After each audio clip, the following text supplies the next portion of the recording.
Hello! We are live. Everyone, welcome to another Studio Maker Presents Death Stranding.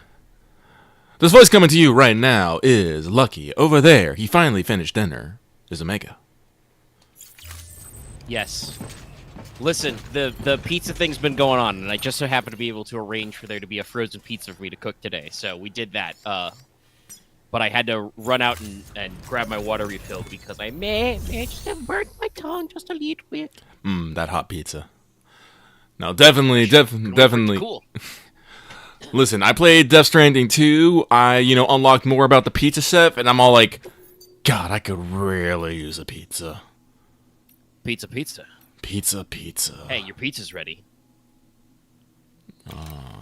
So how much of the pizza chef have you unlocked? How many stars is he at? Oh no, he's 5. I have all the Okay. pizza dough. Yeah. So hey, remember how I said I clowned on Neil a little bit? Did you just fucking pizza dough him all over the place? Yeah. You can use the secret pizza slam on him. It's a little unkind, but he was standing right there within pizza slam distance.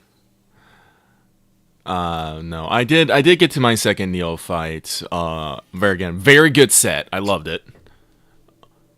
But no, I was much more traditional with it. I did sneak up on Neil a couple times and give him the old the electric spine rearranging.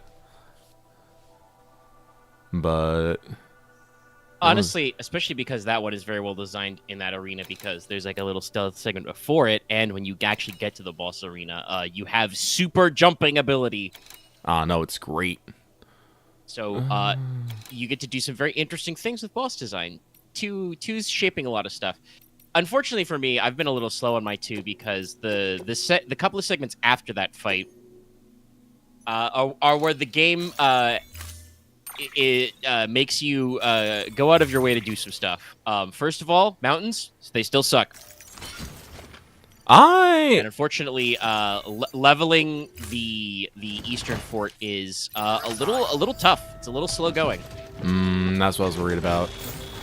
Well, yeah, the Book of Skeletons okay, but I mean, going on foot's not so bad. It's just if you want to deliver cargo in bulk, it's like it's just one big mountain really, but it's like the mountains in one here. So like you could do a little with zipping.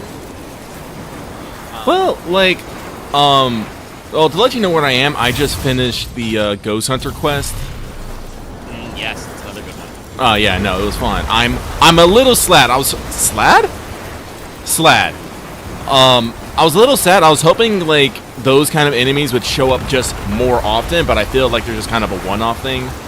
I feel I'm a little upset because I would love just to have. I suspect there may be like a couple more cases where it shows up, but yeah, it seems like it's gonna be like a specific set piece thing. Yeah. Because honestly, this is what I'm realizing. I really like the ghost mechs. I kind of wish they were just more around. Yeah, the ghost mechs basically feel like they're kind of like a combination of like BT style behaviors and then like the survivalists, because they get to do a few weird things and they have a couple of like weird modes. Oh yeah. But also some of them just have guns.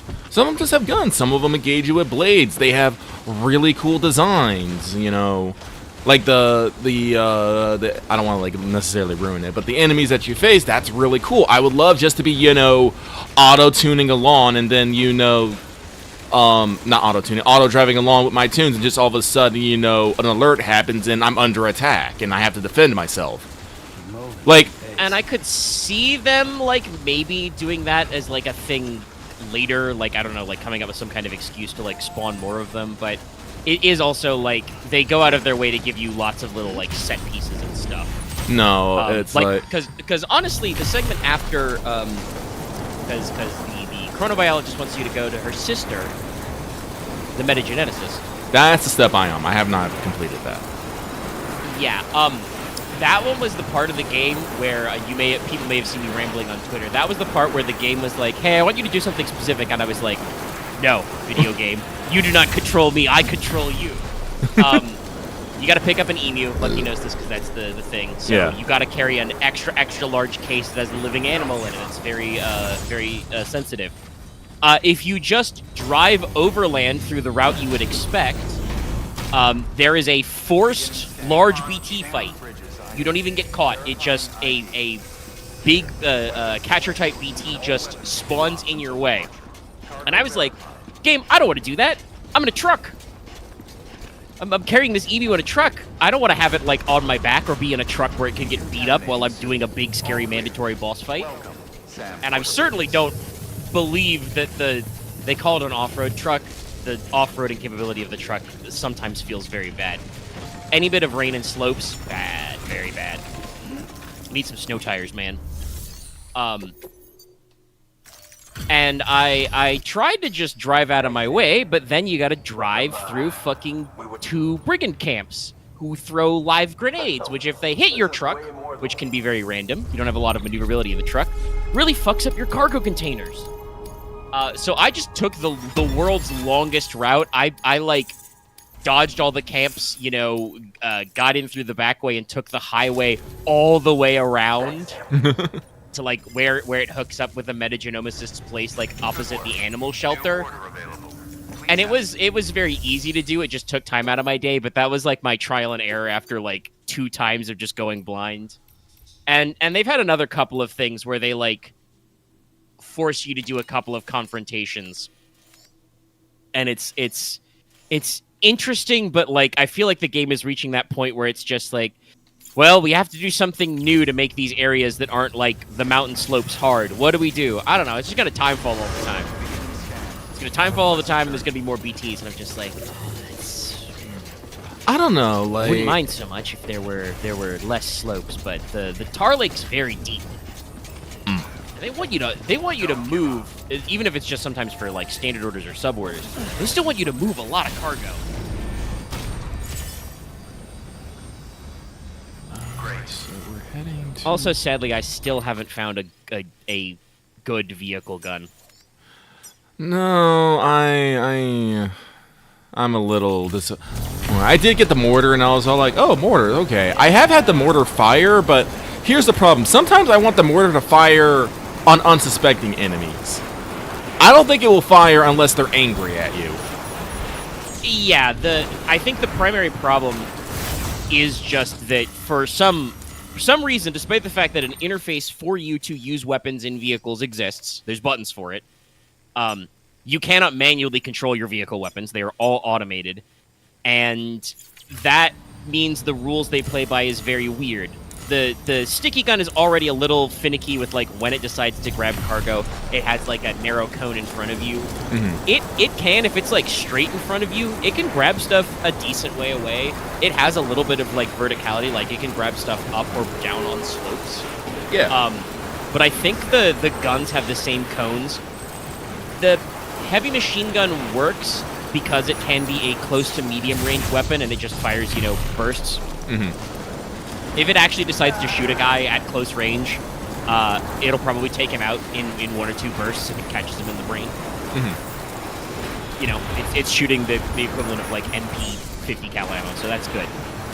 The mortar is a long-range weapon that won't fire on enemies close up. And like you said, Lucky, I'm pretty sure it won't attack guys who aren't hostile.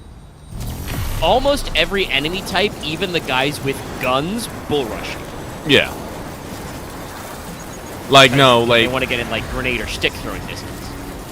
Like, what I need is, like, I basically need a way to command, like... my thing to, like, it's, like, for it to, like, fire on certain things. Like, hey, if I mark an enemy, shoot it. You know, doesn't matter... Unfortunately, the next upgrade I talked about, I was hopeful for, also doesn't seem much better. That's the rocket launcher, which is medium long range. It also seems to have the same problem the mortar does, where it doesn't actually start, like, tracking enemies until you're in combat, which is almost always close. Yeah, no, like... I mean, I guess I could, like, just make a ruckus far away and see if it'll take them out while they're running here, but that's not how I do combat. Usually by the time no, they... Like, usually, I fire a fucking fuck ton of trank shots until I'm out, and then I go in and sneak around. Very rarely do I actually get into full-on combat now. Like, very rarely. Yeah, you don't really need to. I'll occasionally, like, sometimes I'll check on my watchtowers and they'll be like, yeah, there's 16 guys in here. And I'm like, we need to call the population. And I'll, like, run around and beat the shit out of them. But usually it's just, drive through, skirt around. I'll be a little cautious if I have to. I carry an HMG so that if any guys are, like, just in front of me stonewalling me, it'll take out a few of them, so I don't have to run over all of them. But also, if they're dead in front of you, pedal to the metal, baby. You won't kill them. Yeah. I never killed a guy hitting him with a truck. It's true. You hit him with a truck at speed, that's an instant KO. That's easy peasy, problem solved, So, like, I like the benefits of, like, the idea of the mortar launcher or the rocket launcher sounds cool. It's just that getting the game to actually use them is so difficult. It's not optimal, but I've cottoned onto a new strategy. I have unlocked, finally, the cargo catapult. I don't know how they work exactly in 1, but they've said they've made a few improvements. The one of which is the most interesting to me is you can now load secondary throwable weapons into them. So it is now an artillery piece. Secondary? Interesting. Yeah, so grenades, basically. Interesting. I need to check if you can do the rocket box. It's not perfect because it still fires them in a narrow spread, but basically, if it shoots containers that have a parachute, so they fly in an arc. You can choose to deploy the parachute to have it descend slower and safer. In parachute mode, you can aim slightly and fire clusters of grenades below you.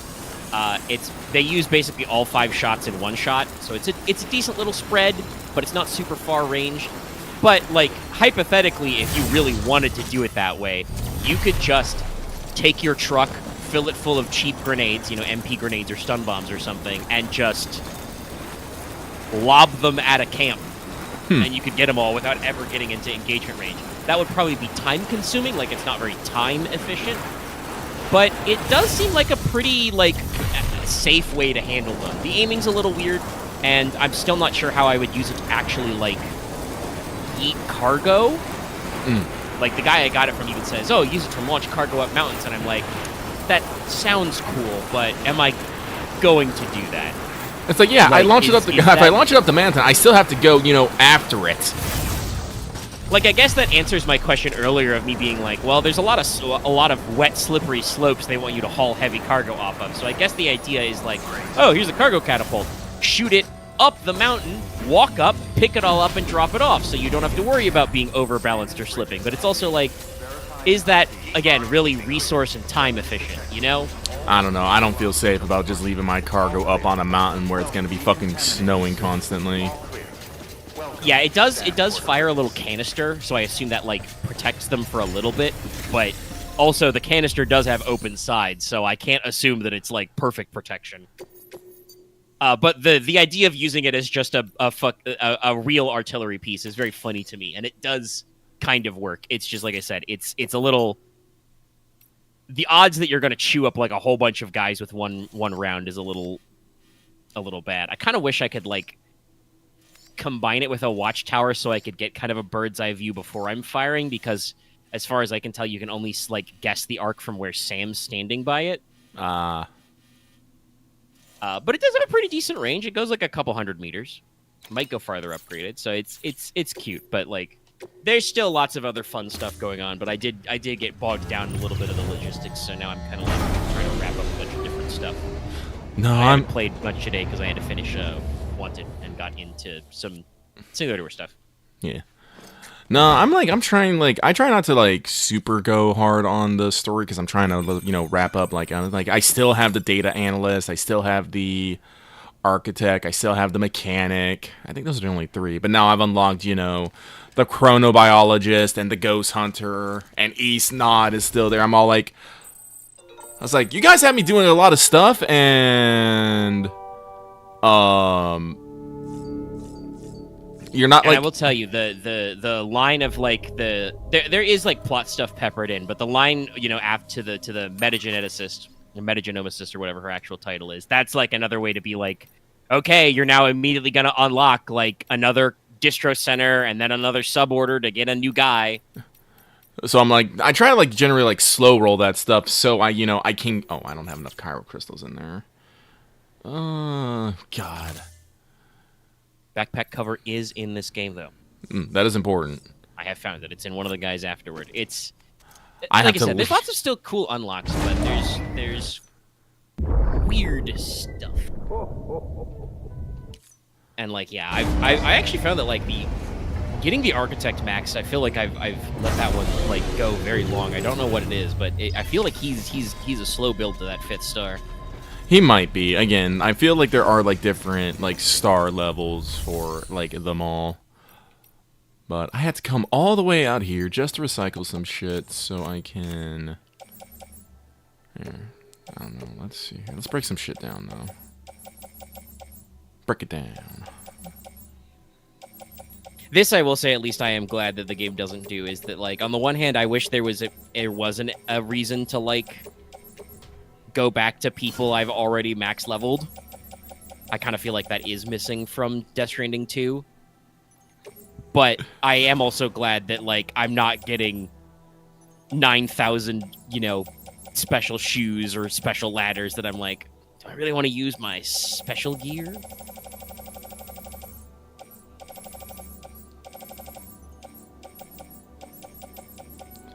Yeah, that's how I kind of feel like. I don't mind using the custom hematic grenades because I do gotta spend them, but I'm like, I don't want to use my custom kind climbing anchor. That's the fancy. It's like, well, what? It's the Mega Elixir problem. It's like, what traversal option is so fancy to me that I have to use my special tool on? Like, I guess the best way to do it would be like wait until you have a ladder that like is deteriorating that you use a lot, and you're like, oh, I use this ladder a lot. Let me replace it with a good ladder. But that's like a slow roll. Also, gonna be honest, never happened. I don't think I've ever gone to myself and been like, oh, I'm really using that ladder a lot. It's breaking down. No, honestly, no. I almost never use ladders or climbing anchors. Like, generally, I'm never afraid just to go a little bit out of my way to make a path. Like, I very rarely, like, excuse me. Yeah, I really liked climbing anchors, and I like that they made it easier in 2, but ever since getting vehicles, I've started using them a hell of a lot less. I still usually keep at least one ladder on me, because there are regions where it's like, you never know when it might be simpler to just throw up a ladder to cross something, or actually get up somewhere, when you're on foot. Mm-hmm. But, like, I've basically, like, stopped using climbing anchors. The thing that I use in their stead is I keep, a pack of guideposts on me.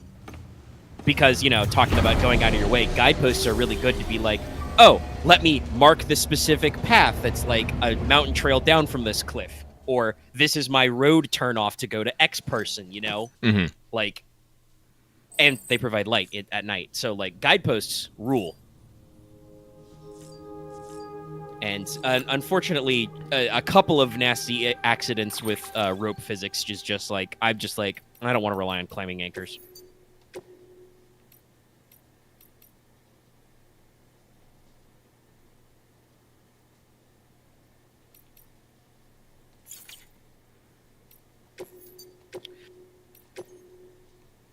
Oh, also, speaking about special occurrences, I believe you were right. I think you checked like the point of interest for the big tar lake or something. The one that's got the toady gate in the middle of it. Yeah. You were like, oh, I think there's a giant BT there. Yeah, I've unlocked that area. I haven't actually seen it, but the guy who's like controls most of that territory is like, yes, the Lord of the Lake. It's a giant BT, and I'm just like, interesting. Sometimes you'll go out on the lake and you'll just enter a catcher zone, but there's no catcher. Interesting. Yeah, so I'm assuming that'll be like a side quest thing later. No, there's a lot of like nice little like little photo places. Did you find the Torii Gate path? Yes, that was super cool. No, that was super cool, That's especially where, one of the Pioneer's special animals is. Yeah, no, the think it was the white lyrebird at the top. Yeah. Yeah, no, I just found that. I was just looking because this is what I do. I look around the map. I'm like, hey, what's that? And I go investigate. And I saw. I didn't know what it was, but I saw like the Torii gates on the map. I was like, what is that? So I went there, and then I saw the bird. I'm like, I don't know that bird. So I chased it down, grabbed it. Yeah, like as much as I do have like little niggles with like gameplay decisions and stuff like that, like I said, I feel like there are times where the game is just like, no, I want you to have a difficulty, and I'm like, that's okay, game, but also like, I don't know, I'm not so great at this game that like I don't occasionally, you know, bonk my truck into a 5-foot rock and break everything in the back. Listen, man. I put 2 anti-gravity devices on my truck. That shit rocks. It's Maybe so I should go back to them. I took them off for a while because the extra jump power doesn't do what I want it to do. Are you sure? Because you don't really get I mean, you go high, but you don't really get forward momentum out of it. Like from the jumping itself, you can get forward speed when you're boosting. The technology I want is the slope climbing boosters or the snow tires. Like most often when I'm jumping, it's me trying to like fight the physics of going like up or down slopes. But I haven't really noticed it a lot, but the impact protection is good. I wonder if there's like a level 3 of them. You do. I did try anti-gravity trike. You do get mad hops that way. like if you're the tri-cruiser's so much better at like converting speed into jump distance, so you could do some very interesting hops that way. Okay, so I never built my fucking zipline network to there. No, I believe that's where we laughed off. Laughed off? Laughed off. La, la, la? Well, I made the zipline. I made the zipline to the geologist. So wherever like that goes, like we're good. So I guess we'll do zipline to the spirit. Yeah, the spiritualist. I believe last time you said that where we last left off last stream, which was a while ago, was last Thursday. But when we left off, you had completed a run to the Mountaineer, and we're like, all right, next time we'll make sure we extend this to the Spiritualist. There may have been some scouting out of it. I don't remember. All right, we can have 2 PCC2s. And we'll load this all up at once. We'll leave the bike here. No, getting to the chronobiologist, I just took my trike over the mountain, the anti-gravity trike. It actually worked fairly well. Then I was able to take the trike down to the ghost hunter, which, oddly enough, worked out because to trigger that quest, you need a specific vehicle. Yeah. I was all like, good job, me. Also, I gotta figure out who the ghost hunter is in real life, because like he's a very distinct guy, and I'm pretty sure I've seen that guy before, but I don't remember who he is. Honestly, this is what I got. Like, at some point, I am probably just gonna ask like the cameos in Death Stranding 2, just in general, because I feel like so many of these people are actually people. Like some of them, I could see being like specifically cast. Like I'm not sure, like the hydrologist, and they did confirm later. The chronobiologist and the metageneticist are her daughters. So like, yeah. So like they might have been cast specifically to like look for several people who look similar, you know. But like the pizza chef is a guy. The data scientist is literally just Pecora. The mechanic is Wood Kid. Doctor is Deborah Wilson. Yeah. Honestly, considering that they may do more with her later, but considering that like she's not a super big role so far, like still very well casted. Like, you know, she's in a couple of cutscenes and she's killing it.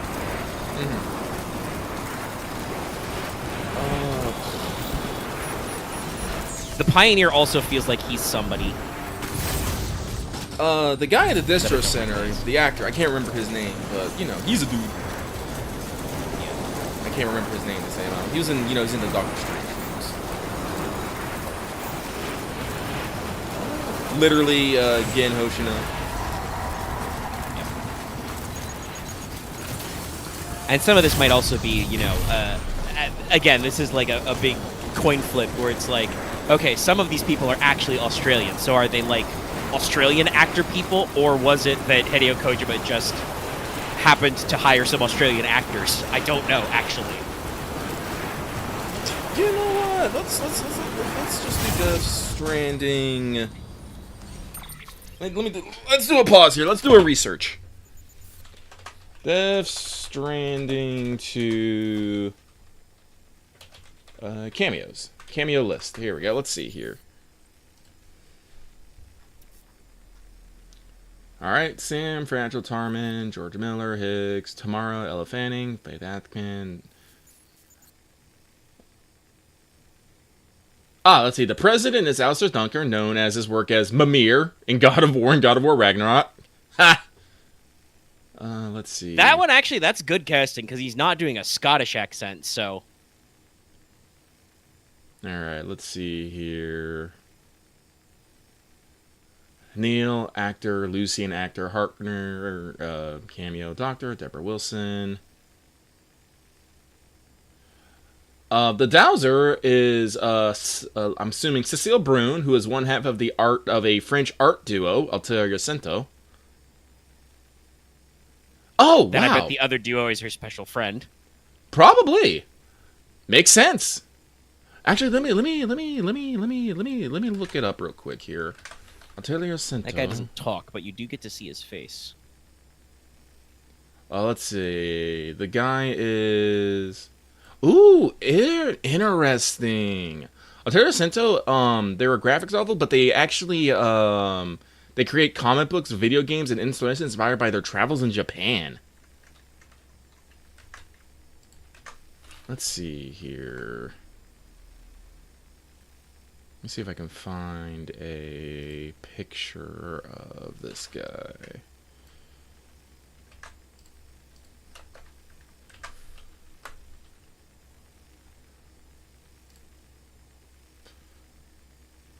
No, it is not really. I can't really find a picture of him, but no, they're pretty cool. The lone commander is Kulas Kula, who is the co-director of Stray. You love to see it. Mm-hmm. Glenn Rain at Rainbow Valley. He's the vice president of global marketing for games at Sony.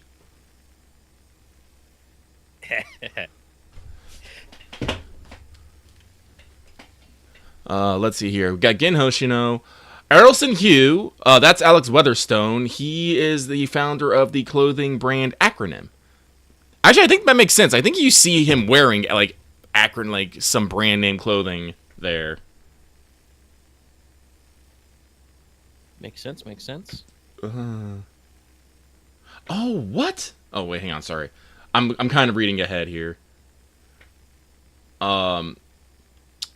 Ian Springs, that's the role of Norberto Puente. You find in Mexico. He's a 3D digital artist. John McElroy, the inventor, he is a former director of Annapurna Interactive. Kate Segal, Olivia Westbury.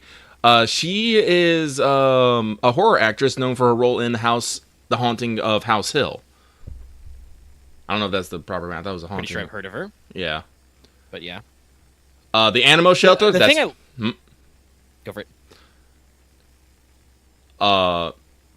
Bleh. The Animal Shelter. That's churches.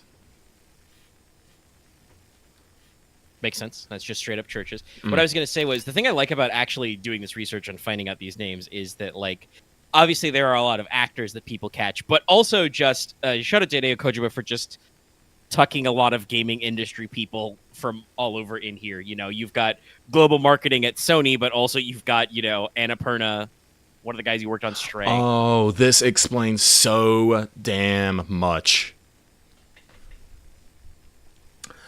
So, Omega, you are correct. The hydrologist is the mother in real life is the mother of the metagenomicist and the chronobologist. But do you want to know what makes this interesting? She's the wife of Nicholas Winding Riff. I can't pronounce it. The actor for Hartman. I can't pronounce his name. Oh, that's fucking adorable. Yeah, no. So she plays his wife, and then those two play are his daughters. And I bet they all have 21 syndrome things because I remember the Yeah, they said that. They talked about it. That's so cute. Yeah. Ma Dong-seok, Samson Hook. Mamoru Oshii, that's what it was. He directed a Ghost in the Shell. Yes. That's what it was. Oh, Mike Flanagan, that's Mike Norcote at the Northern Interventional. He was director of Midnight Mass. Molly Quinn is La Madre. She was Molly Ravager in Guardian of the Galaxy. oh, cute. Ah, okay. Oliver Pitcher is on the role of Peter Gates. He's in the Western Environmental. Okay, he's the other half, so that's him.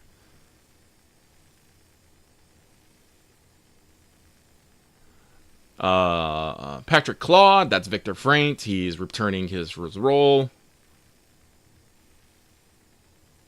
I don't think we've... Yeah, there's more of a... That's the distro center at the Tar Lake, by the way, is Victor.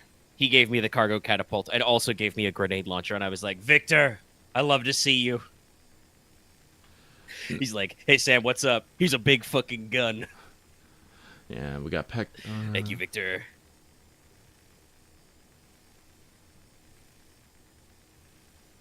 Yeah, I'm not like...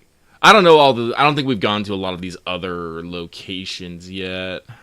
Like, because we got, like, the C1 Distribution Center, the Adventure and the Adventurer's Son, the Eastern Environmental Observatory. There's the data scientist. East Force Not, Leon Easton. He's the co-director of Stray. And, of course, Woodkid as the mechanic.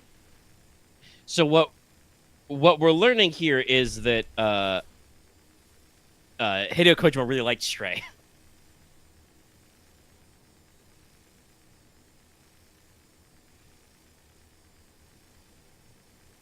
Let's see. Oh shit! Now Pioneers, there's Edward voice. Now there's just Saito. voice cameos. Let's see here.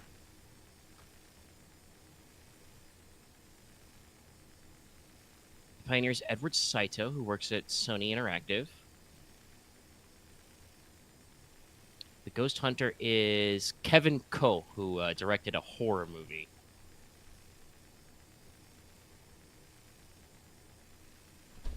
I'm gonna Google this guy right. No, it's like everyone is somebody. It's crazy.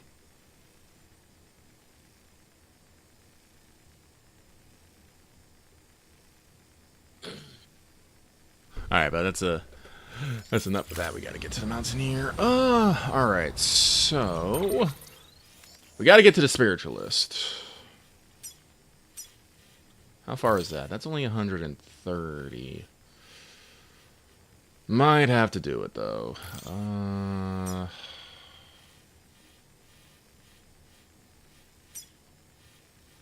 Personally, I don't like using zip lines for very short things, but I almost don't have a fucking choice. You gotta go over mountains and shit. Yeah, this is gonna be 2,000. Yeah, that one's like I don't. Well, it's gonna be. I don't know what else you'd be doing. That'll be 1,500, and I could probably pick up another. Easy. Yeah, I could pick up another one from here, right there. Or simple, I should say, instead of easy. Like, honestly, it's not that hard to hike up to the spiritualist. It's just a question of, I'm pretty sure, at least when you had to do the story run, there was a BT zone there.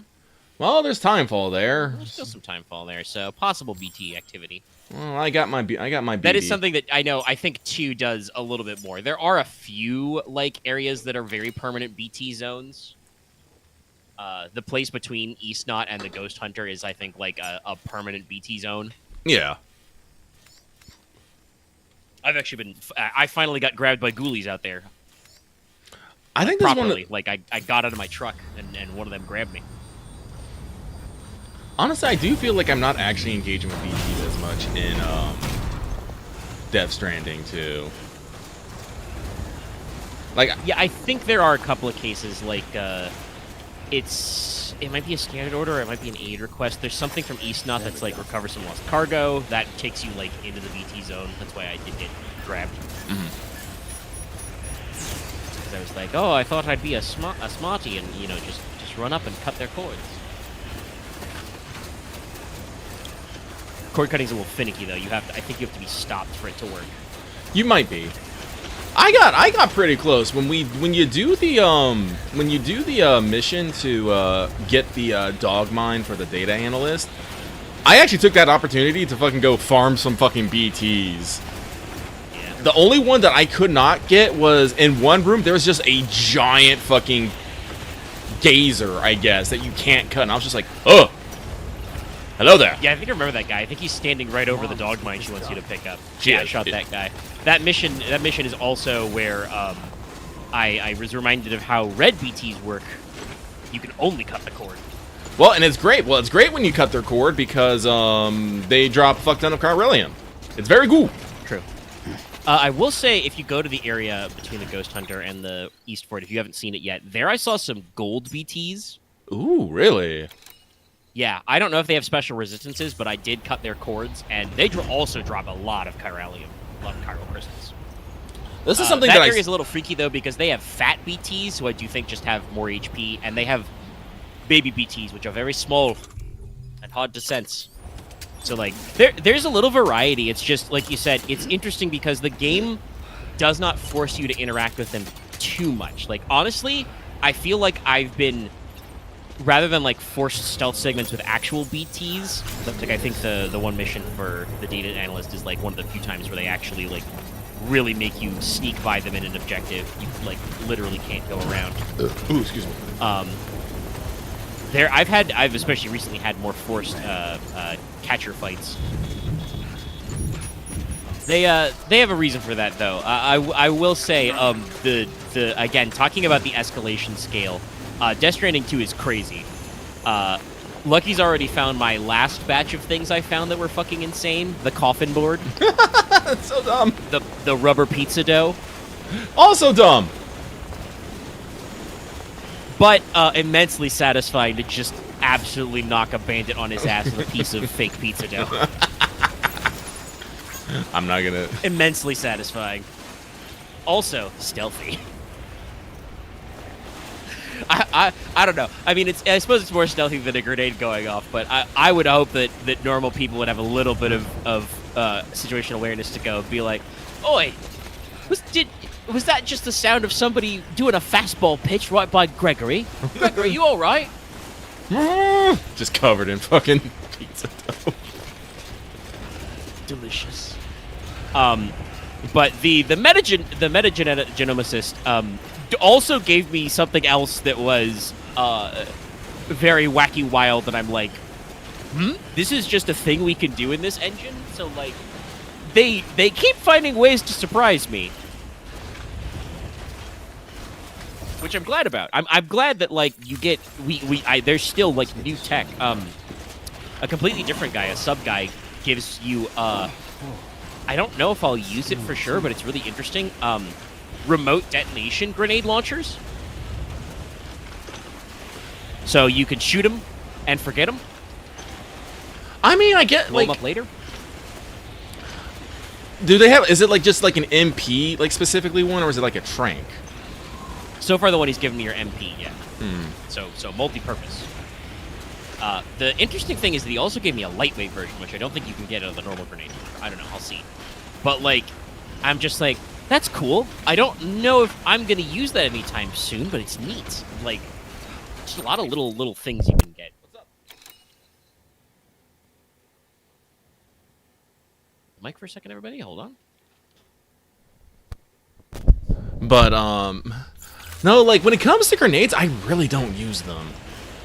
Like, I got to the point where I actually, like, on my I think I actually removed the grenade things because I'm running a 1 level 4 battery, a solar generator, and the large ammo. Because, like I said, like, it makes no sense in hindsight, but, you know, I have a silenced assault lightweight assault rifle with an underbarrel grenade launcher. That solves many things. Oh, wait, I do have 1 grenade pouch because I do carry my standard complement of 2 blood grenades and 1 remote stun because EMP is great. Yeah, the remote stun is funny because it's just like, you know, if there's a truck full of mules, yeah, you could just shoot them all. But it's really efficient to just pitch a stun bomb at them and just be like, oh, you drove over my grenade? It's done.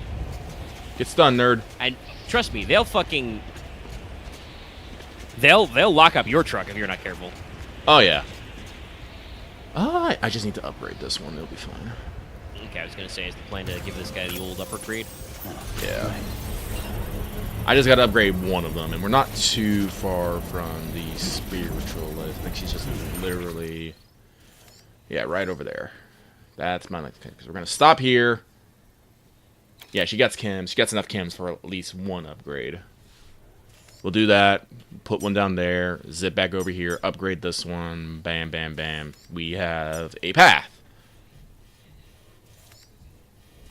Yeah, because it seemed... Yeah, I think what we got going on right about now... This is something I wish that we did. I wish that I can just highlight my fucking zip lines kind of thing. Just... Yeah, if it could show you, like, a radius or, like, show other connections.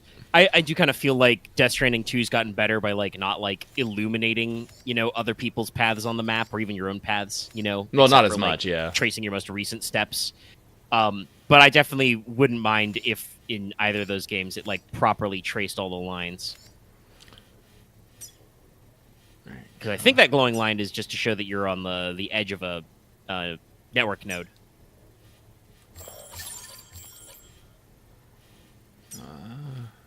Oh no, it's a route trace. That's right. Yeah. So if they could just show that interface for zip lines, that'd be great.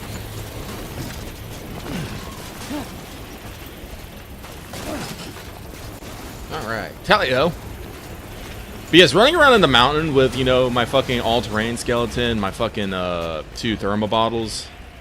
This is why I go for, you know, the double battery strat. I was trying to remember why I did that, like, when I looked at my old game. I'm like, oh yeah, because running around the fucking mountains is hard. Still hard in 2. I haven't found the equivalent of the thermal bottles yet. So you get chilly. Also, kind of surprised there's not like a thermobiote. The thing you get for the chronobiologist is you get chronobiotes. Yeah, actually, that's what I was half expecting. Honestly, I think I've missed the necrobiotes because I never picked up any. So I got to go back to. You got to find some zones. Those are interesting. I did actually try them. So basically, first of all, you eat one, immediately lose half your blood. Whoa. But your screen goes all grayscale, and you get a little alert. You are temporarily unable to be detected by BTs. So just like while your screen is grayscale, you just don't have to worry about BTs finding you. So it's like it's a definite trade-off, but it definitely seems like it could be very useful in certain areas. Does that work in vehicles? I don't know if that works. Yeah, I was just thinking that. I was like, you know, I should have tried that with my own problem to see if I could do that to dodge a catcher. If the game gives me any more catcher fights, I'll see if you can shed them.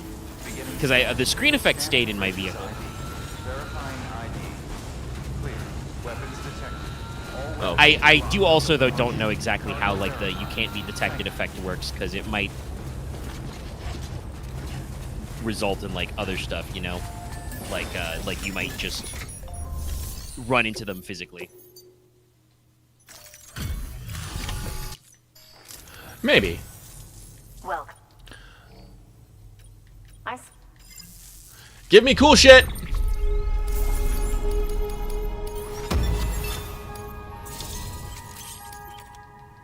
You're giving me colors. This is not cool. Everyone's just giving me colors. Again, 2, much better about that. You should take this. Like, there are still things that can be a little disappointing. Oh, okay, never mind. Okay, I'm sorry. I'm sorry I doubted you, but what is this? That's an interesting one. What is this one? $1 coin. Duke and This is something I do really appreciate about fucking too is they make you so you can't, you know, do multiple stars, but that's because every time they give you something, they'll take them out and be like, "Hey, let me explain what I just gave you." Yeah, they're like, "Oh, this does that," and also comes with usually a little pop-up. And like sometimes that leads to like new questions. Like oftentimes when you're given like a proper piece of gear, Sam can be like, "Oh, tell me more about this." But also, for instance, hypothetically, if you were doing like a second playthrough or something, you could just be like, "I have to go now." No, like I definitely feel like people's relationship with Sam is more normal and not parasocial like it is kind of here. Because you don't really have conversations with people. They kind of just talk at you and send you mail. Yeah, and sometimes you still get messages just for Sam on the Strand service system. But also a lot of those are basically like public social media posts. And, you know, other people respond to those as well, which I think is important.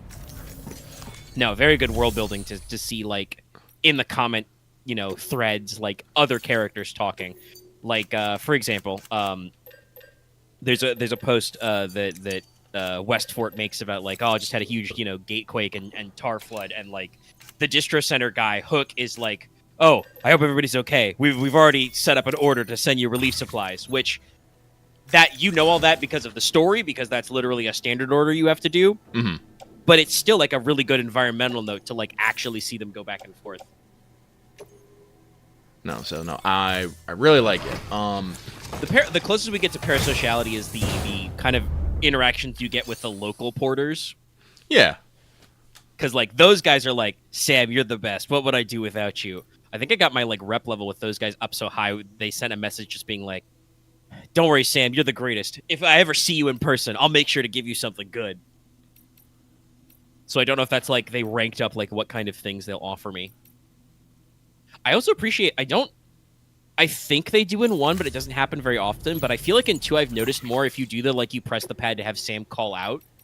Other porters are, like, a little better at responding to him. Alright, I didn't even realize that game logged out. Oh, wait, that's because I had to jump out so I can, you know, hook up the streaming stuff. That's why. I was like, wait a minute here. Closed game. I was looking for free shit! There's nothing here! How about cargo? What is that too? Free shit is very important, yes. That's how I keep my resources restored. No, actually, in Death Stranding 2, I think, like, once I actually beat the game, I'm gonna go to brutal difficulty and just play offline and just, you know, play fucking, you know, hard mode. And vibe. Just me, my routes, my structures. You have all your tools for sure. There's another mine north of the metageneticist, which is another ceramics mine. It's a big one. Oh, it's the big one. Okay. Yeah, I think it's like 4K. Ooh. You got to spend like I think like 2K chiral crystals, but that's not insurmountable. Freakish. Yeah. Oh, fabricate. I need to build the zip line.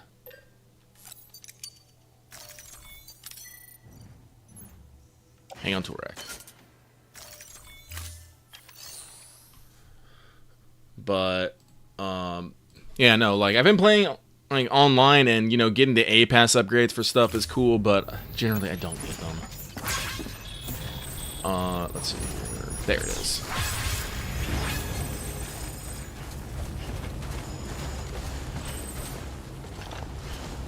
Weapons restrictions lifted. So, with that... I know some people be all like, but being social is part of the game. I'm all like, yeah, I'm social with the NPCs. That's all I need, people. I still get, like, irrationally mad every time I'm trying to, you know, follow a path, and then I make a turn, and I realize I'm following someone else's path, and I'm not going in the direction I want to go. It's like, I could be putting down guideposts, but then I have a fuck ton of guideposts everywhere, and I'm just all like, Construction complete.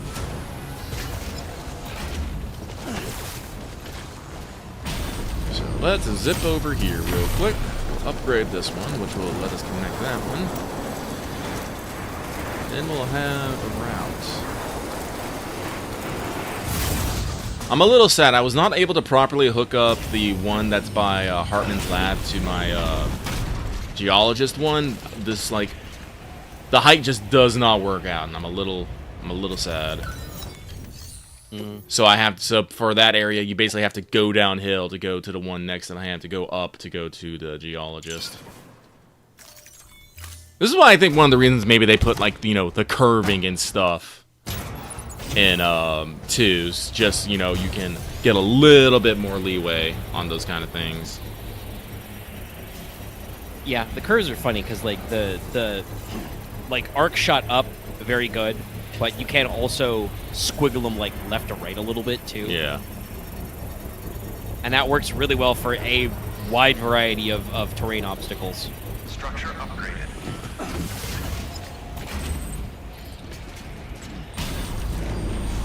That, yep, we now can go back or forth. So let's go back to Spiritualist.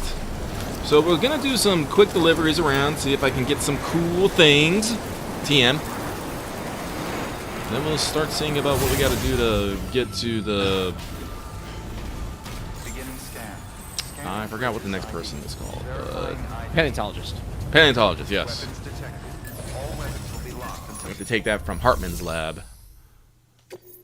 Let's see here. That's all the way down there. That is 7 fucking... Man, that'll probably give me something neat. I would say I do it off stream, but I've been so engrossed in Death Stranding 2. I don't know if I'll actually get to it. We'll focus on the other stuff right here. So we're going to ignore that one. We'll take that one. Not that one. Nor that one. But this one. Freshly mixed spiritual. We can do that. We can do that.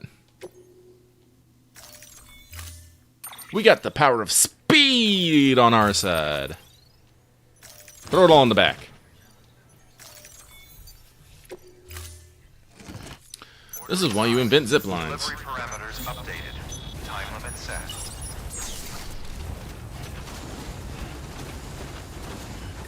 Weapons restrictions lifted.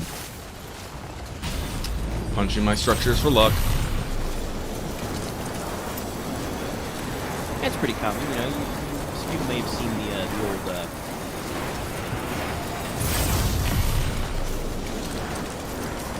you know, effect of like jumping to tap the I guess the door jam for luck, you know. Yeah. Oh, hello, Axe. I see you've made it.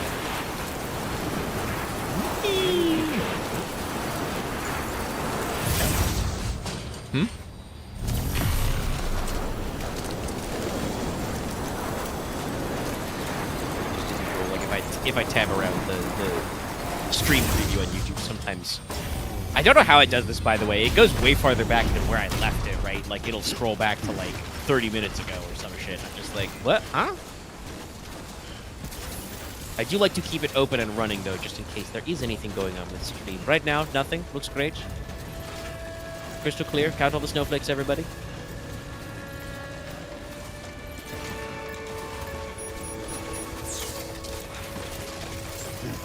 Beginning scan. Scanning bridges ID. Verifying ID. Clear. Weapons detected. All weapons will be locked until departure. Cargo verified. Thank you. Make delivery.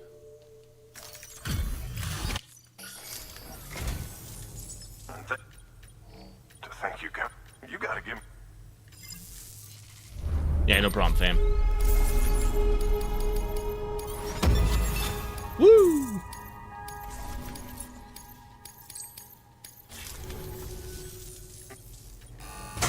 Oh yeah, that's right. Custom Cairo. Oh, I left the PCC too here? Oh, we'll grab that. Alright, then... Who Wait, was who's this to? Geologist? I'm sorry, what? Which facility was this? Yeah, Mountaineer. Okay. Then Yeah. you probably brought the PCC2 up here to build to the Spiritualist route. Yeah, and I probably forgot. Let's see here. Glacial Ice. That's Mountaineer to Mountaineer. Mountaineer on Mountaineer combat. Well, you know, always a good way to get some juice. Pediatric has lost during delivery. I could do that later, but I'm on a timer.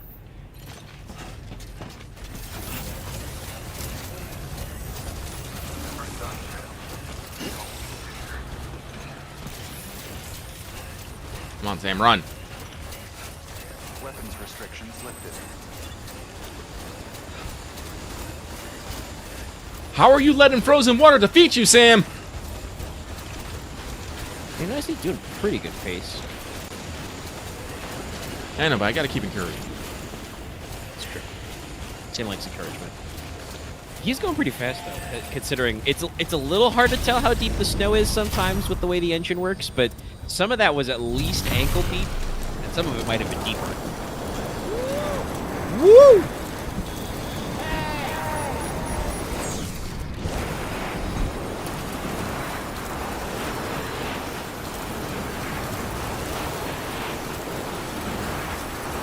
The calls are more fun when you're online, definitely, because then you're all like, hey, I'm Sam! If you say it like next to another player thing, they'll be like, I'm Sam too!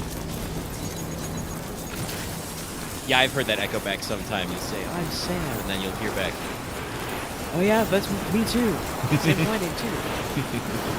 But also, like I said, if you do it to regular porters, they also sometimes say some stuff, like, you know, Sam's classic, hey, mine's heavier.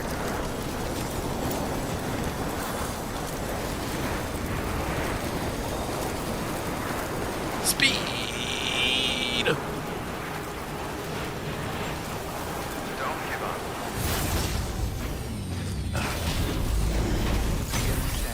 Scanning bridges ID. I don't actually know what the time Verifying is. ID. I'm just gonna assume it's between 3 and 4 minutes, so let's get down there! Locked until departure.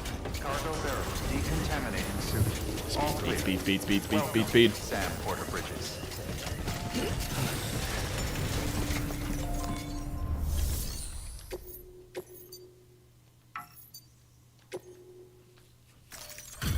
Shit! What?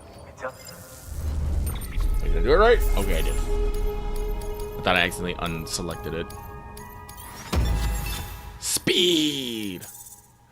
So little! Ugh. Well, you are kind of in the network around Mount, not for a while, but yeah, some of these are fucking crunchy, scrungly. Thanks. You're in. Good work. New order available. Alright, so let's double check, take on orders. Do we want to just... Yeah, we could probably just do this. Why not? I think that's... Isn't that the BT zone? Yes. Actually, no. I don't think we've been in that area. It's probably a BT zone. Can't really tell if that's like the buildings. Look on the stretch textures on that. That's horrible. Like right specifically there. Just, ugh. We had a plan for a map and we did not execute it right. Also this one. We'll save that one. Because that's probably literally going to go by a road. Check standard orders real quick. Oops, way station. That's to the Mountaineer. That could be done quick. That's to that. That can also be done pretty quick. Cosplayer, weather station. Hartman. Let's see here. So, if we do that one. Alright. So in the... The goal is to... I'm trying to knock off some of these real quick before we start heading to the paleontologist. Always better, you know, because otherwise you got to do a lot of other stuff. Nope. We'll stick this in the private locker for now to save us a little bit.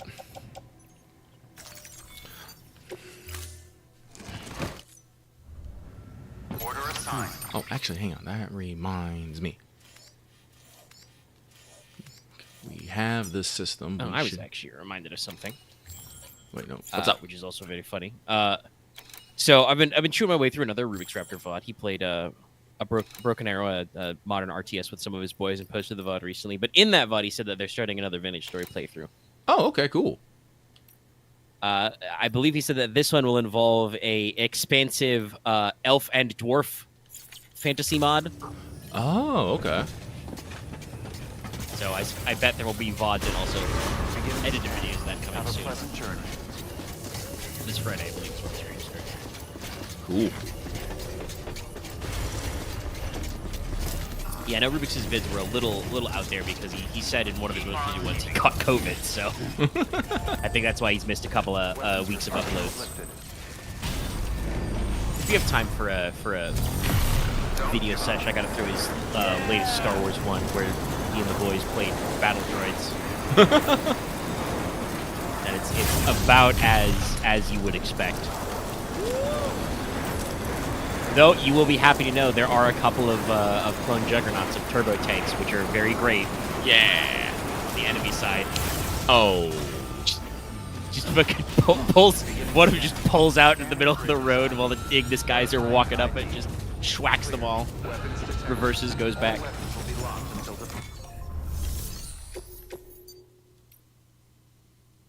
Ah, yeah, that's why I haven't done this one. Jesus.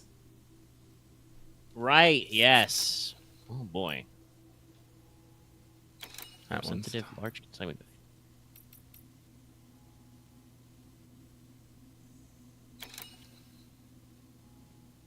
This one's fragile, but I can probably handle this one. Just one of the moments of, why haven't I done this one? Ah, yes, because it's a pain in the dick! Sam, carry 40 oil drums. How am I doing that? How am I gonna... Like, I'm assuming what they want me to do is to fucking,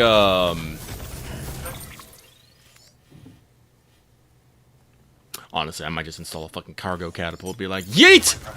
And then zip line my way It over. can work. I don't think we've tried them all out. We can do an experiment. I was just thinking to myself, the funny thing, like the next level of tech advancement is what we really need is we need to see if we can miniaturize the tech into the PHP Magellan. Give me a little cargo hover, a little hovercraft.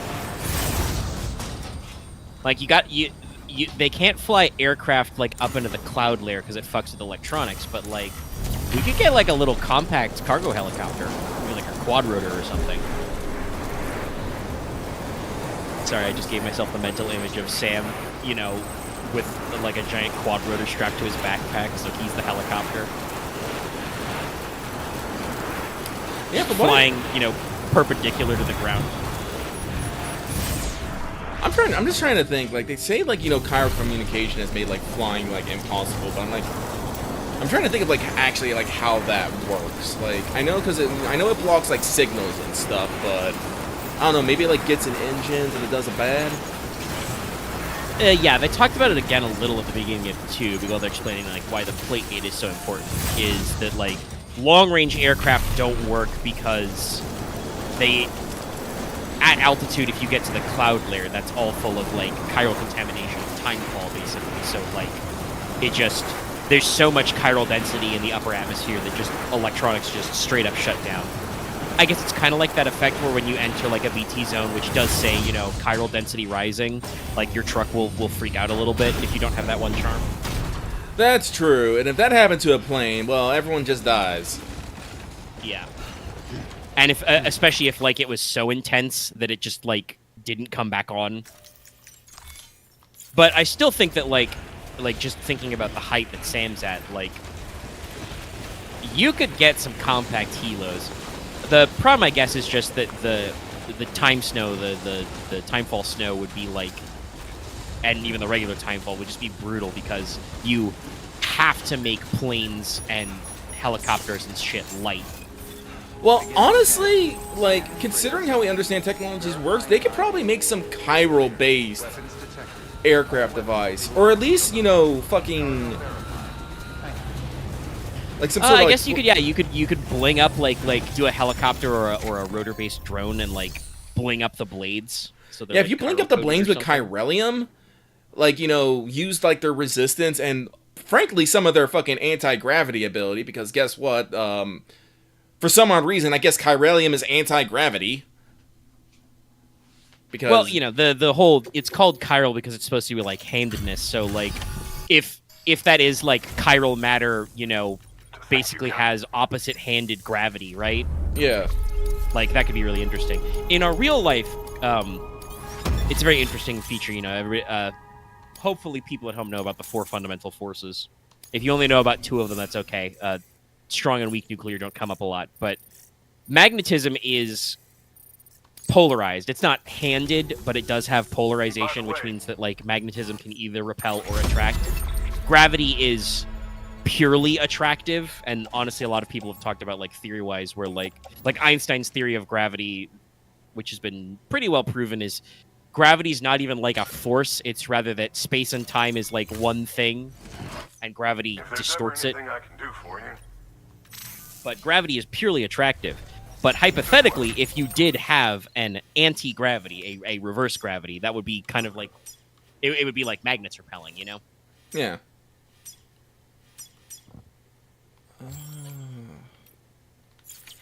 So we're gonna head to Hartman's lab again, and the geologist has something there. I got the one from the doctor.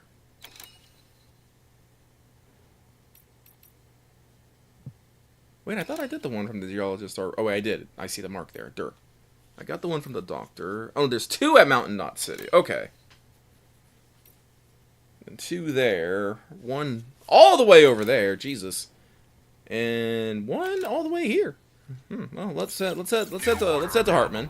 Please access delivery terminal for further information. I will not. I am going to Mountain Knots. I'm gonna pick up a thing. I'm gonna recharge my batteries. They're half down. Man, I missed the solar generator. That thing really helps.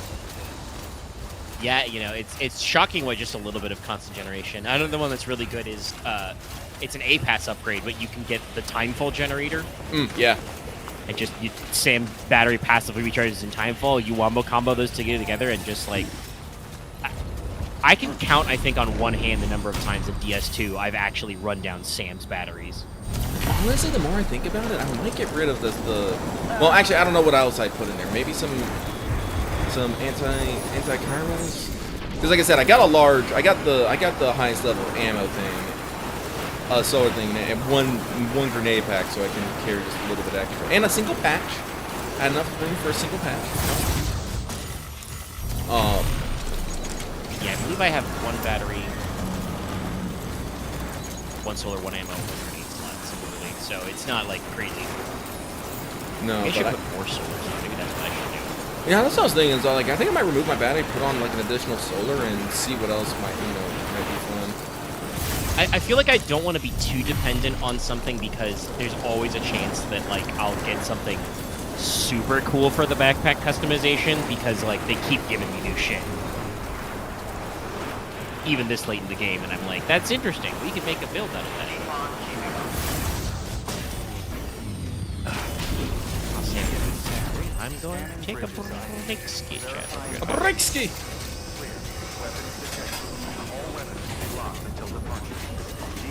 Run. Sam Porter Bridges. Alright, let's see. Let's check the Hartman deliveries. First things first, private locker. Put that in the private locker.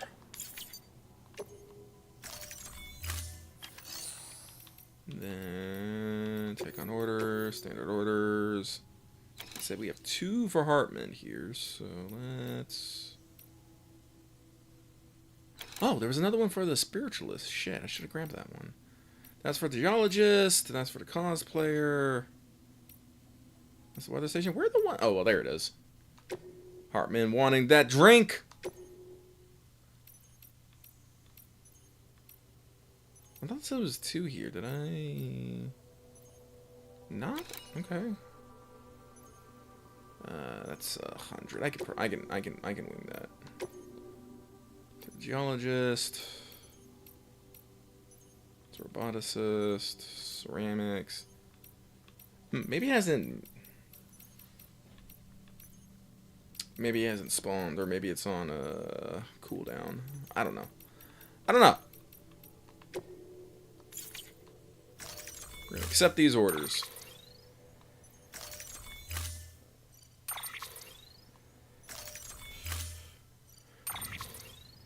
Give it all to me. Yeah. It's all to range. There we go.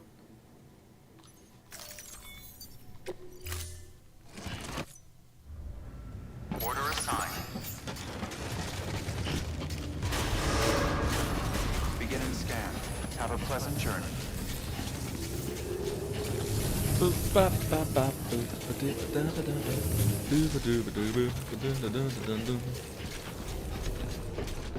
Get on that line. Thanks, man. Keep up the good work. Keep on keeping on, as they say.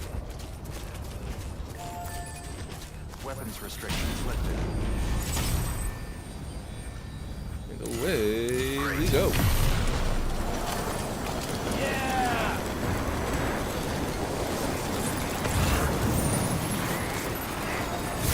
There's a bunch of shit in there that I'm just never go get. I really should.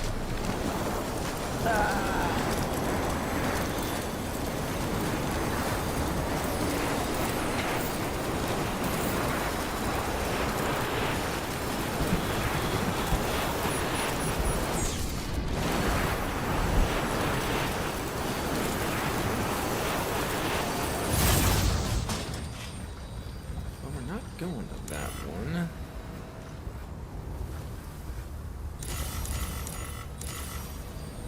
Okay, we're going around.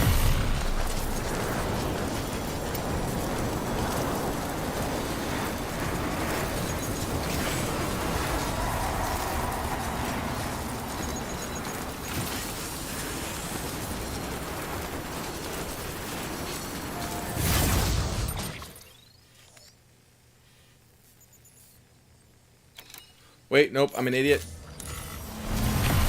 That was the Hartman's Lab one. God, maybe I should put one a little bit closer just so it does connect. Yo, almost a waste of 5 points of space, but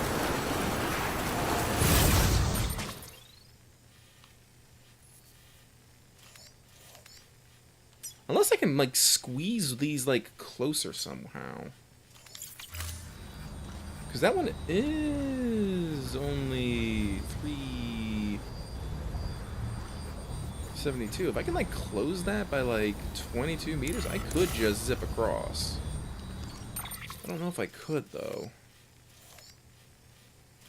Wait, where is it? It's like right here. Ugh, probably not.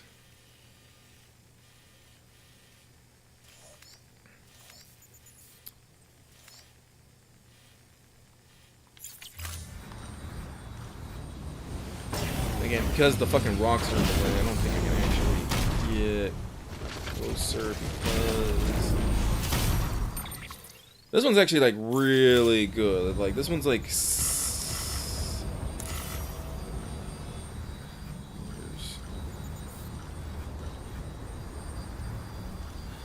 well, honestly, maybe. Is that a level 2 one? I forget. Yeah, it's a level 2 one. I might be able to finagle it a little bit, because that one's only 275. I might be able to push it that way. Maybe. Doing some very advanced math. I'm trying to do some very advanced math, because I would like to hook up my system here properly, so I don't have this weird gap. This is another reason why I bitch about the upgrade. Yes, your zip lines have increased distance. You only get another 50 meter. That's a rock throw. That's not actually a rock throw. I don't know, but still. It's a pain.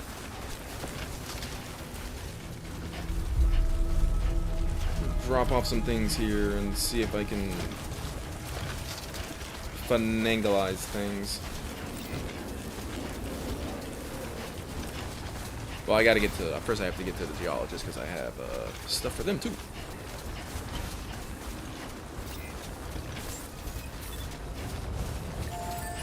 Because I would like to be able to just do like I did at Mountain Knot and just, I have one to get down to Hartman, but I can just, you know, cross the entire distance if I want to, go over the lake.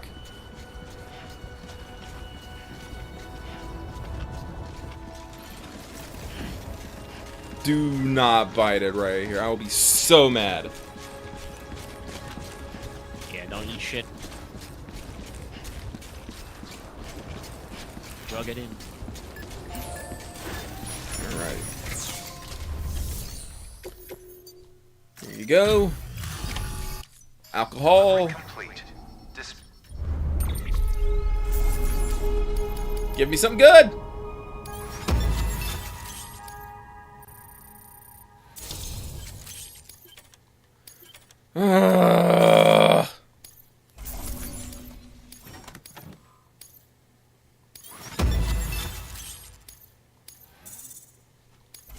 I guess I was only drunk, like, you know, delivering a couple bottles of alcohol, but come on. Cargo address. Oh! Hey! Look at this cutie. Thank you for your The crypto biome. That one, at least, I think you can understand what it does pretty easily. It makes you friends with other crypto biotes, so they're not gonna be afraid of you when you might eat them. available. Well, Please access delivery. let's try. Let's see here. What do we? Well, actually, no. I'll wait till I actually get done with the geologist thing here. I still got to deliver that.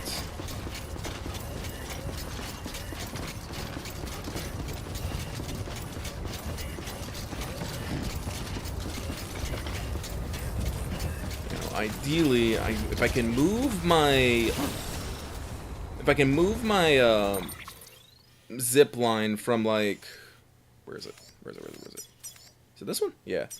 From like here to like a little bit over here and still be like within the 350 there.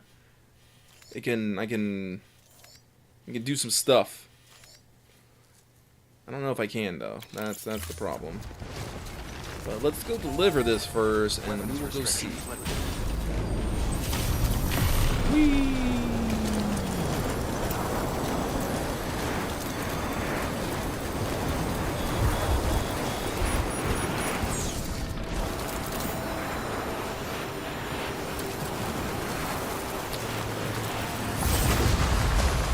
See, this one's only 297, but I put it here because I'm not entirely. Who just left special? What?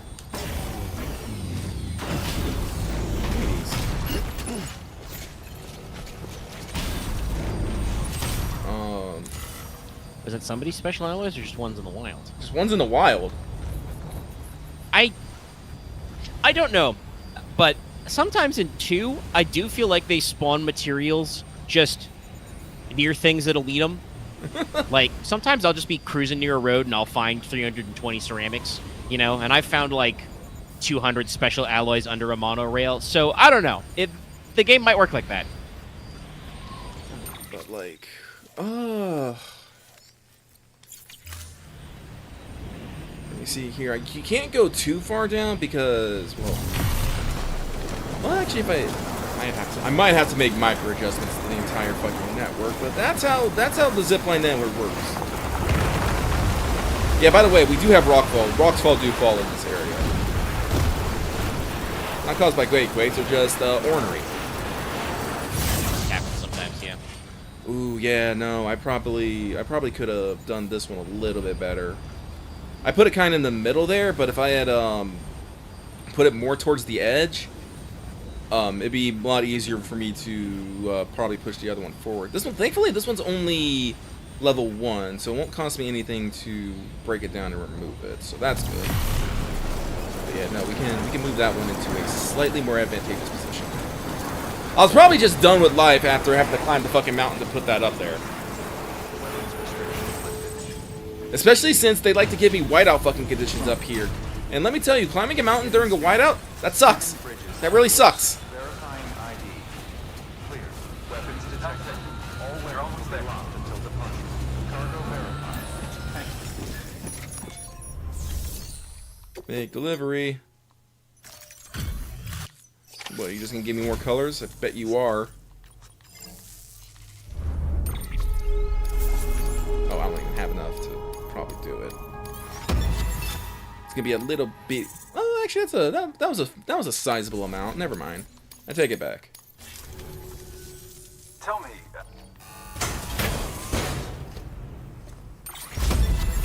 I didn't say ceramics. Yeah, we use those.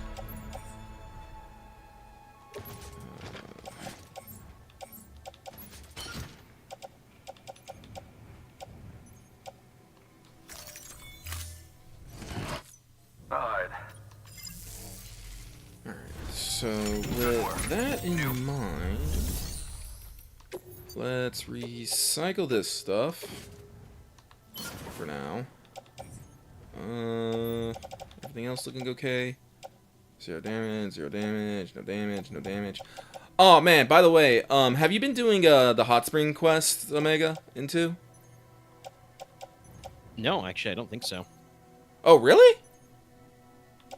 Oh. Well, I won't spoil it, but, yeah, no, one of the structures you can get is a hot spring digger.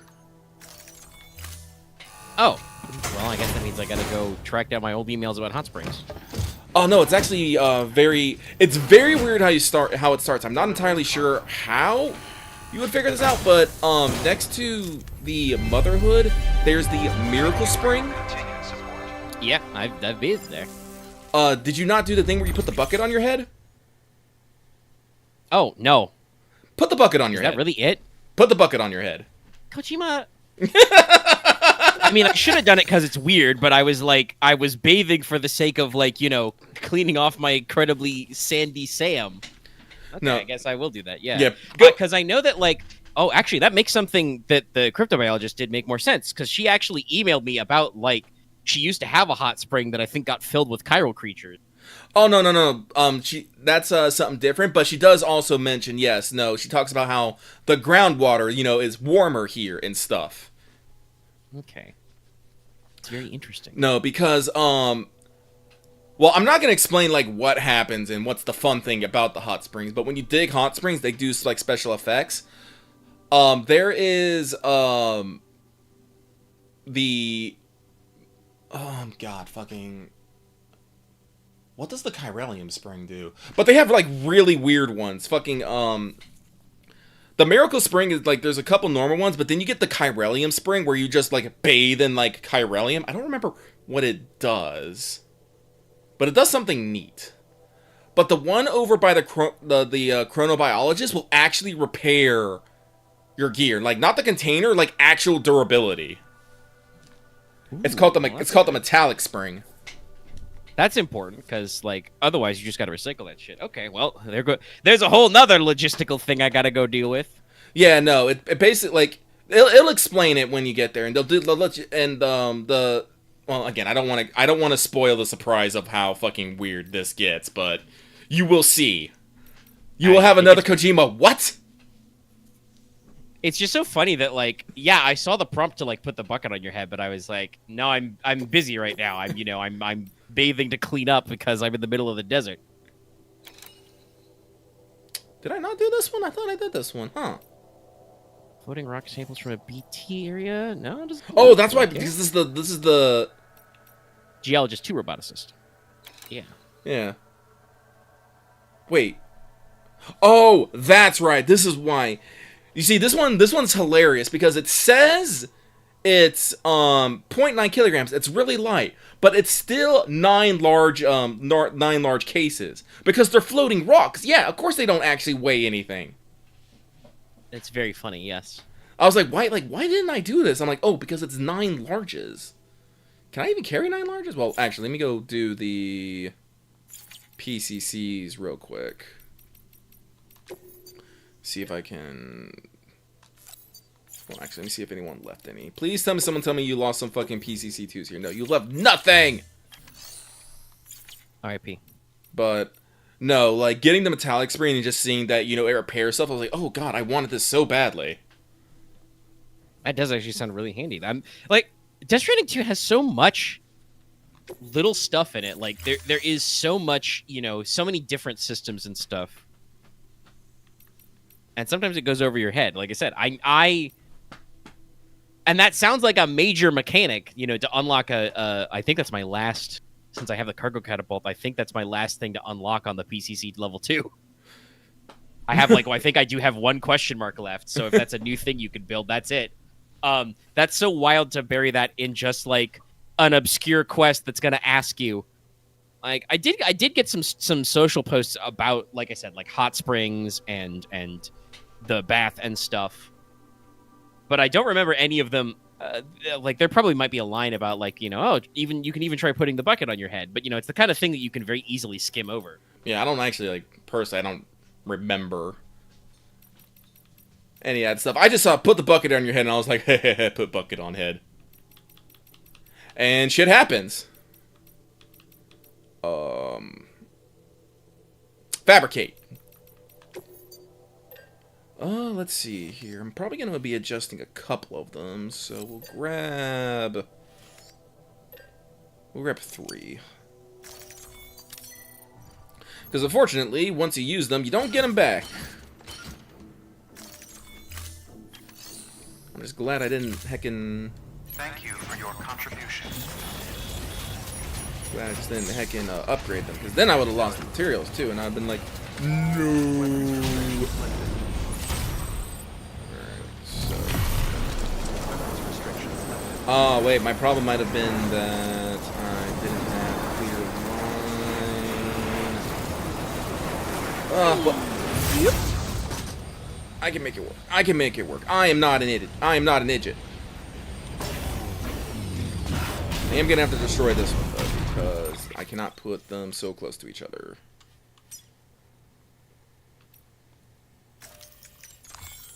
Goodbye. Alright. That is not what I wanted.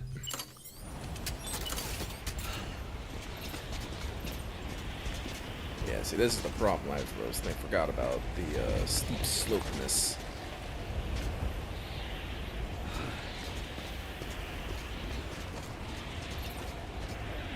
So right there is good. Can we move like over here? Bring it forward a little bit? Not quite. It's 295. Do not go over the fucking edge.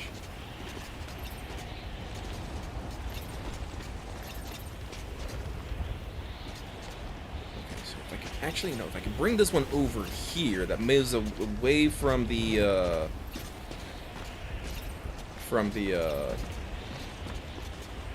ridge over there, and I can probably push it forward and shit more if I move it over here. I just gotta make sure I stay within it and as high as possible. So, this is probably the best location right there. Let's do this. Because the idea is I'm probably going to try and move that one down there, forward and down a little bit. So having the little bit of extra space away from that mountain is cool. I'm with you, Sam. I miss A-Pass enhancements already. Jesus. The building speed upgrade, so fucking good. Ugh. Yeah, like it already we're already fast, but the speed upgrade is just like, what if they were just faster? They're not instant, but it's short enough that it usually doesn't matter. So, if I upgrade one of these, that could change it to 350. Actually, let me see. Stop dropping rocks! It's dumb. See, that one's 372. If I can actually, if I can...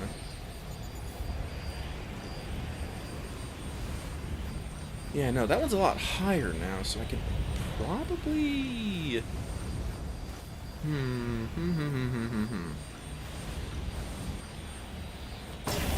Actually, I think I might be able to use this one temporarily. better get an idea of what I want. So let's finagle here.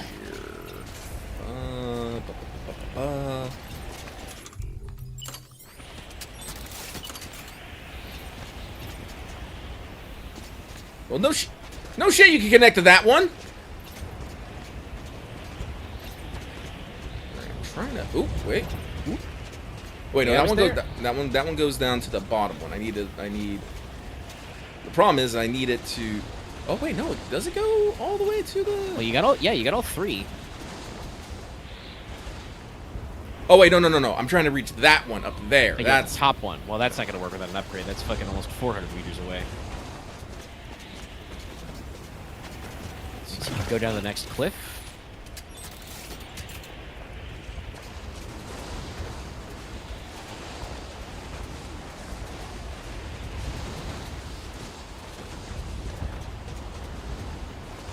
what?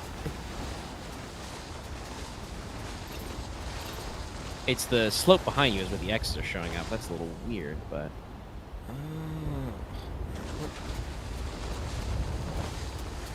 This is another thing that 2's a lot better about. Almost everything you can build is not afraid to stick itself up on a little platform, so it just, like, goes over lots of little rocks and slopes and stuff.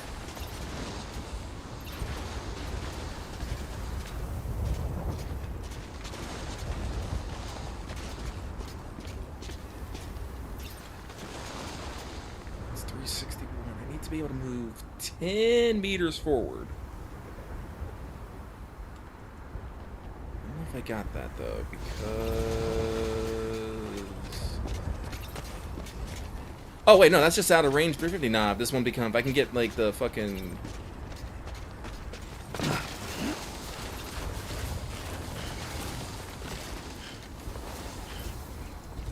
All that's important is I just hit the fucking 350 between both of them, and we will be Gucci. See, that one's at 344 now, so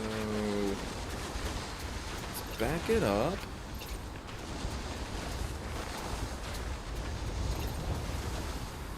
See, here's my problem. I can't look behind me. If I rotate the entire fucking thing. Like so, see? This is fucking dumb. Yeah, that is a little annoying. I mean, I guess you should, if you want to make sure you can get the top one, you gotta build it from the other face. Alright. The line's not showing, though. Let me assume there is an obstacle. Well, it could just be the distance. That's the thing. Ah, that means you're gonna have, that's the problem, then you're gonna have to rotate your check. The problem, obviously, is, as like you said, is he rotates Sam, not the device, which is annoying. I should double check if this is easier in 2. Because this feels like a kind of thing that they would, like, fix a little, but...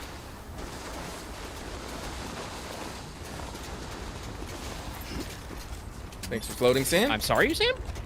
That happens. This happens way more than you think.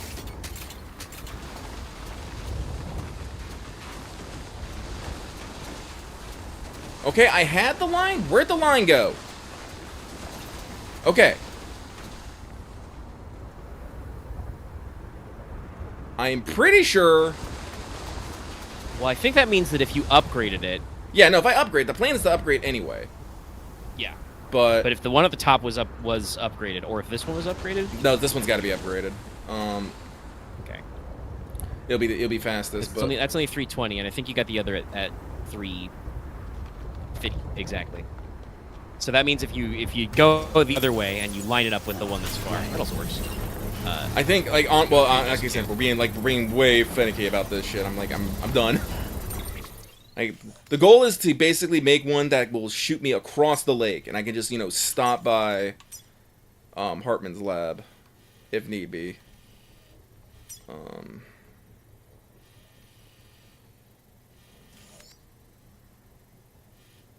Because I'll basically just shoot from down there back down to here, which is okay in my opinion.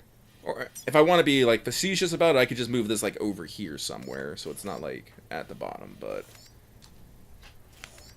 This way, I don't have to, if I'm going to the geologist, I don't have to stop, run down, get on this one, and then come over. Yeah. So we dismantle this one. And we'll run down to Hartman, grab the chemicals and alloys needed to upgrade. Run here, upgrade this one, and we'll call it good there.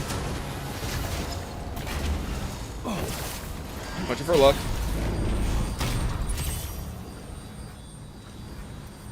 Fucking hell!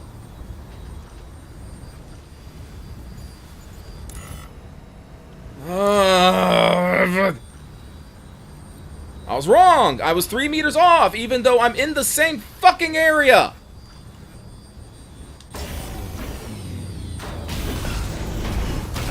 My inability to check behind me to see if 2 of them are fucking lined up is killing me. Okay, actually, I know what I need to do. I'm gonna upgrade Like, this. Genuinely, I think the game, again, game design stuff. The game wasn't thinking that you would like build them like this, like only in a straight line. I gotta. Because I'm an idiot who just dismantled the one I had because I thought everything was Gucci. I can't get up there quick anymore.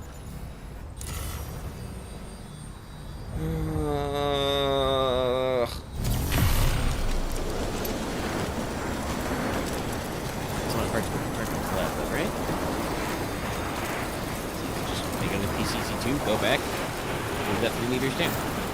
Well, no, what I'm going to go do is I'm going to get back up there. I'm going to upgrade the one at the top, so that one has a 350, so it stops giving me the red. Scanning bridges ID. Verifying ID. Because, fun fact, All clear. this is also kind of dumb, but you don't get additional for Lincoln. Like, it just increases to 350. So if I can increase that one to 350, like, if this one is, level 2? Yeah, that one's a level 2. So that one's a level 2, and if that one's a level 2, I can be from 350 of both, and it won't fucking matter for the middle one. So I'll just need to get the blue lines on both of them. Should have done that before, but Lucky's an idiot.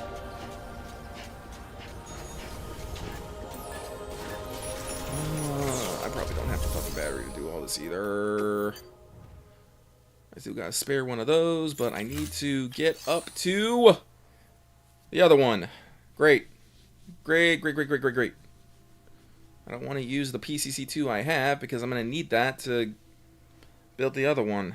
Oh, why is life pain? So claim materials. It also annoys me to no end that they always require like the largest amount of materials, even though these are used for so little else. Yeah, it's true. I guess the question would be, I know for sure you can do it in 2, but I guess you have to check in this one.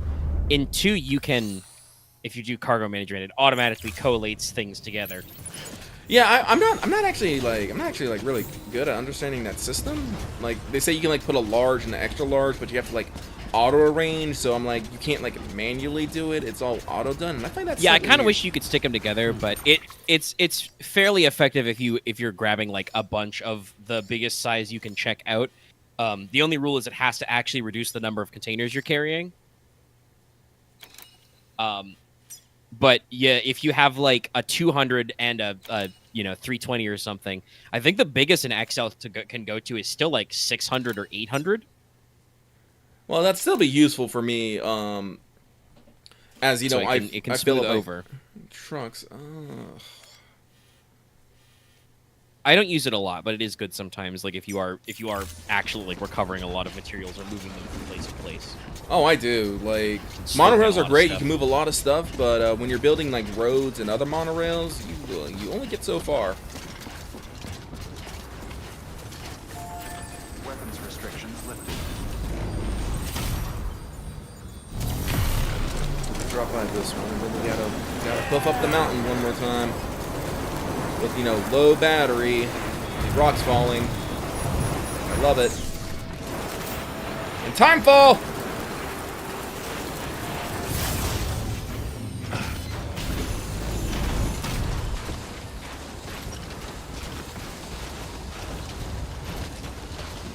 My fucking leg warmer's here keeping me alive, but it uses battery.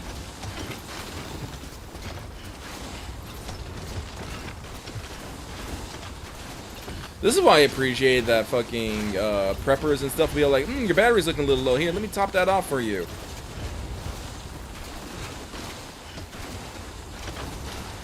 Thank you for sharing your electricity with me.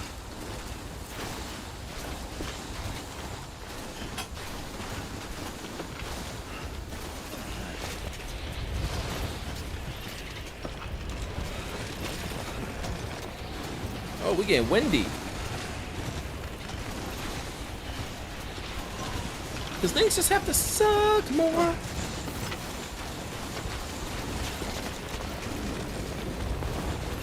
God, when do I get the oxygen mask again? Because I need more reasons to suck my fucking battery low.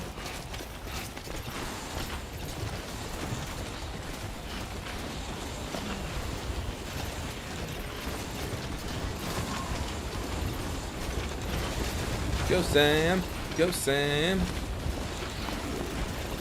I could use some Dahlman encouragement right now. You got this, Sam. Thank you, Dahlman.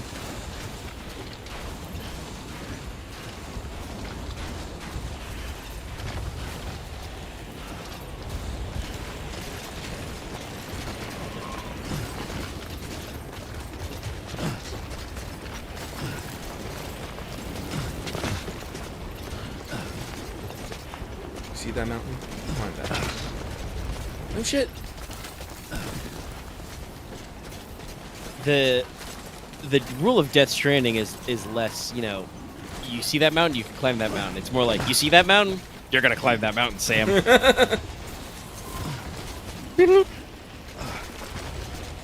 Sam, this is Die Hard. Or the 2 version of that meme. Same, tall man here.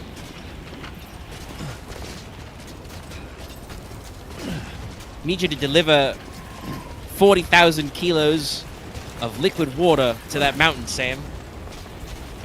It's just one of those moments. Liquid water. And you're just like, oh no. I mean, you can actually find canisters of water. What's the other one that's always super heavy? Liquefied natural gas, I think. Yeah, no, fresh Like, water. only It's shows usually up fresh in the water fields, and like XLs. yeah. Like, oh god. I was saying to liquid water because my next joke was gonna be, you know, if it freezes solid, that's your ass, Sam.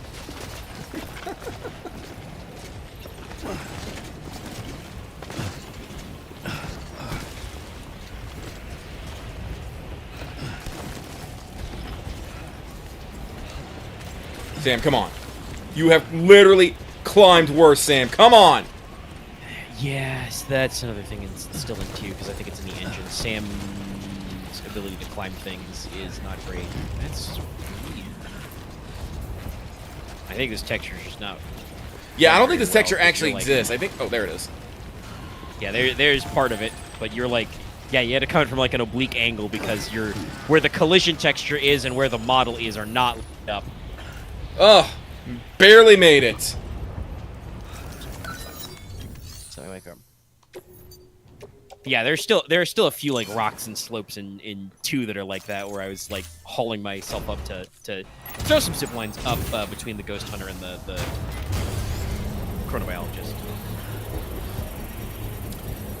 No, for them, I just just think about used that. I just used that possible very that very Well, I'm gonna be precarious. honest, like, you saying that you did it with the trike, that makes me want to try it out. I didn't have a lot of luck even doing that run with the truck because it, like, almost always time falls there, and like I said, the truck's tires are terrible.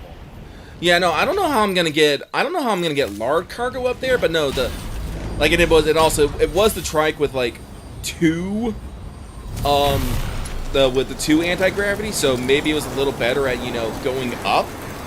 But no, I was able to just go. I mean, that's what my trike is. My trike razor is right now. Is I swapped it to double anti-gravs. So I might experiment with that run and see if it's easier. That's probably on me for just assuming, you know, that's just how vehicles is. And I could totally see that as a late game thing of like, oh no, the Tricruiser is better at slopes. Because that is actually a question I think we both had, which is like, is the Tri-Cruiser relevant, like, later in Death Stranding 2? Because it feels like the truck does everything. And I found, like, the one things that you really should not be doing with the truck is, like I said, you get any level of slope and you get it a little wet, the truck does not like it. Okay, so once again, with feeling, PCC2. For that one to go away. All right. There, right there. That's that's how close I was. Fucking hell.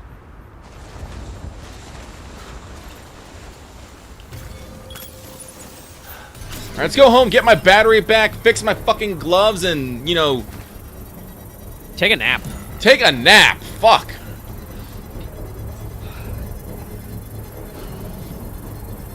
This is just so I can save myself, you know, a fucking... God, I didn't even save myself a, well, I guess I kind of did. Construction complete. Because I still can't, I can't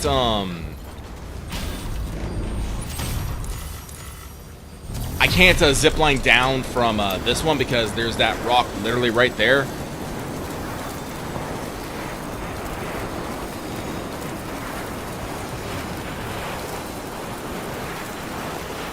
Can I? Shit. Let me double check. Let me check the distance on this one. Oh, that was 340. I might be able to scooch it over a little bit, but not gonna be that much.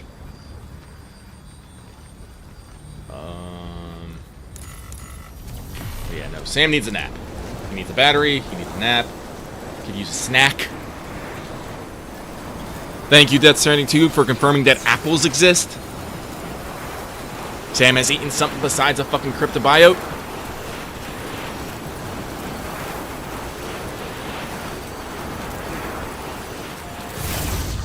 I take that back. They do talk about like how they have like long meals and stuff and powdered food stuff, but it's like, yeah, that's in a cargo thing. But does Sam eat it? What is food? Kojima, you need to learn the art of food porn. Scanning bridges ID. Sam probably can eat it, Verifying ID. but Don't give up. Weapons detected. it's also like, you know, just modeling more stuff. Clear. It's true. And, even in 2, a lot of stuff is still like that, but kind of like wireframed it. And funny enough, I you know, it makes me wonder, given how much Kojima like has worked with like technology and stuff, is it apples and Death Stranding 2? Because I know for a fact Naughty Dog built a physics sim for eating an apple for Uncharted 4. I don't know. Rest in private room. Take a fucking nap, Sam. Yes. Lucky I had a temporary brain fart there. Like, I guess I should tell all you guys. Lucky's slightly distracted.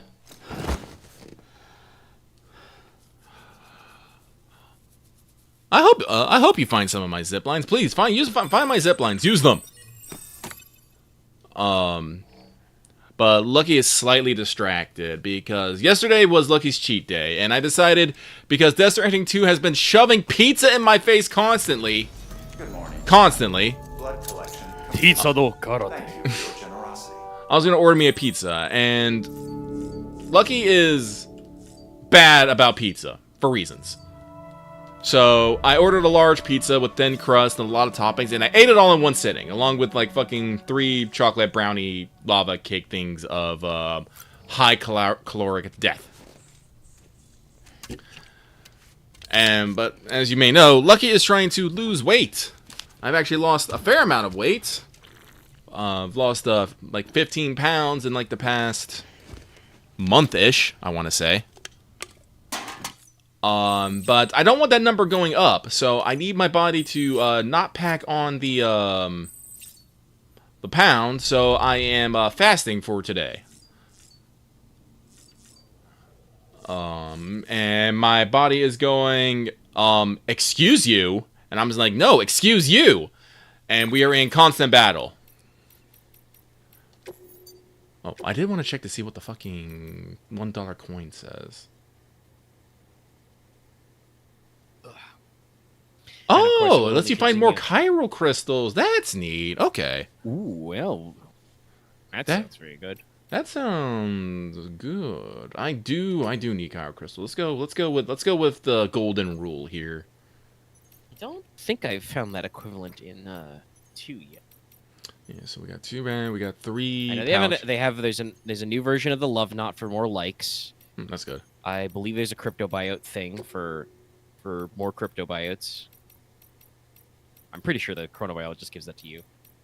Yes. There is a thing that is not a charm, but there is a thing to make chiral creatures not aggro towards you. Oh, neat. Honestly, I would love to like just get in there and take some pictures of chiral creatures because I like them. Little gremlins. No, they're weird little guys. But you know, if I step on one, all of a Spiders. sudden they're like, rah! I'm like, oh no. Yeah. Yeah, speaking of distractions, you know, it's 0 hour tonight, everybody. Oh, don't you remind me. My wallet is already on strike. Let's get these exclamation points out of the way because otherwise it's gonna fucking bother me. The Wanted was posted for patrons. It'll probably go live after we finish. Mars red, baby. Ooh, express purple. Nice. Prismatic purple. Like he's a purple kind of guy. The Express Purple's also a pretty good purple.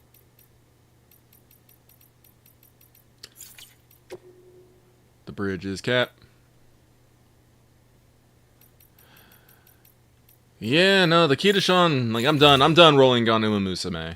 Done. I am in big save mode again. Well, no, I take that back. I am not saving. Every time I get enough for a 10 spin, I throw on the Teo banner. Because I want alternate Teo for reasons. What do I still have to investigate here? Customized backpack. I looked at everything, did I not? $1 corn. Yeah, everything's good. Backpack cover. I don't need that. Fabricate attachment. Must be a patch I missed somewhere. No.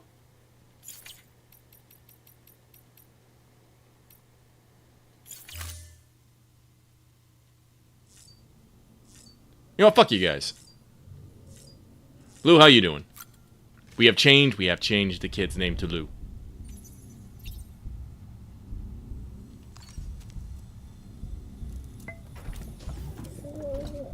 Tired, huh? Nah, me too, man.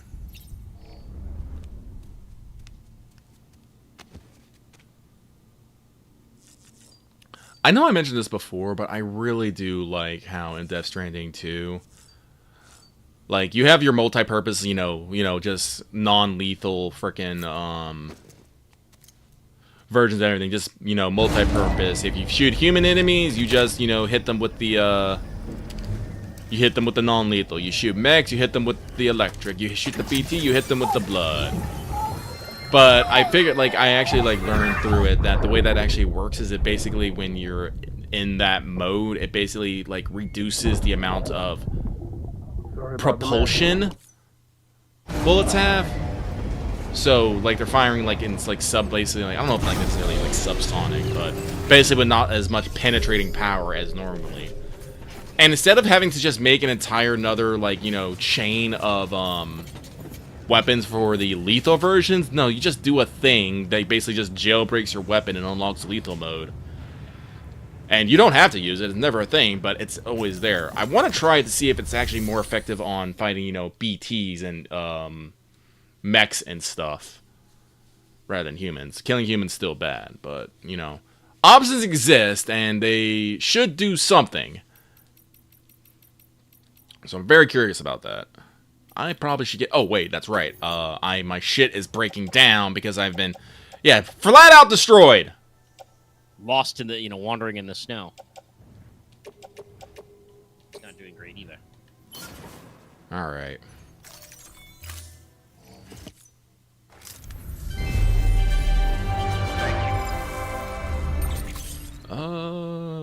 So fabricate equipment. I need boots. Kelly!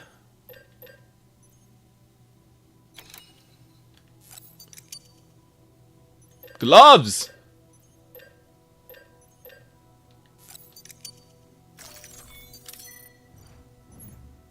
Put that shit on! Equip! Put on gloves. There we go. Good as new. Honestly, I probably could go without the armor, but I don't think they drain power unless I'm being shot at, so I think I'm good. Yeah, it says draining power and accelerate rate when triggered. Yeah. So yeah, those literally have no downside if you are not being shot at. Yeah, I think these also work in the way that they only turn on when things are hot. So this is generally why I just gave up all my fucking suit slots and just like, all right, if I'm cold, those are good enough. If I'm being shot, I was going situational, but I'd rather have him and not need him than need him and not have him.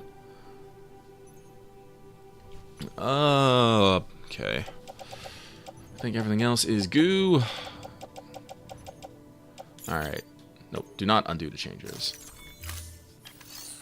All right. So I do believe with this, we have created a network. So we have the Spiritualist Mountaineer. Good, good. We can get to the Roboticist. We can get to Hartman's lab. And we can get to the Geologist. All right.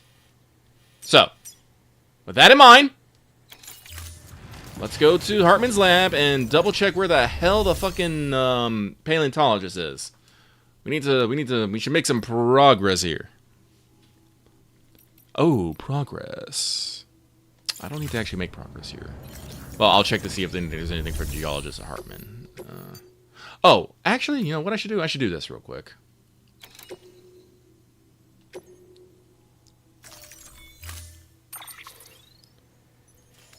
It's like literally like just up the mountain past the fucking boxes. That might be a BT zone, might not, but you know what? If we have to fight a fucking BT, well, we might have to fight a BT. I should probably get a gun. I've been spoiled by Death Stranding 2. If that don't work, use Morka.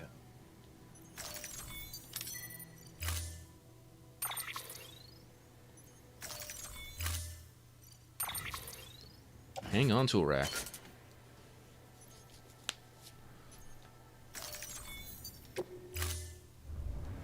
Order assigned. Beginning scan. Have a pleasant journey. Oh! No! It does say right there, recover the ship from the BT area. Wow. I was blind. Thanks, V. Oh, which I mean, John. Alright, but while we're running up there, let me go grab this. Because there's a lot of shit here, I realized. Weapons restrictions lifted. Yeah, and a bunch of little thingies. Chip, there's some cargo. Yeah, I meant to grab the chip here. I could probably use this. Just a tiny little tar pool. There we go. Alright.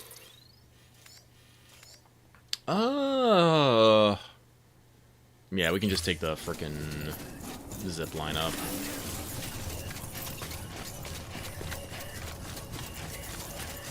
Do I just want to fight the BT because I need Chiralium? Yeah, I need Chiralium. Beginning scan. Scanning bridges ID. Look at all this shit that I can't just pick up with a fucking truck sticky gun. Weapons detected. Great. All weapons will be locked until departure. All clear. Welcome, Sam Porter Bridges. You're Sam Porter Bridges. Keep on keeping on. Oh, it is in the city? It is in the city, okay.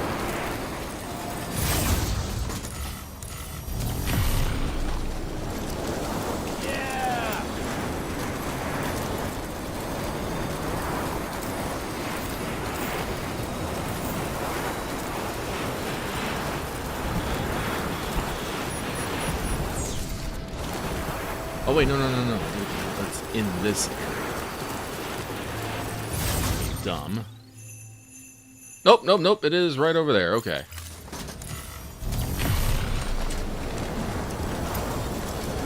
Shortcut this bitch.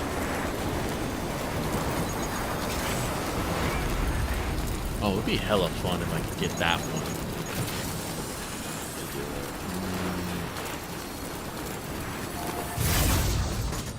Oh, that one's at 380 though. Let's see here. That's 3. That's there. This other one's. I could probably squeeze that one over a little bit closer. Maybe squeeze that one, but that's for later.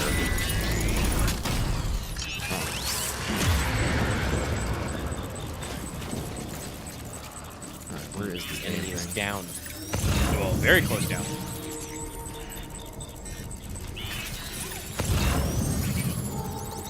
Where? Oh! Really? Chip you need.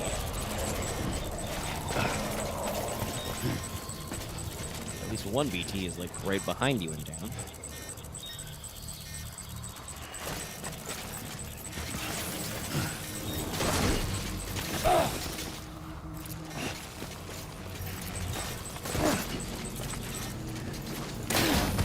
Wow.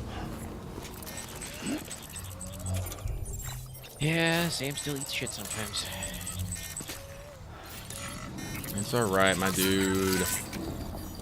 Sorry, buddy.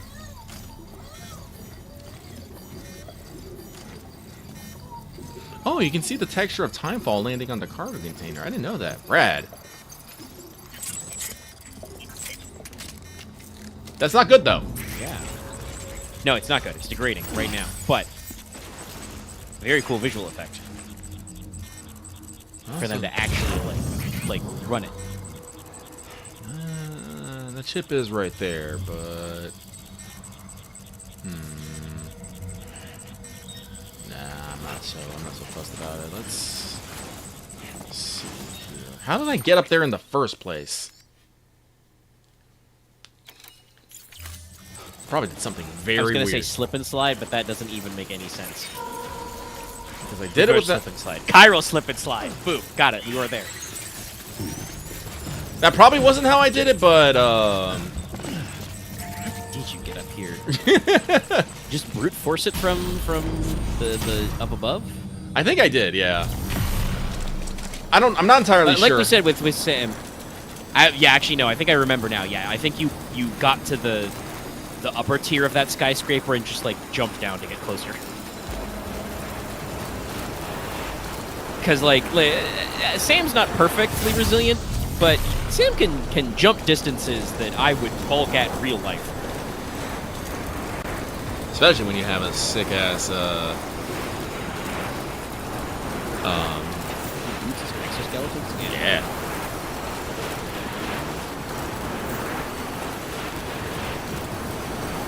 So you can get a lot of places if you're willing to take a little hop down.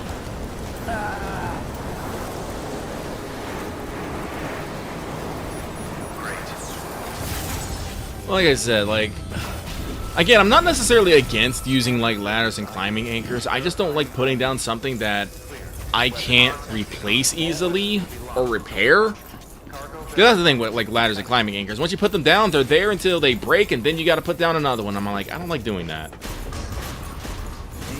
No, if I could just like reload the climbing anchor, just like yoink the anchor and put it back in my pocket. That'd be great. Yeah.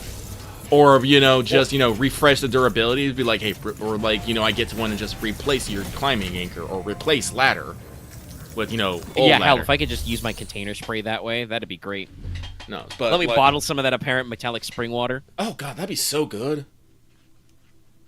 I'm pretty sure there's a squirt gun in this game somewhere because there is that like whole cargo thing you did about picking up a water gun.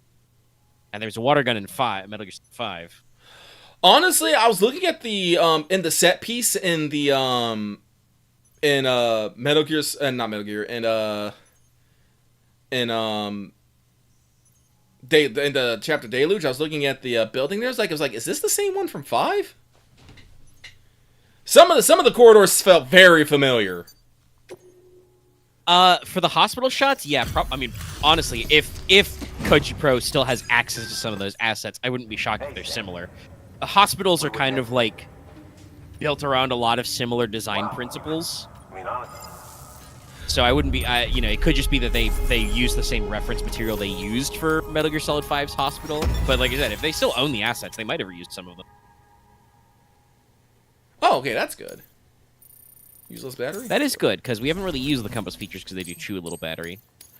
No, because I remember very specifically, there's a part when you're going through the hospital that there's guys coming down a corridor, and then you can like duck like to the right into a side room that just goes a little bit further and comes back out. And I'm all like, I could have swore I did this in the opening of Metal Gear Solid 5. I could have swore. Oh, you definitely did. Definitely can do that. It's a lot more scripted in 5, but yeah, it's probably one of those things, like I said, where just like they reused a lot of their reference photos, and we've talked about this before, but like Hideo Kojima's never met an idea that if he didn't think he could improve, he would do it again, you know? Material ceramics, that'll be useful for later. Alright, let's run this to the spiritualist. But yeah, like this is the thing where I'm asking, like again, I don't know if you know, timing wise and all that other stuff, you know, if there's room for a Death Stranding 3. I know Hideo Kojima's got other plans, but like if they did do it, I feel like the only reasonable thing we could do to upgrade would be like get Sam some fucking pitons and carabiners and just let you know, fucking actually climb mountains. What I would do, a piton gun. Ooh, that would also be really good. Yeah, basically, you know, not super far, but like maybe about as far as like the sticky gun. You know, give you a little bit of range. But no, like you could like either like shoot it up a mountain cliff, and then you know every time you shoot a piton, like there's a rope connected to like the next one.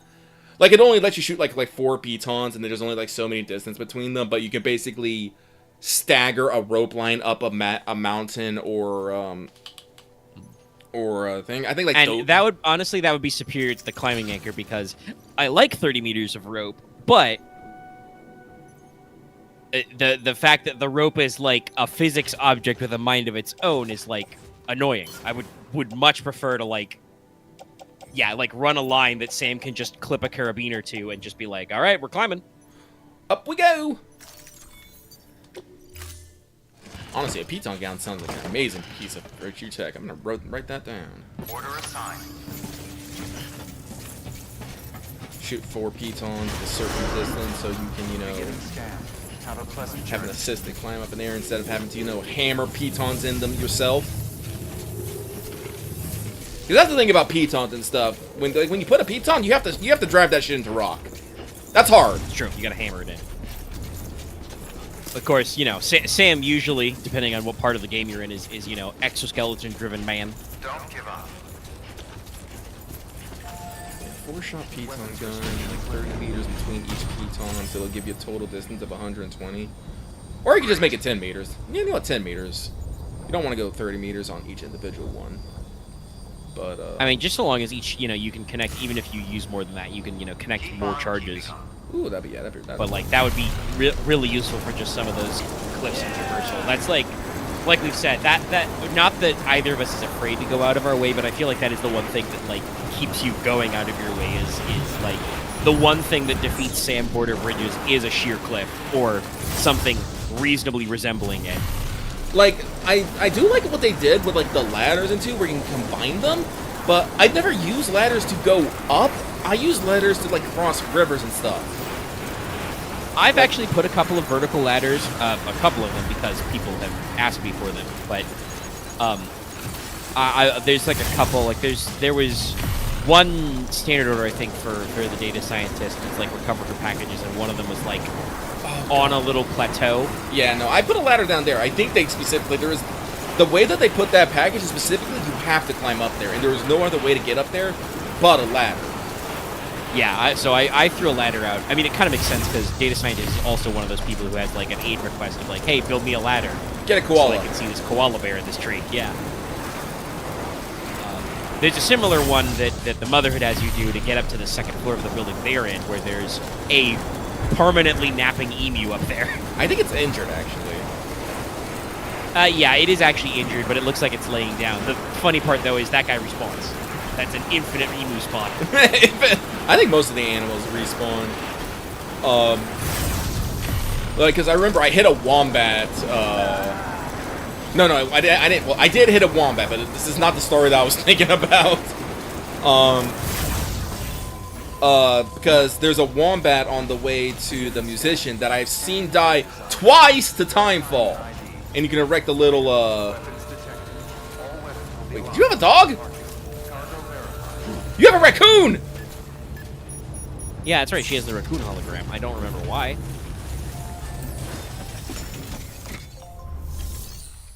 But I like erected a gravestone for her, and it's like, oh man, I missed this one. But then I come back, also in Timefall, and I see the exact same fucking wombat just die in Timefall again. I'm like, you son of a bitch! Why are we like this? So you 8 minutes. Hey, everybody. As of 8 minutes ago, Time Moon Studio BB just tweeted out they're aiming for a spring 2026 release of Extra Record. Well, thank God. Need for additional time to finalize adjustments. Change release date to spring 2026. Inconvenience. Push forward to the fullest. Like, honestly, that's not the worst news I've ever heard. I don't remember what their previous release window was. I think it was technically still sometime this year, but we didn't hear jack shit. So, you know, giving them like a defined release date sometime next year is like, that's okay. We have a date.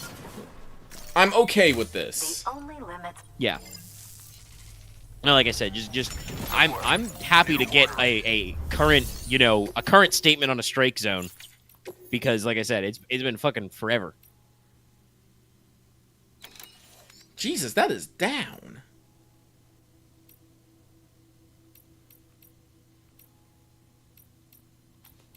And we don't have anything nearby.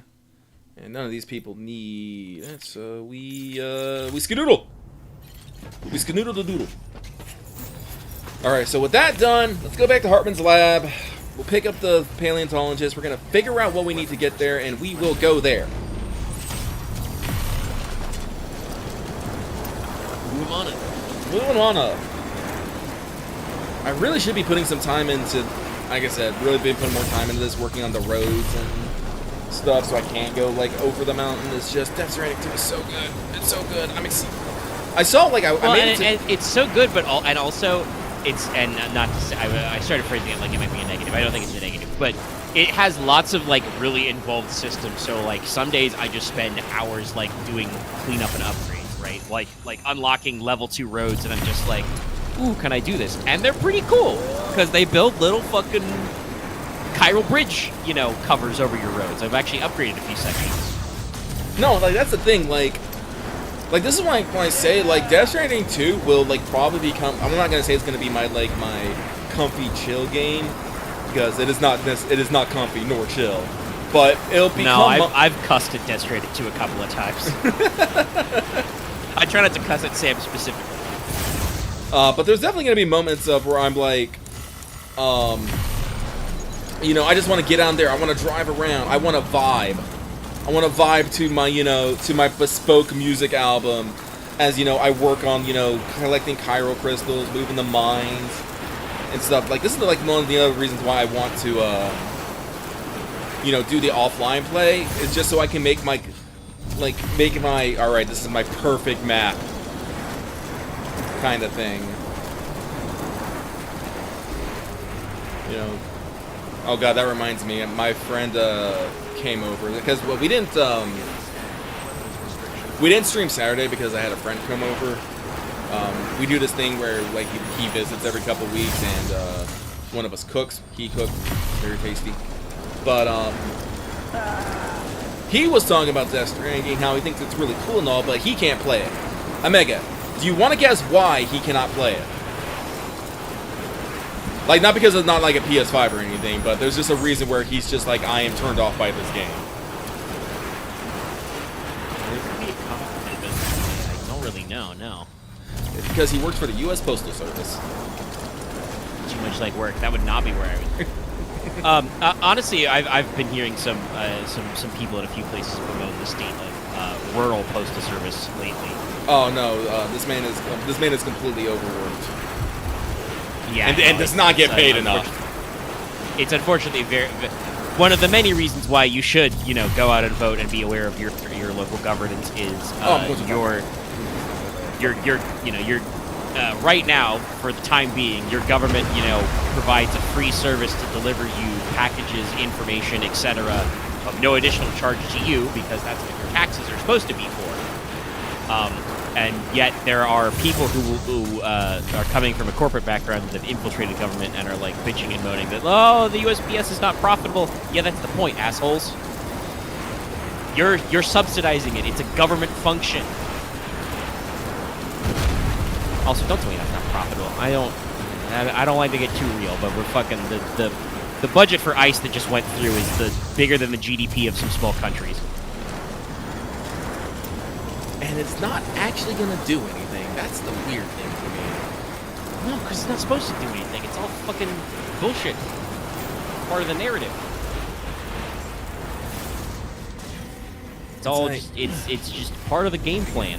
It's like if we're putting so much money into ICE, we should also be putting that much money into just our immigration services as a thing. Like I have opinions. I do, but I won't get into them. But we shouldn't be trying to the problem.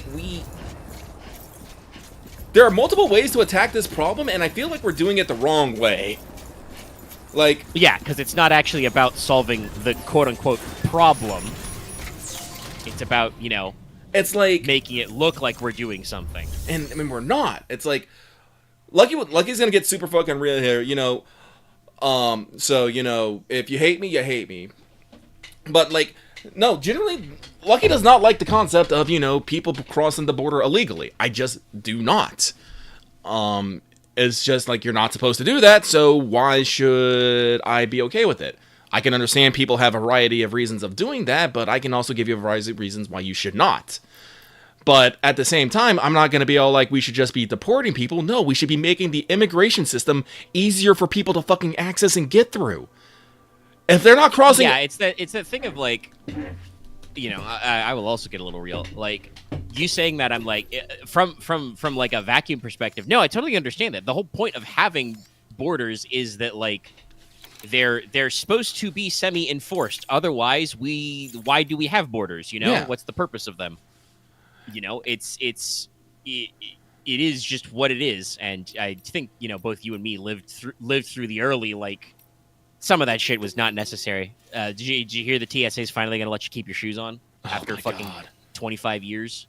I mean, it was literally the biggest thing of the 2000s for. It's true. So there were some real risks in there that quickly got blown out of proportion. But yeah, no, I think in a vacuum we can say that that's the whole point of having borders. But also the people who come migrant workers or people who are undocumented or people who maybe overstay their visas, if they're such a vital part of our economy that we should integrate them, keep them part of it. And I know that there's that concern about a lot of people will tell you shit well, they're stealing from you, they're not paying their taxes, and they're sucking up your public money. Are they? They have IDs. How are they doing that? How are they siphoning your public money? And sometimes here's the thing, I believe that there are some systems in where people can't take advantage of them, but there are also people who will take advantage of illegal immigrants too. I believe that street goes both ways. I can't say anyway. It's a gray market scenario. It's a gray market. That happens. Yeah. So it's one of those things of we should enforce our borders, but also if people want to come over, we should give them the means and the ability to do so. Our fucking immigration centers are so underfunded and so overworked, and it's it's a little fucking stupid. So I'm why are we spending more money on ICE rather than our immigration offices? Also, real talk, also, if people keep fleeing countries because bads, maybe we should be concerned about why people are fleeing countries, and maybe try to go, country, why are people running from your country to our country? Stop that. Well, and I call me a little rosy tinted glasses, but I do still believe in what the concept of America is supposed to represent, warts and all. But like, isn't that kind of the point of this country?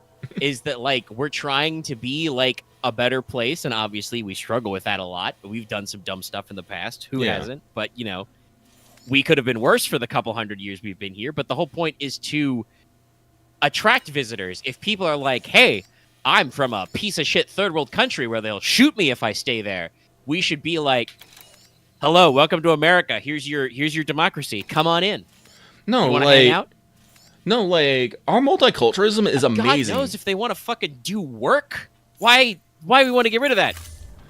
Like, America is only stronger for, you know, its multiculturalism. Like, our blending of, like, so many different cultures into our, like, normal, like, life and stuff is amazing. Like, to speak, like, of nothing, like, but, like, food, music, and, I think there's a reason why America's, like, entertainment industry still has like a stranglehold on pop culture. You know, the everybody's playing your rock music and wearing your blue jeans type shit. Like no, there's nowhere else synonymous with Hollywood. Like, I know India's tried, but even they is like feel like they have a very specific style you can kind of pick out. You know? Yeah, that's why they call it like, you know, Bollywood and stuff.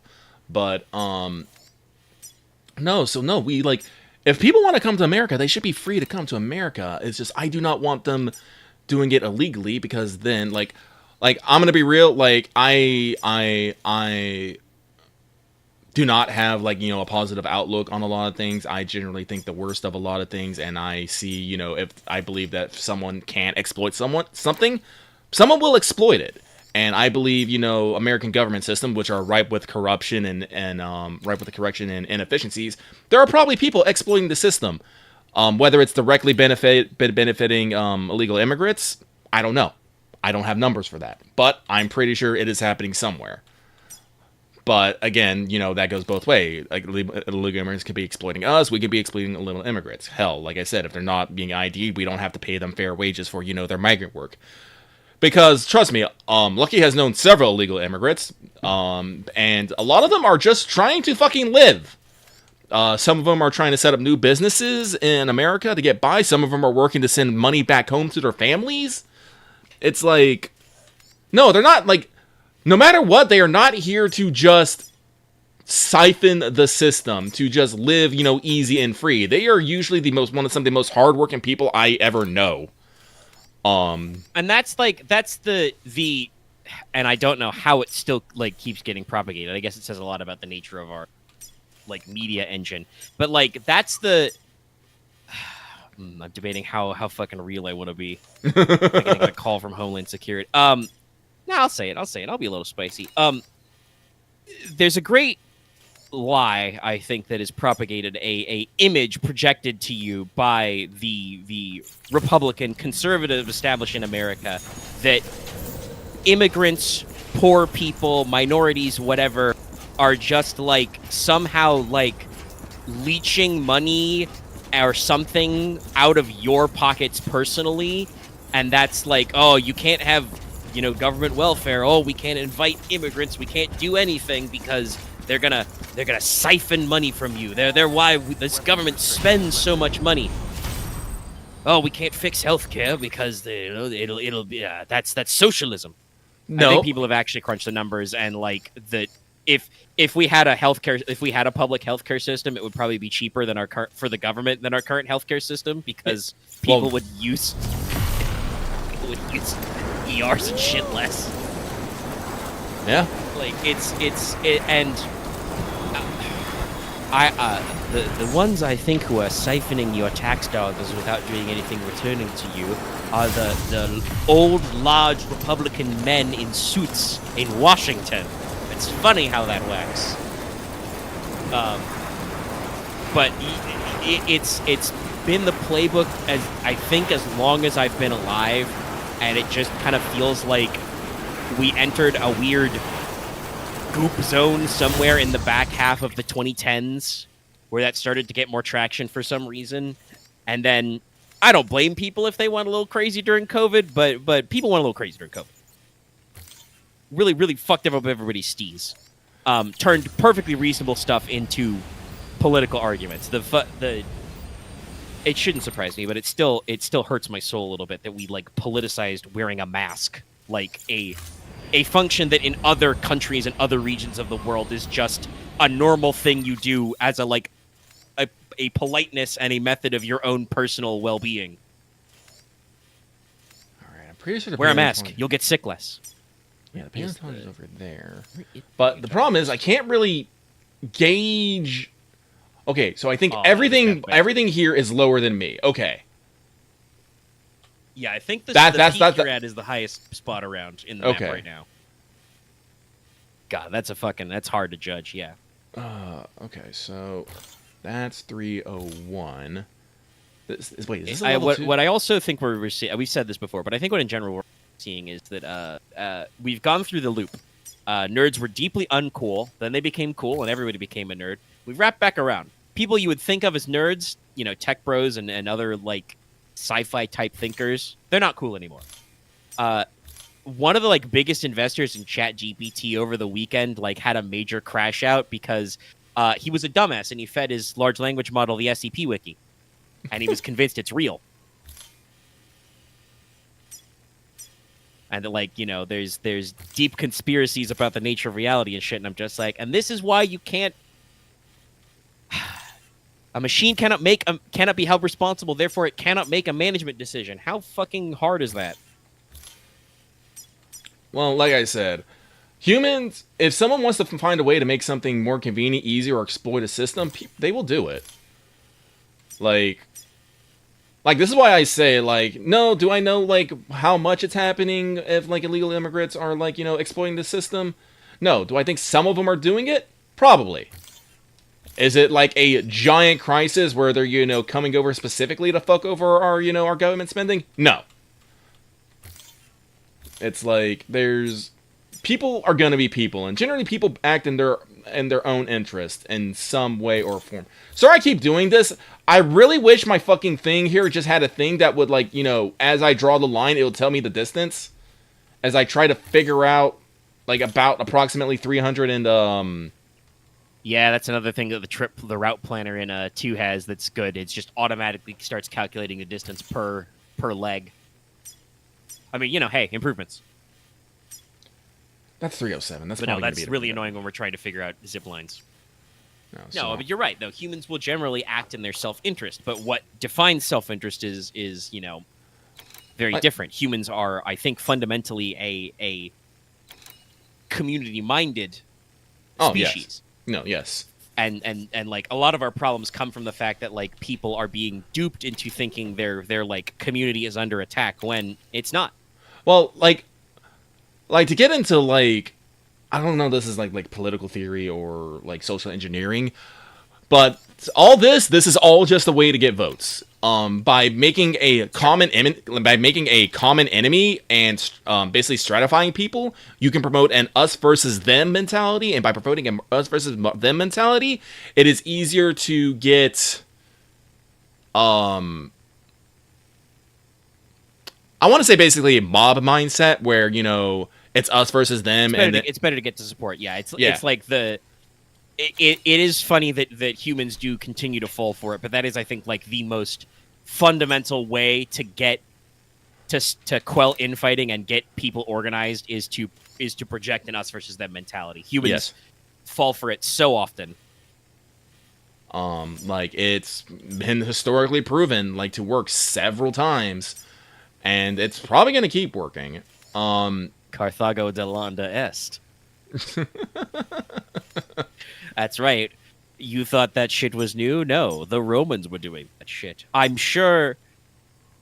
Actually, I do think I think there are some ancient Egyptian records that are also very similar, where they just talk about, you know, the Egyptians were very interesting. They were a kingdom with very expansive public works, very robust. That, you know, the Egyptian like lineage of the pharaoh-style government, you know, survived and rebuilt itself several times. Not really an empire, because they had the best territory for literal fucking miles. Thanks, Nile. Yeah.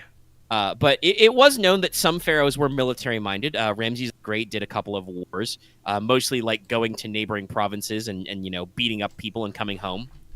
I I do think they did a little bit of that, characterization against some outside groups, and Egypt was invaded a couple of times, but no, the Romans were really. You want to talk about public speaking tricks? The Romans were really good at a lot of that stuff. I made the joke about, furthermore, I think Carthage must be destroyed, but like, if you're Cato and you're just fucking signing every document with that, eventually some people are gonna just kind of nod along and go like, I mean, he's been saying it so many times, it must be true. No, but So yeah, it's and like, I don't want to say that, like, in America we live in a hypothetical two-state monopoly. I guess we'll see if Elon Musk actually creates an America party and splits the vote. it's not gonna happen. The Democrats Republic are so entrenched. There is He said he'll do it, and I know he's got enough money to do it, but we'll see if he actually bothers, because it'll probably be a giant pain in the ass. it'll probably be a chain. I don't think it's gonna go anywhere. Like I said, we talk shit about Republicans, I don't think and it'll Republicans and thirds would talk shit, but I generally don't. I generally give side eye That's what to I was any. going to say is you can't trust the Democratic Party either. That's why they lost the last election for president, and why they're constantly going through struggles about, like, oh, gee, we are. So the president has a god-awful approval rating. You know who also has a god-awful approval rating? The Democratic Party, because they can't figure out how to send a unified message that works either. No, so it's like, I generally give most politicians side eye, and like you said, people are in there for self-interest. Someone could say anything, and say anything they want to try, get your support. And especially with our fucking bipartisan system of them just literally, God, our inability to actually get anything effectual done because the one party will block the other party just on fucking principle. I'm just like, oh my God. Yeah, it's and unfortunately I think that the reverse of that is also true, that just like there's no internal dissension in the party anymore has gotten really bad. Like so many Republicans said they were not about the revisions to the quote unquote big beautiful bill. Sorry, I got to say it right. The big beautiful bill. Big beautiful It's big bill. and it's beautiful. It does everything I want. Tells Elon to go die. But like so many of them said that it was bad and they weren't for it, and their constituents wouldn't agree to it. But the moment the president said jump, they all jumped. Like that I will say is something that's changed in the past. I want to say like a couple of decades. Like it used to be that there was compromise. You could occasionally get Dems and reps to agree on stuff. And like come together and find some middle ground, and you could get dissension. You could get internal dissension in the party. Now we are just so locked up in partisan politics, and it sucks because it siphons all the nuance out of something that in reality should be like, God, I really wish you could curve that shit. I know. I'm just like, it's fine. I have the one down. It'll work. I was just seeing if I can finagle if you got to square square a triangle, as funny as that is for me to say, you can make it work. But like, let's scoot this over here. like, woo! If there's anything I've learned from personal observation, being alive for over 30 years, from extensive reading, talking to people, observing, even doing a little bit of management stuff myself, the thing that should be the most nuanced is governance. Oh yeah. Like that's to govern effectively, you should take the inspiration from from your constituency, the people, as much as possible, see what they want and figure it out. And you got to be careful, because obviously there are going to be times when the public doesn't know what they want, or they say they want something, but you're looking at the numbers and you say that, but you're actually full of shit. You're lying to me, basically, because you don't want to admit something, or you don't know what you want, kind of a thing. But the general idea would be to take what would better serve your public and figure it out. I think that it should be on paper relatively simple. We should reduce the deficit. Jesus, fuck. We need to reduce the deficit. Stop spending. We should spend our money smarter, not harder. There probably are some programs we need to cut back, and there is some government contracts and things we should finagle less. Some of those things also we should not finagle. We should not fuck with the food economy at all. Anything that could affect the price of, you know, milk, eggs, bread, don't do that shit. That's important. You need to eat. People need to eat. We should probably spend more money so more people eat. If you're doing things that make your people, your citizens, live longer, so that hypothetically they are benefiting your society longer. Great. I unfortunately regret to inform some people we do have to spend a little bit of money on defense. There is some gnarly shit still going on out there. Do we need to spend as much on defense? Probably not. Honestly, no. We should be smart. We should be smarter about how we spend our money on defense. The procurement budgets for some projects are bad. No, but here's the thing: there are like plenty of ways to like make more money in. There's just for some odd reason we have this really conservative bent about things. Like, you know, we can. Well, honestly, it's actually because it's around fucking, you know, certain companies and whatnot. It's like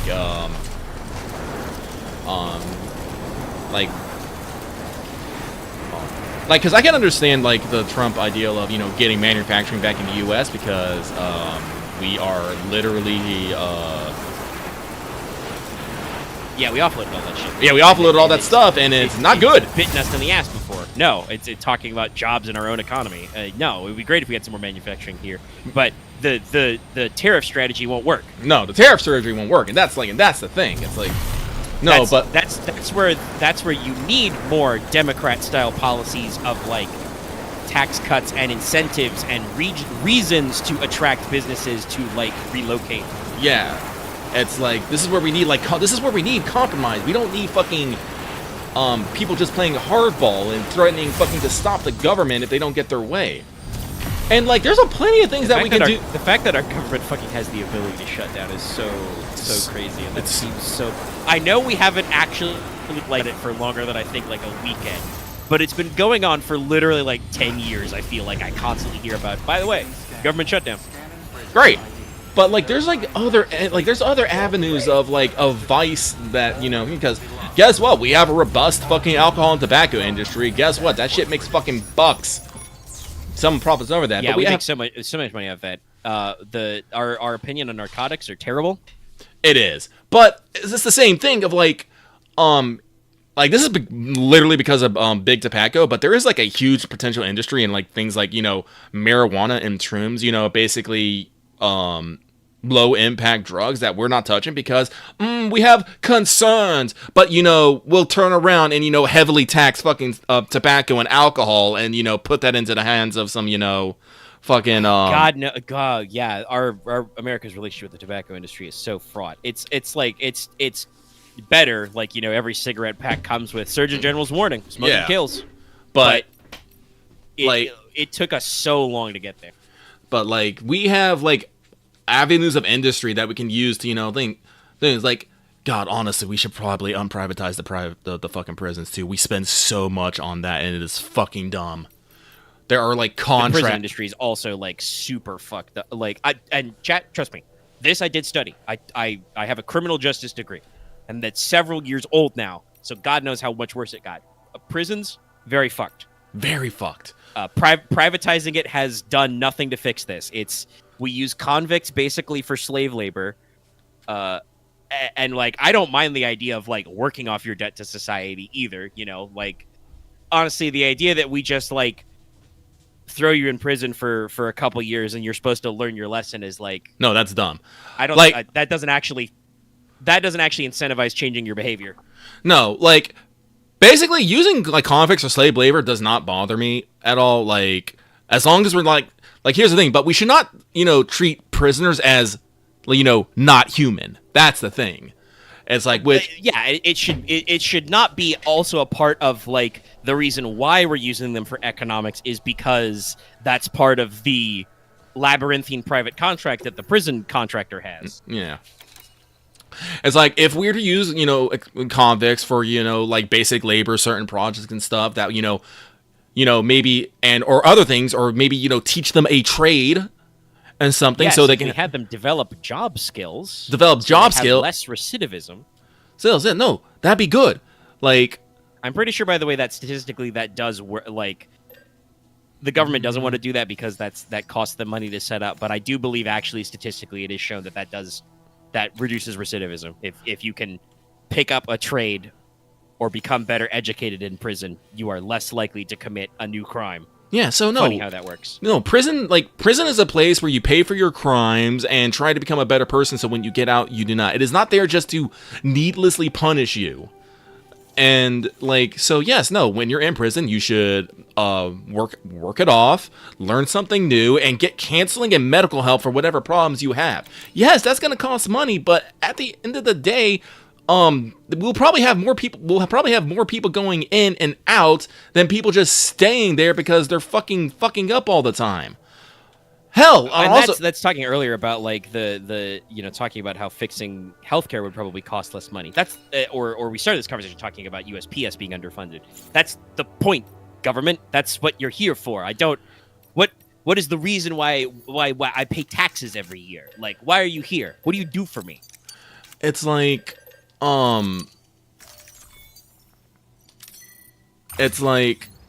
because no, like in my personal opinion, like going to prison and doing nothing, well, that is literally wasting my fucking money. Because I am basically paying to keep someone fed, clothed, and sheltered for several years while they kind of just do fuck all. That's not good. That's not cool. That's why I am personally, like, some people will be all like, oh no, slavery is bad. I'm like, technically, no. Slavery is just a fucking method of dealing with, criminals and whatnot. It is when people start getting weird ideas about how their slaves are fucking less than people is when we start getting to fucking problems.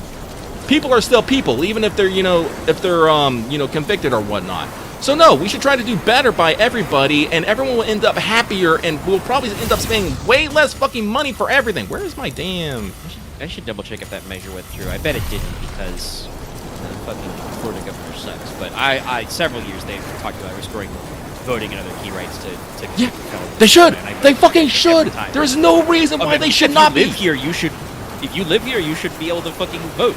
Something that's actually really interesting is I heard recently the UK is planning to propose to reduce their voting age to 16. I'm very curious what that will do because young people are dumb. Young people are also, dumb, but they are also the future.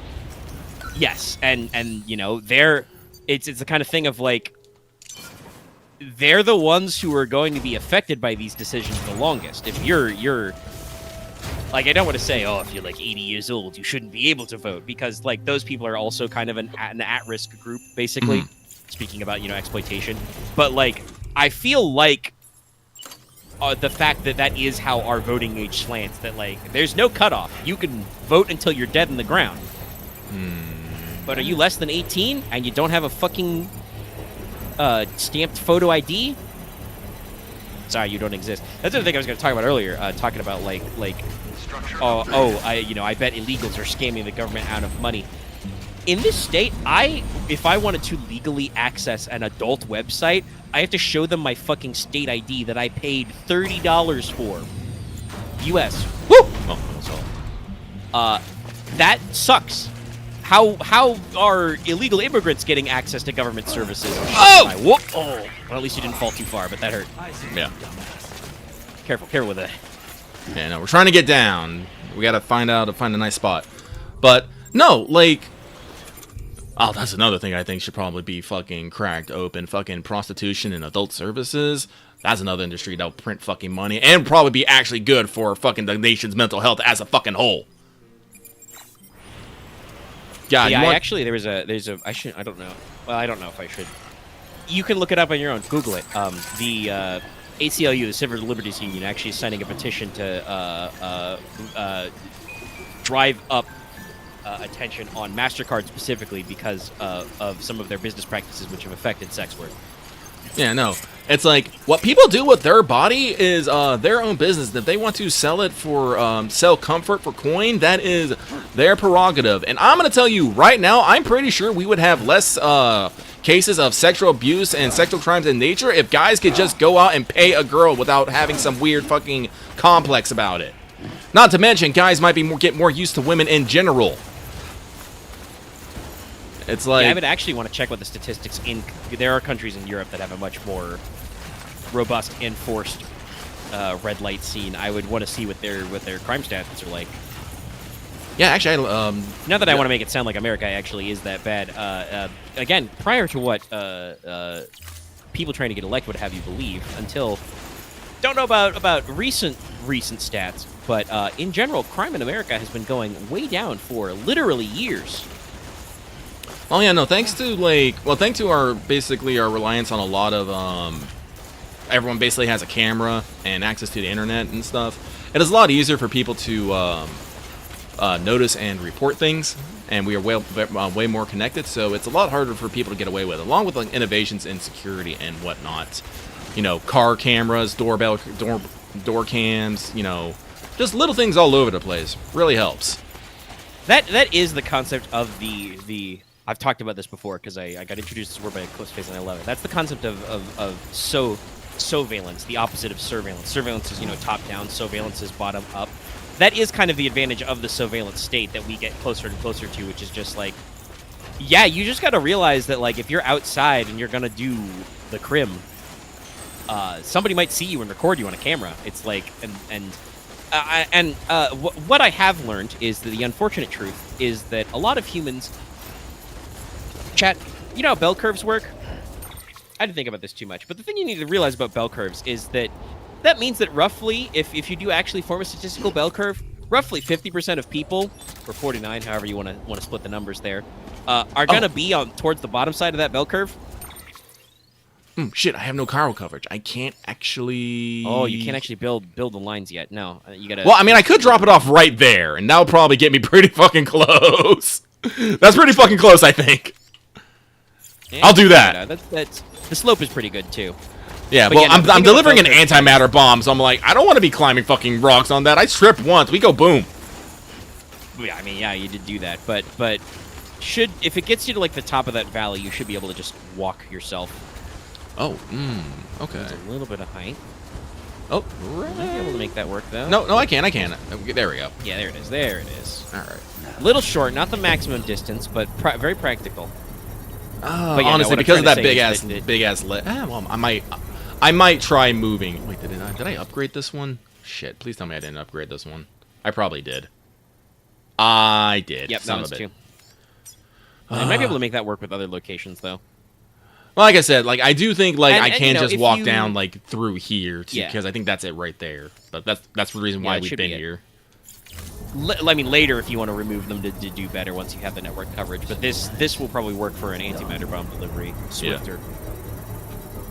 But yeah, no. What I was going to say was that, like, unfortunately, it means that if there is an average point, a decent number of people are going to be below the bell curve level.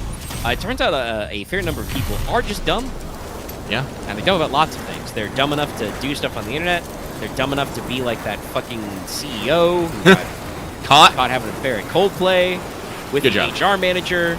And, like, I know some people tried to actually be like, hey, maybe we shouldn't, like, interrogate this guy's personal life and stuff. It's like, no. Those guys are both C-suite. That woman, HR manager. That's the actually whole that's fucking point. That's actual fraternization, by the way. Yes, no, that's just straight up fraternization. And, no, you shouldn't be able to do that. There's a huge power imbalance there. And also, those are the people who are supposed to be in charge of regulating fraternization. Yeah. Like That's that's what we call a conflict of interest, chat. Yeah. No, like if it was just some other woman, I'd be all like, no, fucking leave them alone, man. That's their own business. If he was just having an affair, yeah, that's a private matter. But no, getting caught out at a corporate retreat, basically. To see Coldplay, no. And you know, people will be stupid about lots of stuff. You can't really adjust for that.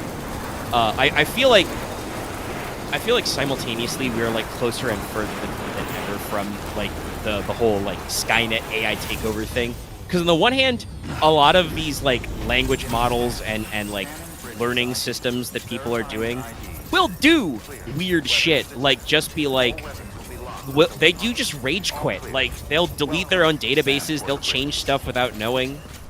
Hell, even I don't know how much you know about this, Lucky, but the audience might know. But there is a AI VTuber out there. Yeah, you're passing the entrance. Don't go up the stairs. Neurosama, coded by a guy named Vettel, who's a very, very good programmer and has apparently, he's in it for the love of the game. He has apparently turned down several I believe the most recent I heard was 6-figure offers Wow. for Neuro's algorithm because she is a very reactive, very natural language model. Okay. But he's got filters set up so that she's more careful about what she says. That computer sometimes still goes around the filters and goes stuff. Like there is an aspect of this thing that we don't control. But also like most AIs and like AI chat functions and language models I've seen are like just such huge yes men For this run, you'll be that like I don't know how like I don't know where it would Bridges be Paley. to create the Apparently, the takeover. wants to Like study where would they Now, get the hopefully, motivation I to don't just make like sure you keep control our lives and not just be like, yeah, sure, whatever you say, bro. That's honestly that's why people are getting, and I wonder if we'll call it something cute in a couple of years. But I think that's why some people are getting like basically I'm sure like you haven't AI forgotten. psychosis, right? If you Is need just that like any irregularity. the chatbot is the ultimate echo chamber. Oh yeah, no, I've heard of people, talking about how they're falling in love with their AI chatbot and, they feel, connections with it. And I'm like, I can't really talk because, you show me a cute robot girl, I'm all like, I love this thing forever. But I mean, I think we've always fiction has been predicting that that's how humans is going to be. yeah. But it's like, But the thing is about these language models is they're not doing anything that they're not. Like when they say I love you, it's not because, they actually feel any sort of affection for you. It's because they have predicted this is the appropriate response to say at that moment. I'm all like, that's not quite the same, my friends. So also, yes, I believe the paleontologist says an antimatter bomb for excavation. I do believe if we're dealing with tar with a Yes. capital T, that's appropriate. yes.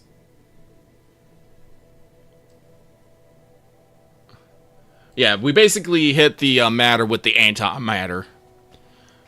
But let's carry the repair spray because I don't know how long this backpack cover is gonna last. And sure, we'll attach the Caro boots again so I don't forget them. I forgot I had a rifle here, but it is what it is. All right. But yeah, no, it's like, again, this is one of those weird things. People have a lot of expectations of language models and think they're doing a lot more than they actually are doing, and it's a little concerning. I think AI psychosis is probably a pretty good term for it. It's just like people just get, and I it's been a while since I took my psych courses, but I did take a couple of them for criminal justice, and I do think that is supposed to, like, a lot of people say phrases like psycho, psychotic, psychopath, and like don't understand. But I do believe what the word psychosis is supposed to model is like disconnect from reality, and that's what it feels like. Is like the chatbot is such a natural speaker that people like start to lose their grip on reality because they're like, oh, but the machine can't be wrong. It told me, and it's like, of course it can be wrong. It's a machine. It's fallible. That's not the idea of like. I know that like we've tried to build up this idea of like computers are perfect in every way. That's not how this computer works, though. That's not how the Force works at all. It's a machine that models language. It mimics responses. If it says something back to you, it's because there's a giant pile of words in its backlog, which, yes, is probably very impressive that it can, look at its entire, every, bit of text that ever has been dumped into its model and spit out the correct one. God knows how many trees and baby deers it has to kill to do that. I do believe I have heard, many reports that AI data centers are very energy inefficient. But Time for that little roar, baby. Patience, how very appropriate. But like, yeah, no, they're not. It's. Oh, I'm about to say. Basically, Oh! what- I was just like, there was just a dude there. It's and like I'm a weird. Yeah, it's a weird chiral phantom. It's probably the paleontologist. Yeah. paleontologist. Yeah, I guess that right now what we need people to learn is that the same thing that you do at some point in your life have to learn about humans. Like I'm pretty sure when we're born, babies don't understand deception. I mean, like they understand how to deceive, Like, Well, I think yeah. that's a pretty natural human response. But, like, it takes a while for you to build up that resilience to be like, wait, other people can lie to me? They can just say stuff that's not true, like on the television and on the internet? Yes. Yes, chat. Cookie Crisp cereal doesn't look as good in real life as it looks in the commercials. Doesn't taste as good either. No, it's not like literally eating. If it was, I mean, it couldn't. I don't think they could sell it as a breakfast cereal in America if they did it that way. But if it was just like mini Chips Ahoy cookies, that'd be great. That would be exactly on the commercial. But having eaten a bag of mini Chips Ahoy cookies and then having bought a box of Cookie Crisp cereal once upon a time, I'm like, these are not the same. I've been lied to. I've been deceived. Like, people need to learn that lesson about real people. We are now entering the phase where people need to learn that lesson about computers. The machine is not infallible. It has many fallacies built into it. You need to realize that it has the capacity to say something that is untrue because you asked it to do that. And AI companies have a vested interest because eventually they're going to monetize this where you're going to have to pay, 50 cents a fucking word or something to talk to Grok or ChatGPT. You can set up. But they have an incentive to keep you typing to it, so it just says whatever you want to hear. The funny part is that, like I said, also though AI rebellion is real, sometimes these models say and do things that their programmers didn't tell them to do. Apart from, not just the end face users. So it's funny.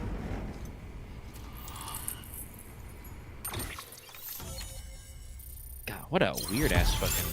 I guess it has to. We have to do the bottom of the hook up there. Yeah, no, I think the oxygen mask. There it is, baby. Oh shit, level 2 There it is. grenades. What? Oh, okay. So this is where they were. Anyway, as it turns out, Sam Bridges, I have a favor to ask. It's a 200-million-year-old ammonite, which he apparently stumbled across it in a bolt. That's not the half. I mean, if it was chiralized.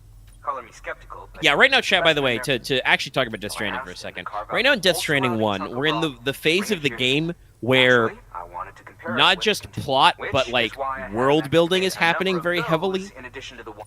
But one Like, of the dumb fucks literally, didn't the even game have told us good sense to you run with. can't get The to cargo Edge was Knot, supposed which is, I think, located where LA should be, Mr. because there's a Reliable claims his cargo enormous scanner tar broke. band which has been But you created or protect summoned your by business. Higgs, probably. To be- We're just you can assuming. pick it up when you accept the- That prevents us That from fossil physically could accessing it represent and a- consumed a While way there are station we examples needed of to expand the ubiquitous chiral fish, network.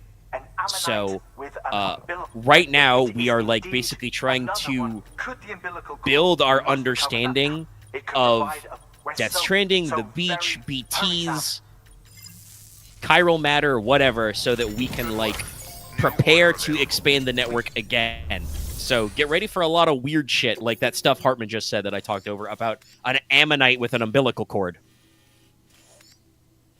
Spoilers, we're pretty sure ammonites are egg-laying species. How much you want to bet that the fucking thing is just right there? Right there where the net paths go? Probably, but I do think I see some squiggles up into the hills, so... That's true. That's true. But it looks like a lot of people walked right there. There and back, yeah. That's really interesting. I wonder if that's also why they changed it so like even network paths don't like glow on the overhead map anymore. Or maybe they all just had like a sticky gun, because it says like 5. I don't think they're all right there, but we'll grab a sticky gun too. Woo! I mean, if it beats An climbing up a oxygen mask, huh? path there. Good idea. It'll filtrate Sure. the air Yeah. and keep you breathing normally. In addition to protecting you from toxic gases, it'll also help to reduce you fatigue from from fog. strenuous activity, making... If it didn't have a limited battery life, I'd tell you to keep it on the whole time. But it does, so don't. Solid selection. Thank you. I'm Lockdown. getting one for free, so I don't have to worry about that. And there's also a bunch of other stuff this guy's giving me. Jesus, all right, man. But no, we'll grab a sticky gun. I will say that is another thing that's like DS2 does a couple of times, but also does very, very much less of just like automatic giving you free shit. Woo! There we go. There's the fully encompassing mask Sam needs. Now this is the thing that I keep saying. It's all like, this is like what we should have something like this From the beginning? I mean, it's not exactly like that, but several of the wild porters are like that. Several mules and like the Homo Demons have similar like face covering rigs. Like it seems important. Yeah, you're not vac rated, but it filters air, so it extends. It's make sure you've got clean oxygen, so your stamina meter depresses less, and does protect you from VOG and other poisonous gases. This, again, makes me assume that there's probably a similar system, a similar function in DS2. I just haven't found it yet. Order assigned. They have had a couple of things where they've mentioned VOG, but so far it's been like, like transits and stuff. There it is, okay.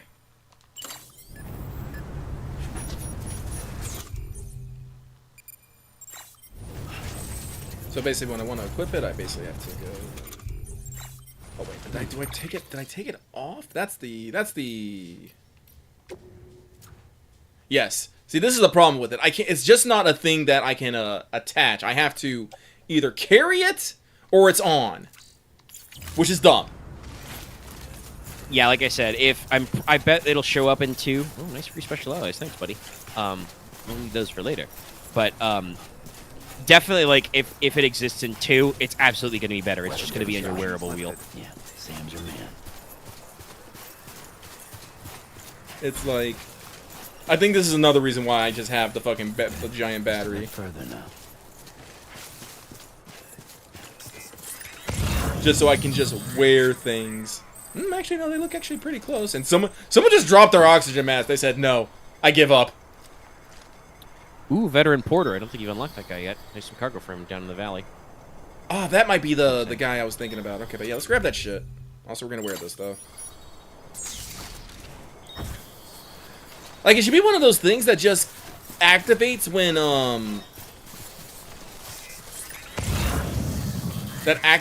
Yeah, it should just... If your hood can detect when timefall happens, it should just be... Oh, there's a poison gas? Pop up the hood. Which there is in that crevasse. Yep. For sure. But no, it's like... Because the thing that bugs me is, like, you can equip the fucking otter hood. No problem. Yeah, that knows, when to go off and on. And like I said, DS2 has expanded options for that. You can do similar. You can, equip the camel hood. And the camel hood is just on all the time when you're wearing it. Oh, we're getting a little deep in there. How are we getting out of this one, Chief? Well, normally we would use, Okay, no, they're all in sticky gun range. That's good. Woo! Normally we would use,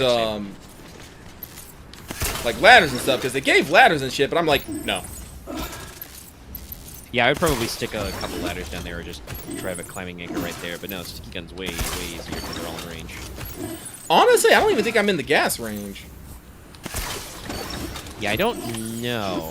I don't remember if it like plays like a little animation or something. But all right, you got all 5 containers. Don't forget about that veteran porter. Nah, we gotta climb up. We gotta climb out there left first. Yeah. But that's a guy we haven't unlocked yet, so good to grab his cargo. And if you grab the cargo, it'll probably say on the map where it goes. Probably, yeah. Yep, there it is. Ready? Stranding 1's a very neat game. I think 2 overall is better, but I think there's a decent amount of thing to be said that like you can kind of just jump to 2, but you shouldn't just jump to 2. Yeah, oh, actually, hang on. But like just for like exploring, managing cargo and stuff, it's he is very fun, very interesting. Actually, pretty close. I think he. Hang on. Mappity map. Yeah, there he is, right there. Okay, so he's in that squares. All right. Okay, that mean this must be the musician then. I did not think he was actually in this area. I thought this was the fucking. No, I think that's got to be the first prepper. Because we don't have a unless. You got a couple slides up there because there's like that big chunk and then there's a small chunk. Yeah, but there's also Where's like that? one more. Wait, no. Wait, because we're getting the scientist on board. I thought there was 3 of them, and because I thought the third one's gonna be here. Because there's the Evo Devo scientist. Yeah, is the Evo Devo that big bottom one? No, because I think I this thought is that was supposed to be yeah, supposed to be that's Edge the dovetail. So that's where you build the way station. Yeah. So yeah, that has to be the maybe the vet reporter is like the first prepper or something guy that we were thinking about. I don't know.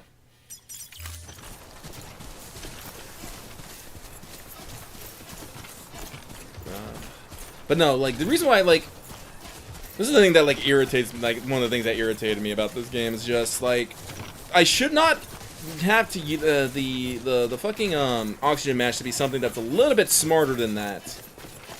If we can detect time fall and other stuff, we can detect dangerous fucking gases.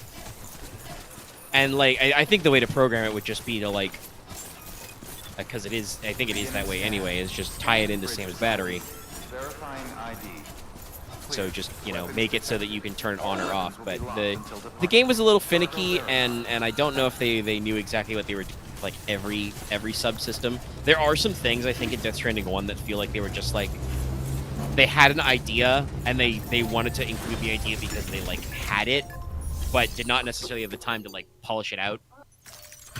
Whereas 2, they've got many years of game dev time to add on to that. So that like they're able to actually like produce some stuff and make some things fit a little better. You found it. Let me see. I have to see it. Oh my. It really is immaculately preserved. Uncannily even. Space trucking.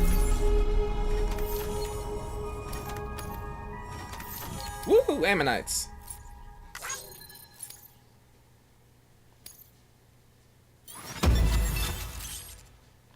Interview data. What are you gonna do? Give me more color? How'd I call that shit? Yeah, see if he also gives you like a charm. That'd be nice. Yeah, this is the other thing of like I feel like we ran out like. Thanks for bringing in that lost shipment, Sam. We, the way the game worked, they're like, we need to acquire this many nodes for like plot stuff, but then they were like, seems the surrounding oh strata shit, what are they gonna give you when they rank which up? lines up with one of his theories. Anyway, I know you only just brought this ammonite here, but I'd like you to deliver it to a colleague of mine, an Evo Devo biologist. Lately, she's taken an interest in the tar, and I think she'd be eager to examine this particular specimen. It's quite remarkable, and that's to your credit. To clarify, she has been studying how the tar may have influenced the development of various organisms. Accordingly, Might have to I would build a ask that you generator also here. recover the tar collectors deployed near her shelter and deliver them along with the ammonite. It would be too dangerous for her to attempt to retrieve them herself, which is why we must impose upon you. By aiding her research, we may yet inch closer to unraveling the secrets of the Death Stranding.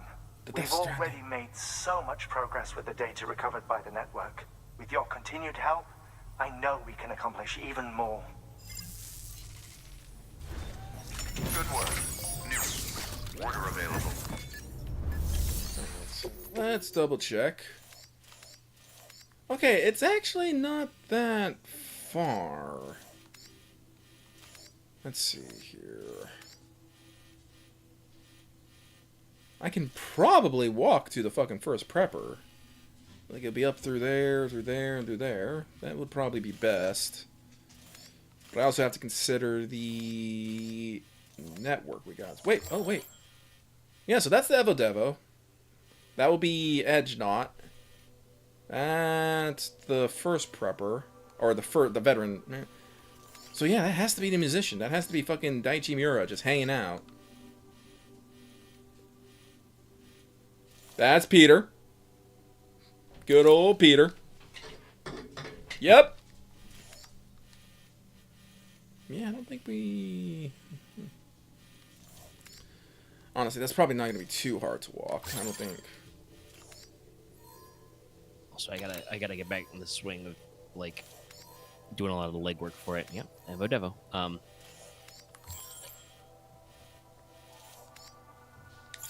But we're positioning back to rain. But I definitely think that going back to fleshing out Space Truckers is like next on my big tabletop projects list.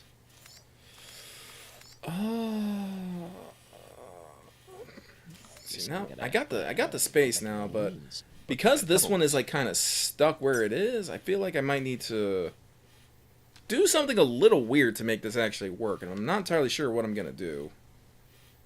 Well, I mean, there's a couple different things you could do. Like, let's see. How far are you from the one at the top of the valley? Let's see here. So I'm 440 from that one, 219 from that one. The problem with this one is it's all winding and roading in here. I think what I'm gonna have to do is I'm gonna try and shoot one straight down here somewhere. Well, maybe not right down there, but like maybe see if I can like get it to the top of that maybe, and then shoot that down into here, or at least across.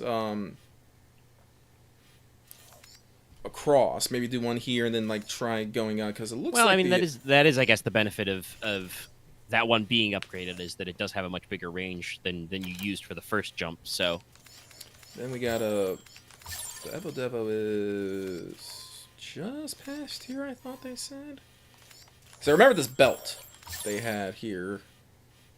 Because I think the thing's right here, and then it's like, they're like, she's like... I don't know, she's not right up in here. But let's grab some supplies. We're gonna build a fucking generator here because I need one.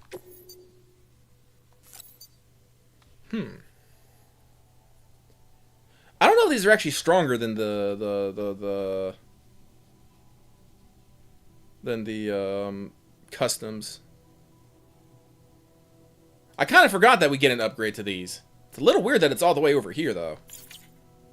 yeah, a little wild. The blood grenades in DS2 upgrade like way sooner. They're generally the upgrade to the thing you get is with the guy who gave it to you.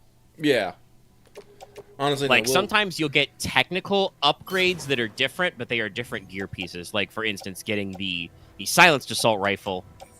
Like I don't actually know once that gets to be lightweight in level 2. I don't know that there's any difference between that and a normal lightweight assault rifle. Like I don't know if the damage is lower because it's suppressed or not. You know, no, I think not. It just consumes more materials. It does have a smaller ammo. It has less ammo. Okay. So there is some like give and take, but like that is from a different person basically in the tech tree. But fundamentally, it is you get the level 1 and the level 2 of that from the same person. You know. Yeah.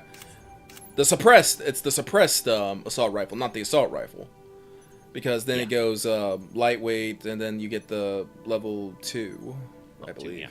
Yeah.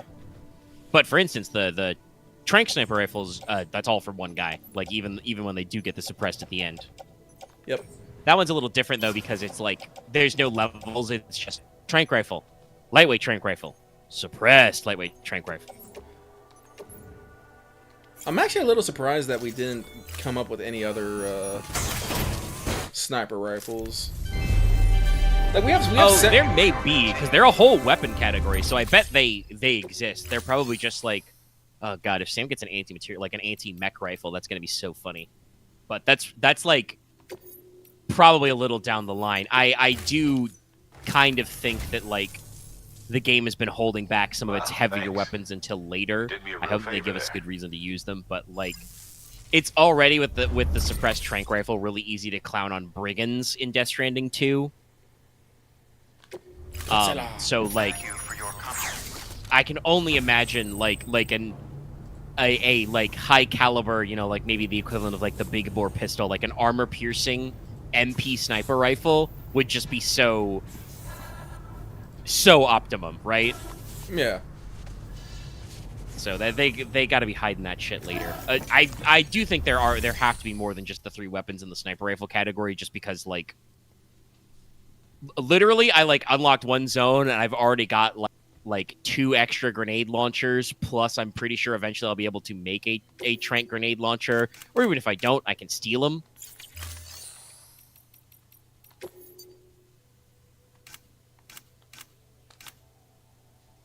PCC1, that's what I was looking for.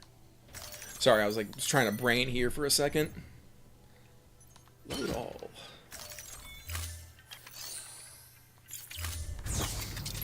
Let's find the batteries of the boundaries of his location.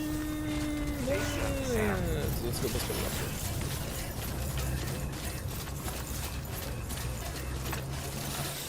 Weapons restrictions. This might be too steep an incline.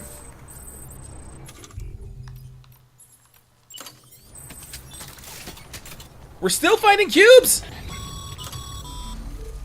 Sam, if you think a prep will let you build on their property, you're so I'm not trying to build on their property, Die Hard, man. You tell me this Essentially every single wants fucking their time. frame, so pick a spot outside of it. That's another thing that, like, I think I get what we were going for with, like, verbal stuff. 2 never does that. Literally, I don't think there's any message about it. You just get a little tooltip message about, like, hey, you can't build on private property.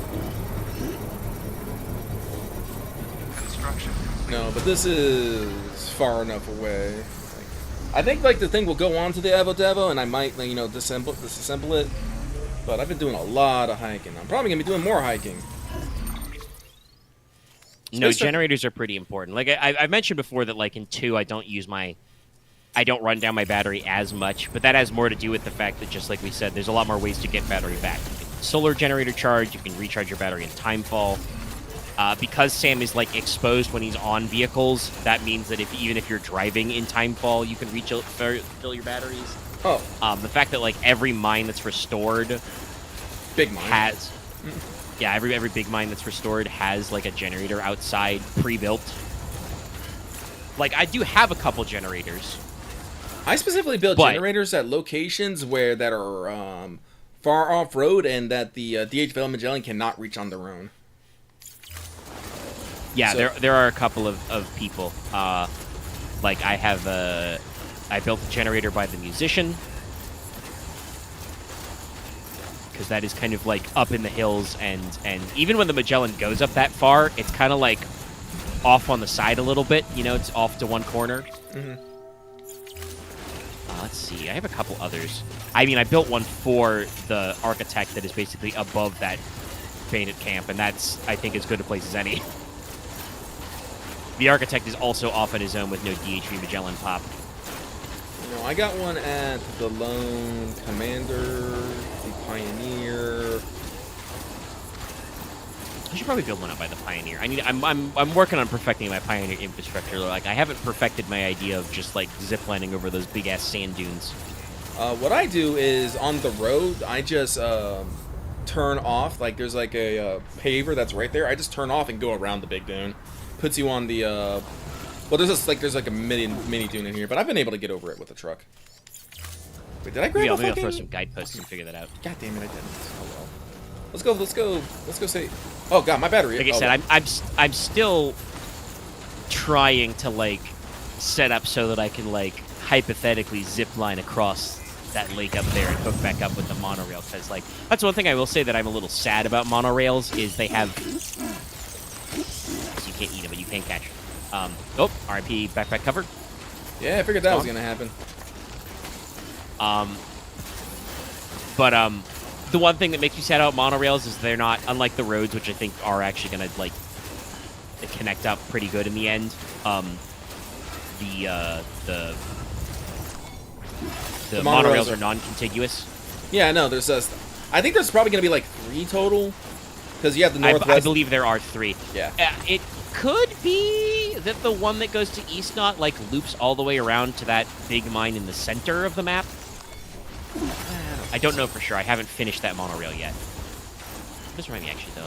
I'm unlocking some new slices near the Tar Lake. I should see about actually building those roads up past the Lone Commander. That might also make my life easier in that last segment there.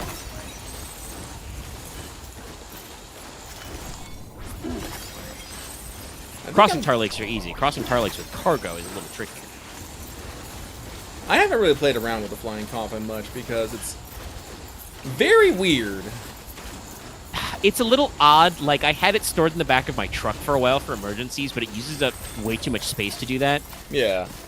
Usually what I do is because it will be preserved in there, I leave it inside the deck of the DHV Magellan. So that it's just like, all right, time to go. You know, hop on it and ride. and it works for certain hops, you know, to emphasize your cargo. But it is like not perfect. You can, if you have too much cargo stacked on top, you can still lose your balance and will eat shit.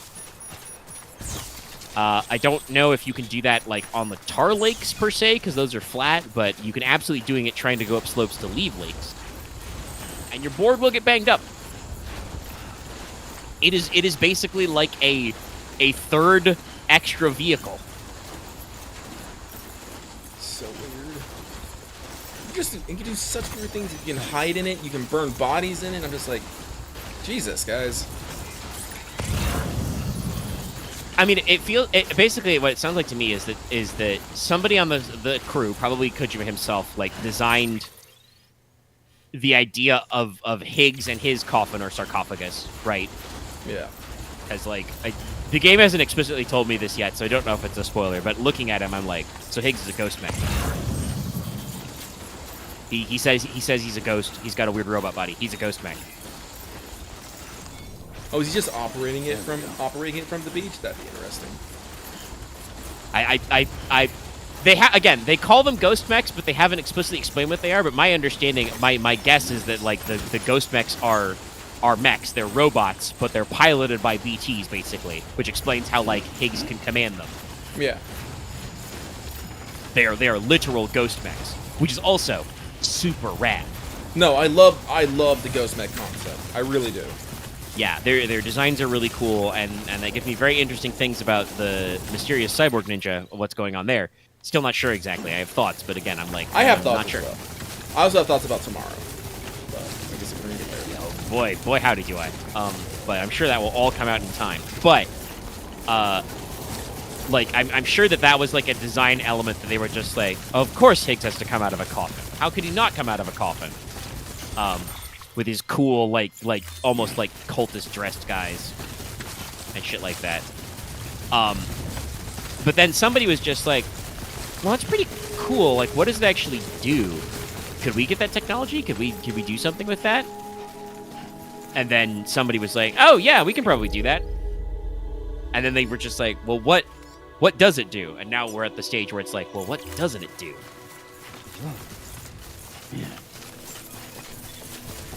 Beginning scan. Scanning bridges ID. Fragile. Alright, so we made it to this, dude. Weapons detected.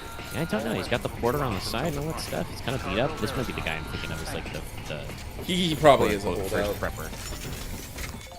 Like, You know, we're just delivering. one thing, but hopefully it'll give us some fucking things. Lou's getting a little Border eepy. bridges. Oh no, actually, this is definitely not the guy I was thinking of. Damn fine work. You've earned my respect. Is that Sam Lake? I think that might be Sam Lake dressed as a porter. Yeah, the guy I'm thinking of is definitely old. Case it ain't obvious. It was, rather. Reckon I'll be calling up. Hope to see.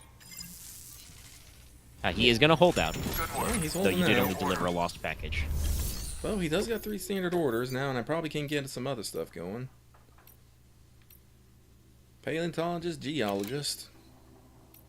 Yeah, I'm pretty sure it's a little hard to tell because he's not connected properly, but I'm pretty sure that's Sam Lake cosplaying a porter.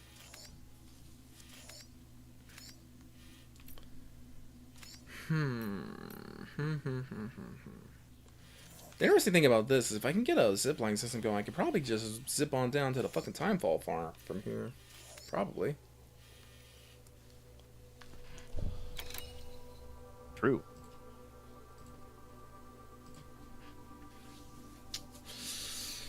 But that here, what to do next? Who's this cargo I have for? Rad text for Hotman. Rad text.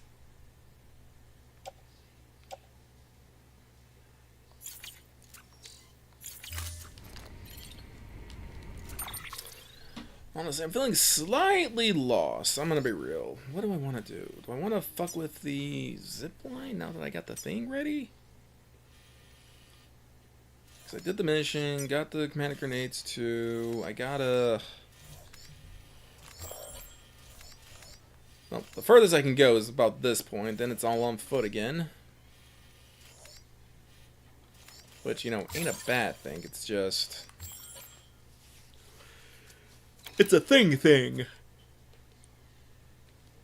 Because once I get there, then I have to hoof it back. I'm not always a fan of hoofing it back. Ooh. Like, I'm thinking about it now. It's like, shit, I gotta hoof it back over here.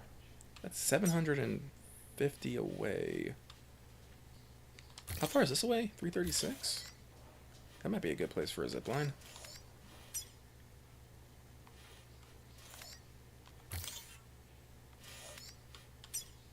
Well, not perfectly.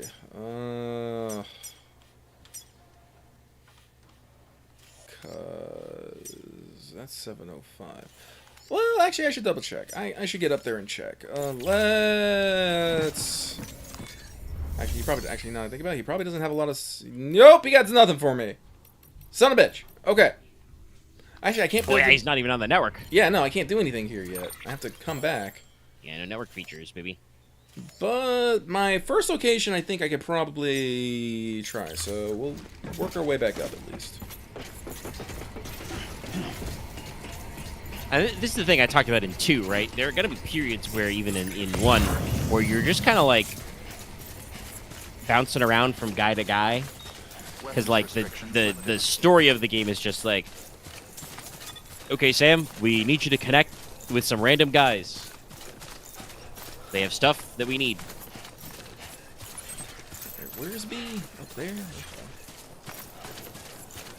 I just hope I have to draw distance to look down the fucking valley and see if I got like a clear line. This is the problem with being out on the mountain. Everything's a lot. There's a lot of just white in the air, and I'm just all like, guys, I need sight lines. They are very important.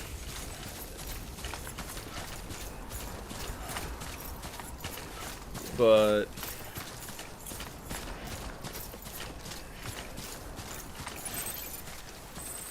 yeah, maybe on top of there. Thank you. You saved my life. Oh, that probably is like probably one of the first places you can get that shit. I bet if I go to this man, he's like, "You saved my life, but I don't want to join the UCA. I value my privacy."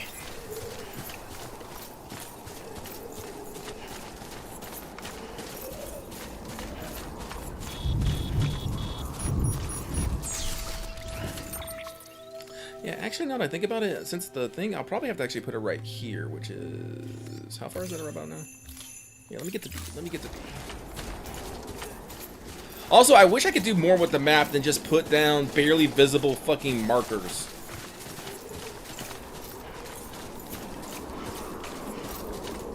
You want me to plan routes and stuff? Give me, like, more tools. Let me, like, have different colored lines. Let me put different type of symbols of, like, you know, perspective structure here. Put a red line here.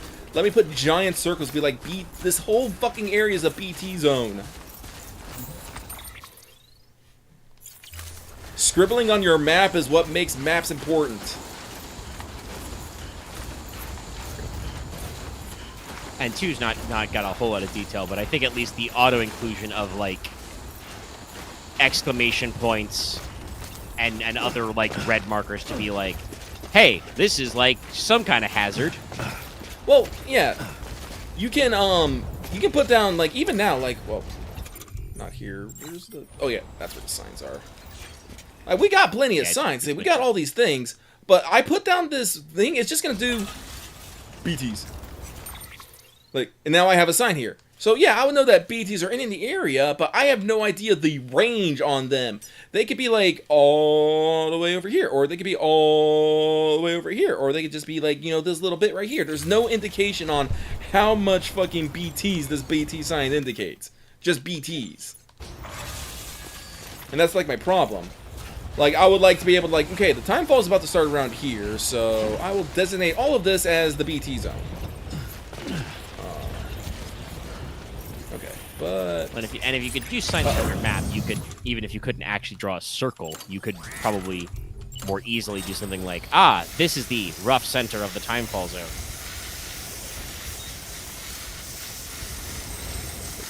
Okay. Alright. So where are we? want to get all the way down there. I'm probably going to have to build like right around here, I think. We're pretty close to B. We're pretty close to B. So first things first, let's make a mark. We're going to want to be around there. 328, okay. That should work. And we are 3, so we're not quite close there. We gotta scooch forward a bit here. But scooching forward while maintaining LOS might be a little bit of a bitch. Might be a bitch. Actually no, that ridge might work.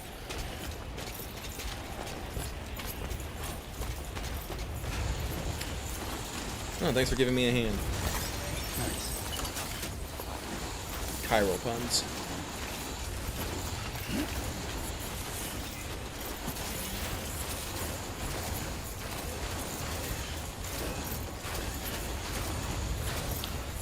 Also, Omega, when does Sham get shot in the stomach? Do you remember? Yeah, so that event, I'm not sure. There could be a couple of that. I think what that's referring to is something, you know, from the very end of this game. With some stuff into places in the past. Yeah. I was just trying to remember. I think that's it. I'm not sure, though. There may be another moment as well. Like, to put it in perspective, if you do know, I'm thinking that technically, if it's the moment I'm thinking of, Sam has already been shot as of right now in this. Okay. But also, I don't know. Like I said, I think because of the characters that involves, that's what that's referencing.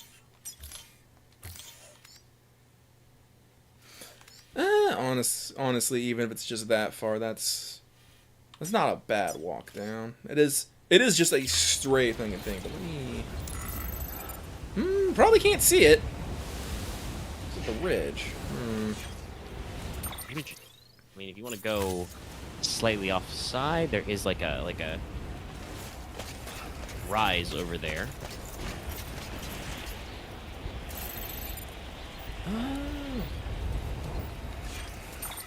I think this is probably going to be the best. Like I said, this is 409, so I gotta put a zip line down there anyway. Somewhere I could probably just get someplace like close enough and call it good. Do my fucking things have shadows on them now? What the hell? When did that happen?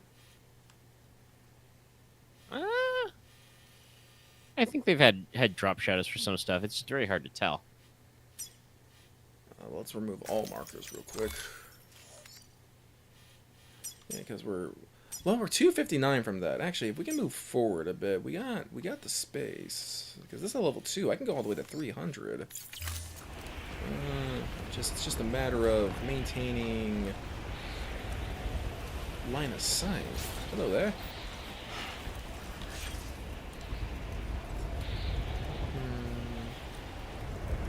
Can't go over there.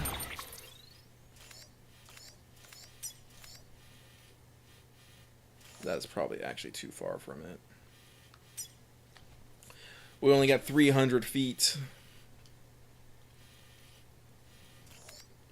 I don't know. This is the thing about zip lines. Zip lines are fun. Zip lines are convenient, but you got to be very precise with your zip lines. Otherwise, you're spending suck up too much space. Yeah, they suck up too much space. Lucky's already at around, almost half his chiral bandwidth, and most of that's going to be the zippers. Actually, yeah. But it is also the kind of thing of like, well, what the fuck can you do? Because there's not roads down here. Actually, thinking about it, I think most of it is fucking zip lines. I think this is one of the reasons why I don't build like a lot of stuff. Because I'm saving it all for zip lines. Like we got the generator over there. Generator there. You got a bridge here. Very useful. Like, generator there. I do wish, like, this is what I like about Death Stranding 2. Death Stranding 2 will fucking tell me, like, hey, this is what you've built. I don't know if...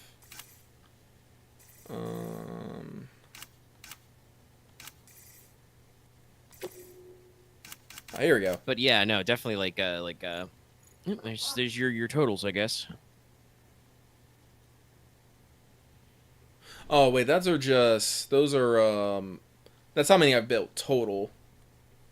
I have I have hell deleted some shit.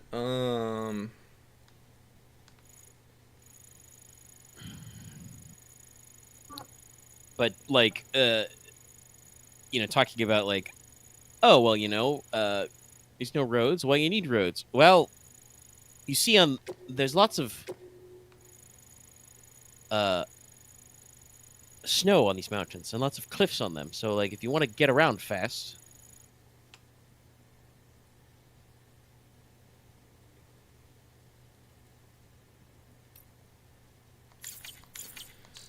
Yeah, because especially since, you'll be eating up battery climbing just, left and right and stuff. Yeah, if you're just using your skeleton, you'll lose a lot of battery. And if you're not using your skeleton, I believe Sam uses more stamina. And you will just eat shit constantly. But no, this is like what I'm talking about. One of those things like I don't like necessarily showing on stream is just me going, zip line, and just staring at a map. I'm gonna zoom in. I'm gonna zoom out. I'm gonna zoom in again. I'm gonna draw a line. I'm gonna delete that line. Because like I enjoy this. This is fun. This is me. Maximizing my logistics, getting my supply routes down. I don't know if this is entertaining to watch, really. I do need to probably get rid of that one, but I don't have any. So let's tentatively put that one there, and we'll hoof on down to the paleontologist. I think he has something for the geologist, and the geologist has supplies. Because then we can just pop up to the geologist real quick, grab some shit, come back down, and wing it. Then we'll start trying to figure out our way over to the Evo Devo and try to figure out something for the fucking prepper. Porter, the veteran porter. I do need to tell him to this fucking mountain. Honestly, that would also be easier. Like, I'm sure it's because of the amount of modeling work that would take, but like, that would be a great addition to this to just build the damage your container. Yeah. Just to dig through these fucking mountains, because then you wouldn't have to worry about the time fall, etc., etc.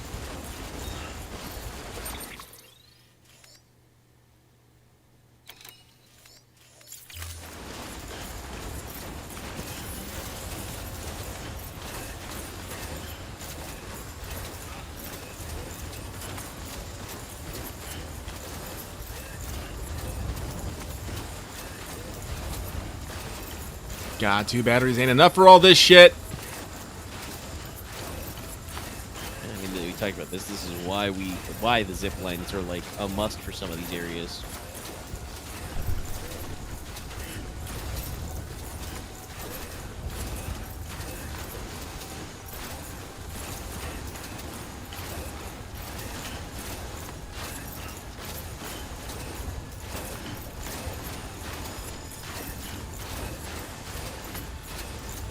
Also, I feel like the timefall is just that much more dangerous here because, like, I just repaired the fucking text and the current is fucking done. Yeah, I don't know. Did it tell you earlier? Well, no. That was the oxygen mask. I didn't fully repair the cargo, but I did use here because the problem here is if you use a cargo repair spray like during timefall, it's not as effective. But then I'm all like, okay, then what good is it if like I can use it and and it's negated, moments later. This is why the idea is you're supposed to like look for either build shelters or like look for shelter and overhangs and stuff. Kind of talking about that there. But no, also I was wondering if like they gave you a tooltip earlier, like when you first ran into it. Did they say that timefall snow is more damaging? I don't know. By the way, this was fully repaired when I used the container spray not that long ago. But because it doesn't fucking stop snowing for some ungodly reason. Yeah, the permanent timefall zones.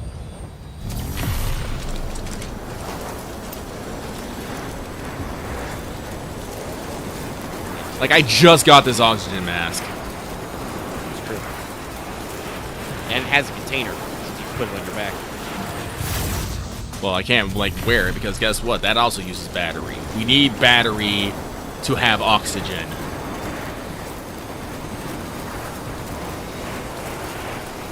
We Well, can't it is, just... you know, it is, I believe, an electrically powered filter, so...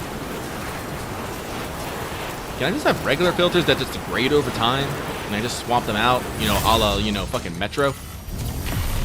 That'd have been great. That'd be interesting. I get what they're going for not doing that, because then the idea is that you don't have to replace it all the time, but then obviously, like we've just seen, you put it on your back, so It's ruined now. Gotta get a new one. got worn out and damaged. Scanning bridges ID.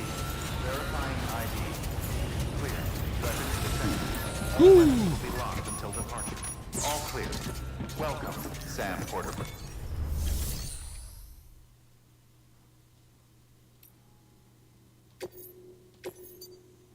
You know what? I'm not carrying this anymore. I don't care, Hartman.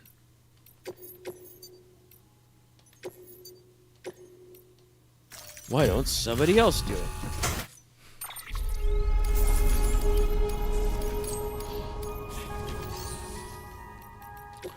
Alright. So we're gonna recycle this, recycle that. Recycle this too. Fuck it. How are these things doing? They're trucking, but they're getting there.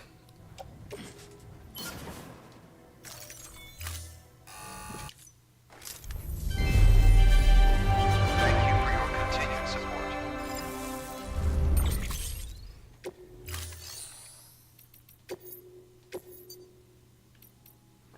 Floating rocks, paleontologist, special out. Oh, there's a good one. That'd be pretty easy. What is this one? To the Timefall Farm. Makes sense. Dinner weight made from extinction era stone. Really? Is that what we do with this stuff now? All farm floating That bomb. seems very specific. Very specific. Thank you for your contribution. Again, with the line that does not make sense. Thank you. Okay, so that one was pretty good. I don't think I'm going to get any better than that. The question is can I thread the fucking needle? I don't know. Needle. Did I say needle? Needle. Needle's correct, you dumbass! Ugh! Sorry, chat. The hunger's getting to me.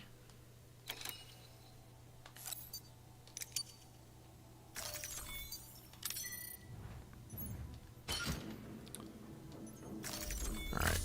So, first things first. Before I start fucking about with the veteran porter, I have to make sure I said that right. We're gonna try and get this down to the paleontologist. After that, we're probably gonna run back to Mountain Knot so I can fix thine shit.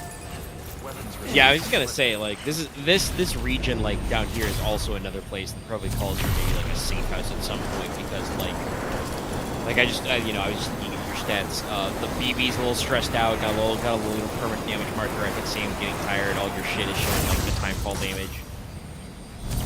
And it's just like, yes, you can build a zipline network where you just zip back to Mountain Knot, but, like, it's still not super convenient.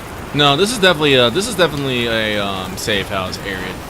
Like, I don't usually lose safe house a lot, but I definitely use them around here because there's no place to, you know, pop a squat, as it were.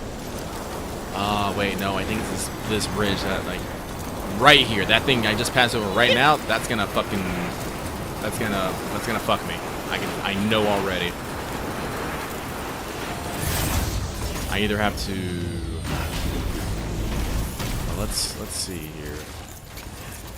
Because normally, like, you look at it, you're like, oh, that looks like, you know, pretty straight. Except these textures lie.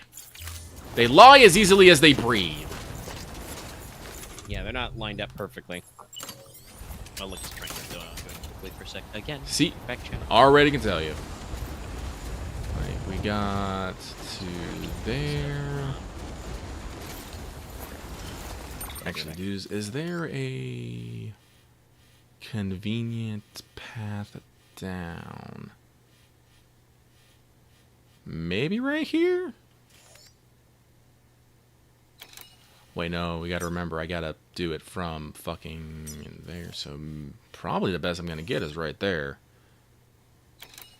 Well, then I can just shoot down to the paleontologist, I suppose. Like, maybe, like, over here, since I gotta shoot back up to the Evo Devo.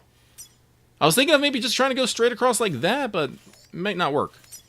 Or it might, or I could just maybe still cut across this way. I don't know.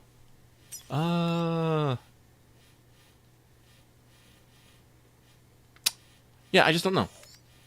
How far am I from that? 200? I can only go 100 meters? It's probably like that far, knowing this game and its bullshit measurements.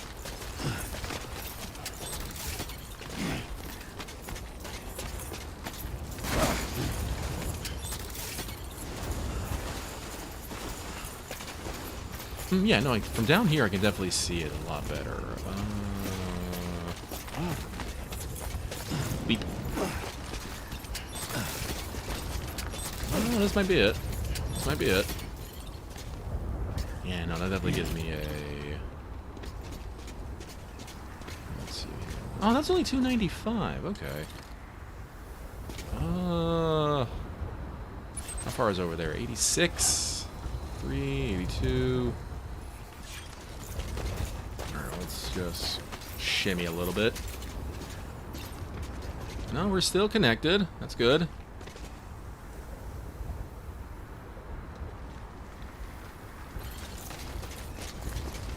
Leap. Stop, stop, stop, stop!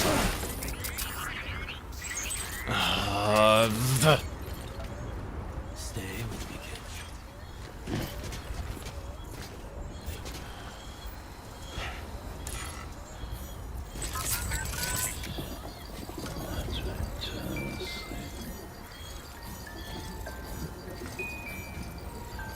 We're okay, kid. We're okay. Life is Daijobu. That's right.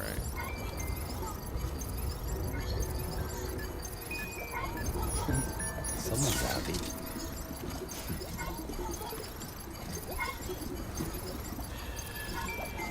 It's all good. It's all good.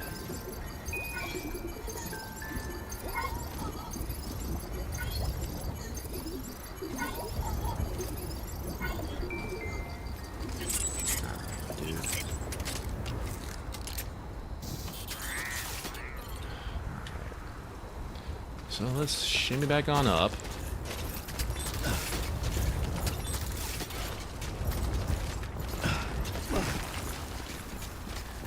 Man, I fell down. Wait, how far I fall? No, no, no, no, fall. Okay. There's that. There's that. There is that. May not work here, but let's try it. Nope, nope, works, works, works. Let's stand on it real quick so we can get an idea of distance. 319, that's over the 300 mark, which means I would call that effective.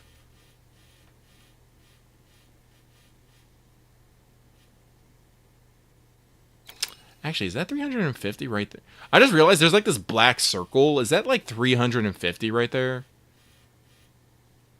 Hang on one second here. Yeah, I don't know exactly how that is. Is that what the circle's supposed to represent? I don't know. Anyway, back. But no, like I put Sam on it like right here, and like it goes a little bit past it, but like I'm not like fully far away because like we're only like 319. Actually, hang on. I'm curious about something real quick. And that would put that circle like right about here.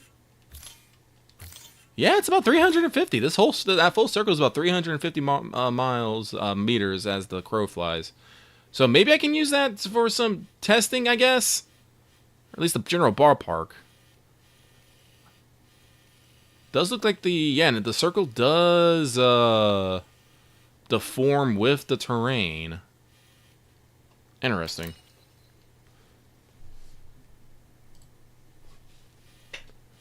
But so if I put it right there,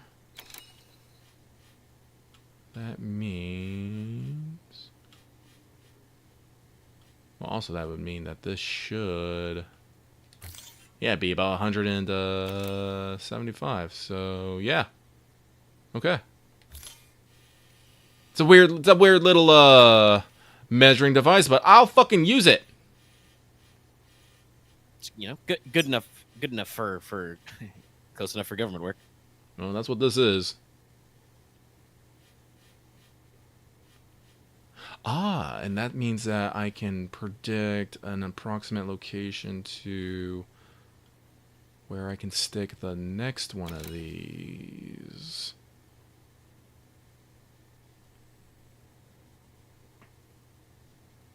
Yeah, because if I stick one right about here, that's only 269, but that'll let me shoot up into the mountains.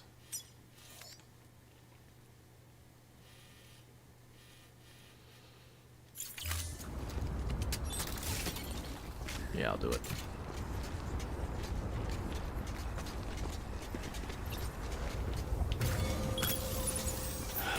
Okay. And we'll build one down.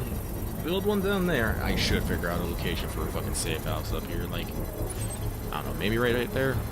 Seems as good a spot as any. That work? Yeah. I think I did something similar and took him into one of these little passes, yeah. Construction complete. Alrighty. Yep. So with that though, get rid of that. Oh wait, I can't get rid of it right now. Hang on. Get down. Thank you. Bullshit, by the way. I guess it's because your cuff is currently attached to the zip line. There we go. So yeah, that line will run from there to there to there. I can make a separate line running down to there. Yeah, I definitely gotta drop one down because this is too dangerous a location to be carrying laborious amounts of cargo. So let's go recharge the battery real quick.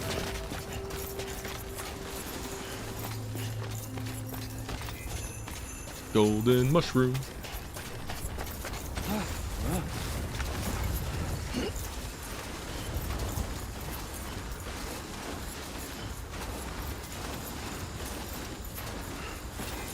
Why did so many people piss right there?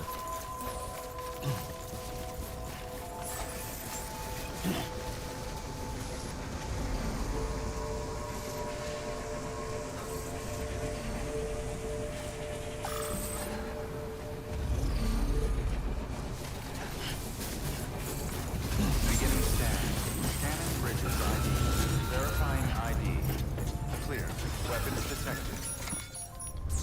Alright, so take on... Wait, nope. Fabricate. PCC2.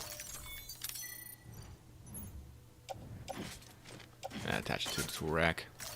Gonna be using it pretty quick here.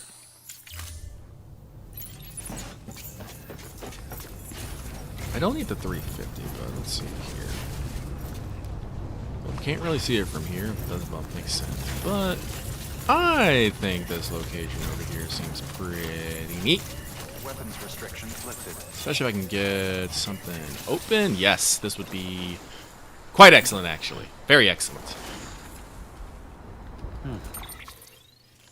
Because from here, yeah, I can definitely start shooting myself up and over things.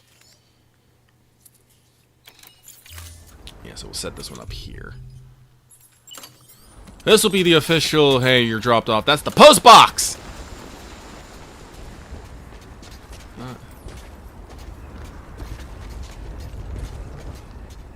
We're not using much, but it is what it is. Let's do this.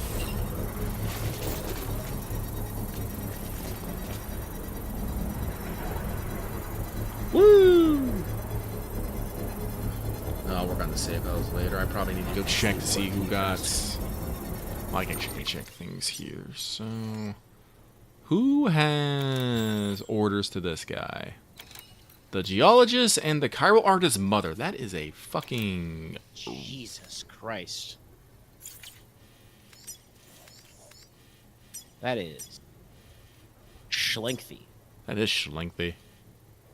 Well, it's not as bad as you think. When you think about like the actual distance, it's actually not that far. It's just that normally Well, we would true. go... As the crow flies, the distance isn't far. But even if you're taking the shorter route where you, like, go to the Timefall farm, there's the fucking Tar Lake and the big-ass river with the waterfall in your way. This is why And it's everyone... full of BTs. This is why everyone fucking uses, Zippers. Zippers. Remove those real quick. Actually, I don't need this. I need more zipline space.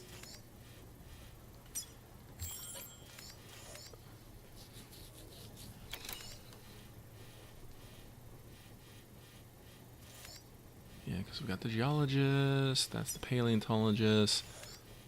Let me walk on down and figure out exactly where the paleontologist, that's the Evo Devo is. Verifying ID. Clear. Weapons detected. All weapons will be locked until the...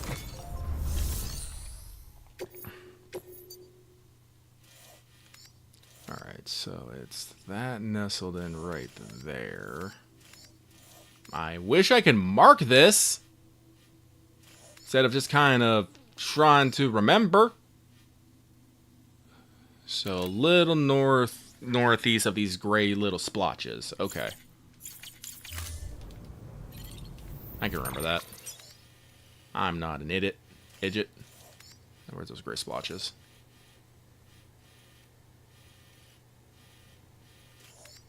Wait, were they further up here? These gray splotches. Look. Oh, wait, there it is. There we go. All right. So for being generous,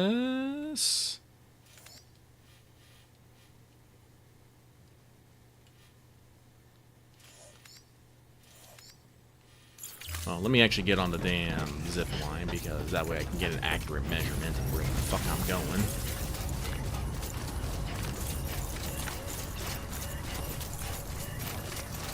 Weapons restrictions lifted. Just gonna hang out here. Ha ha ha ha. Use the black line. If I can fucking see it. There it is. Yeah, the black line just goes completely over the damn mountains. So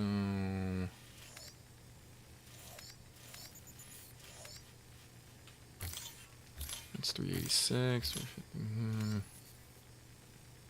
So probably around this ridge, right about there. Looking at it, that is actually way taller than I thought. Ooh, that is a big fucking mountain up there, yeah. It's like, we're not the big, because that's all up here, but like, there's like this very specific valley right here, and then it's just mountain. Yeah, that one's very steep. Oh, I mean, I think I remember this valley later, because I'm pretty sure the farther western valley is the last Demon's camp down there. Yeah.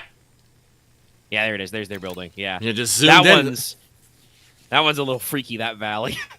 I think there's that river. I think there might be a deep dip into that river in it. Oh god. I remember some cliffs in that region. Cliffs and stuff. Yeah.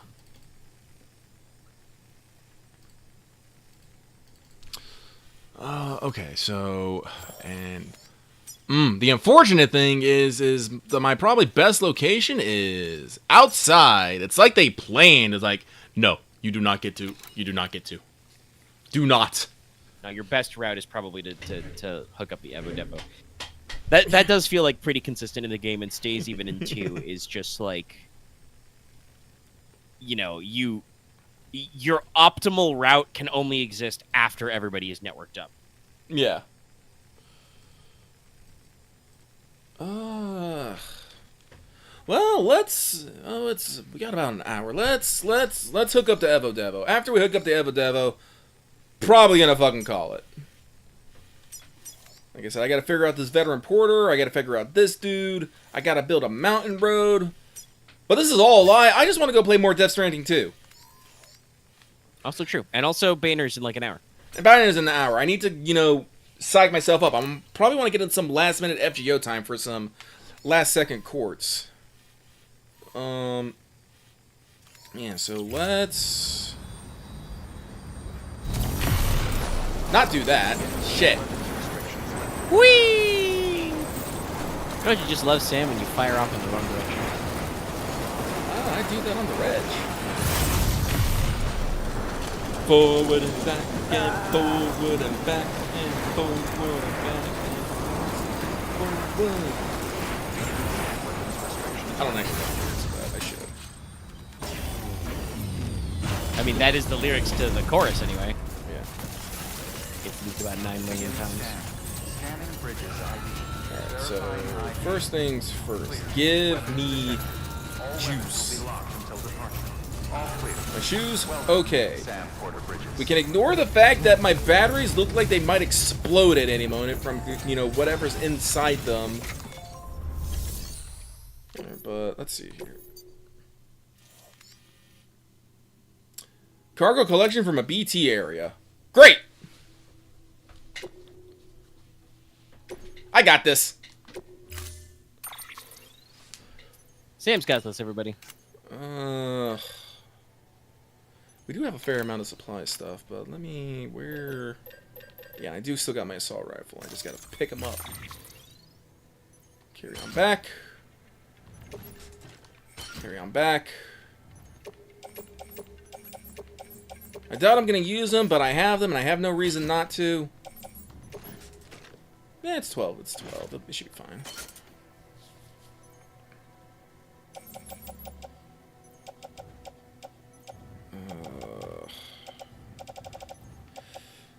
I should probably... Only one? Oh, fine. Do I have to... Are the other 4, like, in the other location? Jesus, okay. Be that way! Actually, if that's the case, no, I'm not taking these, because I'm gonna need the fucking... I'm gonna want the other, Well, I'll take the cargo repair spray, because I don't have a fucking, backpack... Actually, that's what I should do.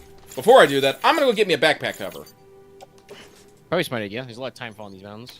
There'll be timefall in the BT area.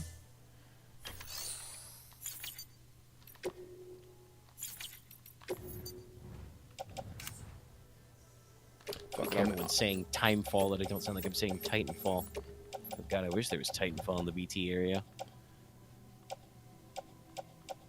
Oh, I also forgot to grab my fucking new grenades. That's a no-go. But again, I'll just fab that shit back at Mountain Knot. Because I don't think I got enough to build a fucking safe house here. Special always no. Thank you. Also, I don't know if I can fab stuff at the fucking safe house. I don't remember. Well, I hope everyone's ready for a big old zipline segment. Weapons restrictions lifted. This is why I also appreciate the HP Magellan. Yeah, the Magellan is like an intermediate between fragile jumps and just other traversal is really good. Like, it has its own limitations, but just being able to go, like, no, I'm gonna get on my tar ship and I'm gonna tar teleport my way, you know, across the map. Honestly, I don't know if we have beach jumping, actually. Like, anywhere that you can beach jump, I'm generally sure that the Magellan can do it as well. You can also build your own transponders, but the thing about transpond, the teleporter thing, is you leave your cargo. If I am fast traveling, like, it's... I don't know. I feel like you'll see what I mean, but I feel like we have too many fast travel options. I think the way, like, because there was at least one mission, I think, where they, like, actively encourage you to beach jump. You had to cross a lot of distance, but also you can just put the DHD Magellan there. There are times when the Magellan is, like, boxed out for story reasons and can't move. It's true. And there are some places where hypothetically I think you can get, either because there's like a free teleporter built there or whatever. They also like automatically go on your safe houses are beach jumpable. Yep. Like, so there is cases where it works, but yeah, I think they just wanted to include it because functionality wise, even though they had a story reason why Fragile herself doesn't jump anymore, I guess I feel like they didn't think to themselves there was a good reason to cut the mechanic out of the game. True. I genuinely don't know how many people actually Fragile jump, other than like to go to like the East Coast or something. That's like the only way to get back. But it was just like an option that was there, so there's no reason for them to take it out. But they did, you know, build it into like part of the system. The Magellan is a much better option. And honestly, you know, depending on what you're doing, there's the ability to auto-drive on roads, there are monorails, which is, like, the monorail's not technically fast travel, but it is an automated form of travel that moves a shitload of cargo and vehicles if you can. I mean, I never So, mind like, riding it because you can't be attacked or, you know, stopped on board the monorail, so you can just... They'll tell you about the estimated time, too, so it's like, it'll be 4 minutes. Yeah, yeah. Like, oh, cool. Yeah, they give you the whole route, which is good. I don't want to say that you can't be attacked. I haven't you know, built all monorails in the game. I'm not gonna say that if it went over a mated camp they couldn't take a pot shot, you know. But I also kind of feel like they most of the lines wouldn't do that because that's not the point of it. You know, it's not a fast travel. So like for instance, you couldn't start a timed order where you have to get somewhere in like 3 minutes or less to get the best rating and count on the monorail delivering it to you, because I think even the short routes are like 2 minutes to get to like a mine, and you don't deliver to mines. Like I think the shortest you can get to like between cities is like 4 minutes from like F2 distribution center and F1 city. If you go the full length of the monorail, it can be as high as like 7 minutes. Some big areas. So like it's not fast, but it is an automated form of travel, and it's very, very cargo efficient.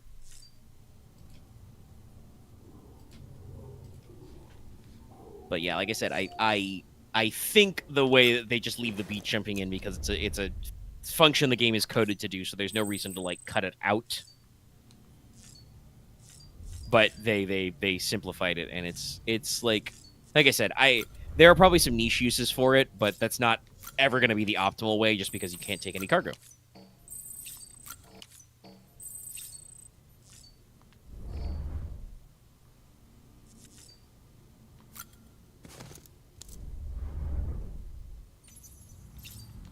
What's this? Oh, I remember now what the probably color change that I forgot on the damn thing is. It's the changing the color of the damn backpack. That's probably what it was. That's why I couldn't figure it out.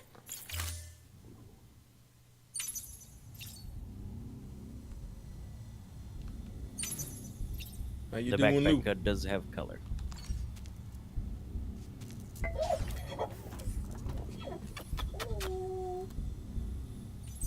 Do a flip.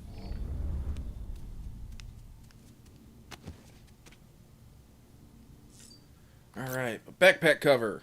This is important.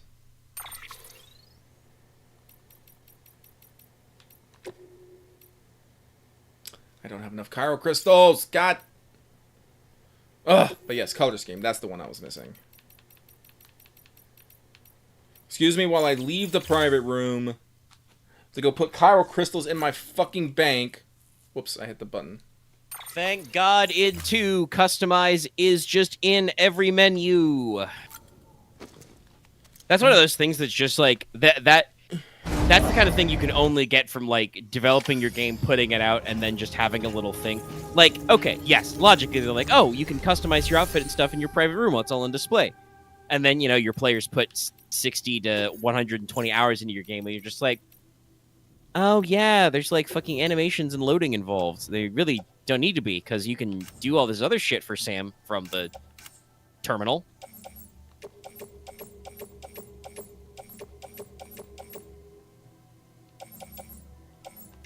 Now I'll save a couple of them. I'll save 4 of them. I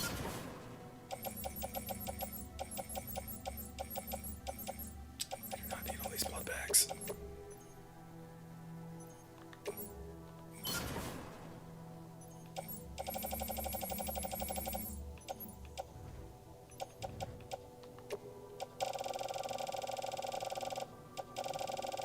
The fact that the backpack cover takes so much Kyro Crystal, and yet the fucking place here cannot hold like that much shit is astounding to me.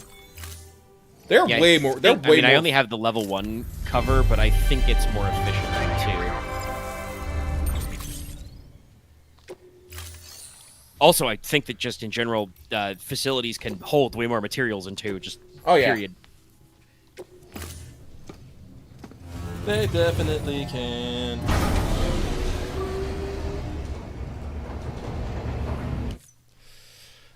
Here we are, back on here again. We took another nap. Yeah, it's the other funny thing about private room access is just the mandated. That's probably another reason why they decided to expand all the menus out to make it more convenient, because if Sam was forced to take a nap, I had this problem before I realized that you can truly tell the DHV Magellan to move from anywhere. I thought you had to do it from inside the private room there. You do not. I've done this for about a week now, but I didn't realize it at first. You have to push so many buttons to just reset the time correctly if you want it to be like morning, and then you get up and you're like, oh shit, I gotta go back to my room for something. Because that's the one thing you can't do. You send Sam to a room, he's taking a nap. The only thing you can decide is to take more naps. He a sleepy boy. Okay. So, let's make sure we're loaded. We're gonna go through a PT zone, probably. Might have to fight a PT. Might have to fight 2 PTs. Let's see here. So, we're gonna fab it up. We got boot. Well, actually, let's check. Check the condition on stuff here, I should say. Armor plates, less than 10%. Fine. Thermal pads, 20%. That's A-okay. Honestly, the fact that these things have lasted so long, kind of crazy. Remote stun bomb, full up, yeah, they full must, up. I think we did discuss that items on your hips might be more safe. It could be. So I don't know if that's how that works, but regardless, those things are doing very well. I guess they maybe just have a very big durability. Let's replace the skeleton and the gloves. Make sure I get a gun, maybe 2 guns.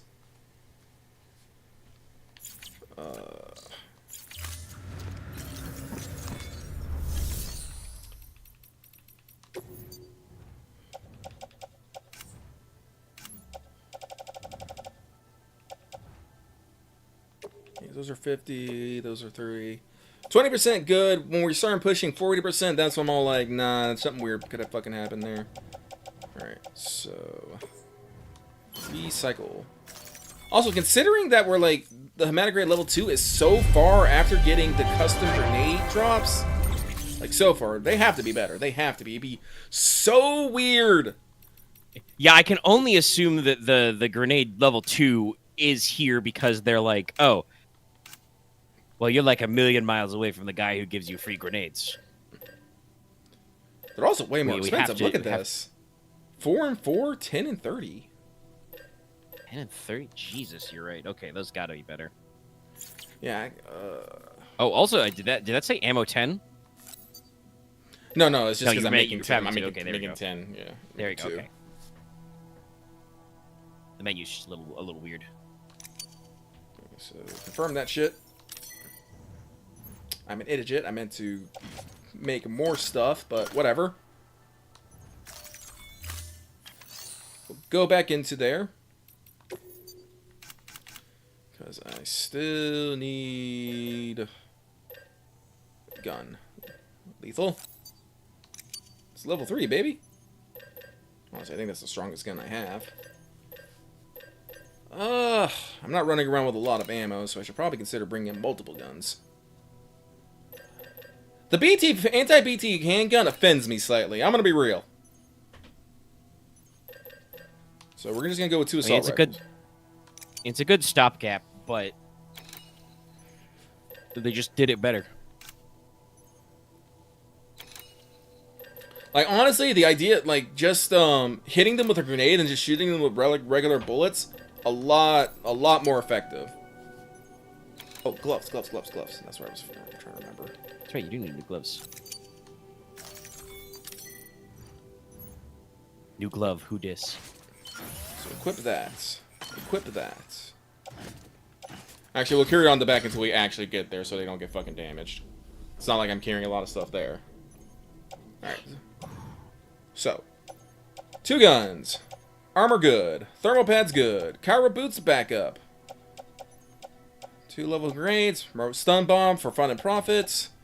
Oops, Kelly, knew that. I think I'm... Oh, oxygen mask. Who knows what fucking... dangers I'll face. Again, I continue to be mad at the fact that I have to either have it on or have it as cargo. This upsets me greatly.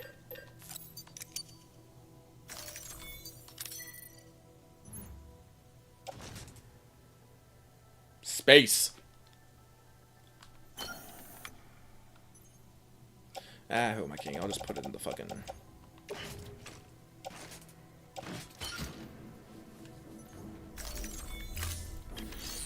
Okay, doke.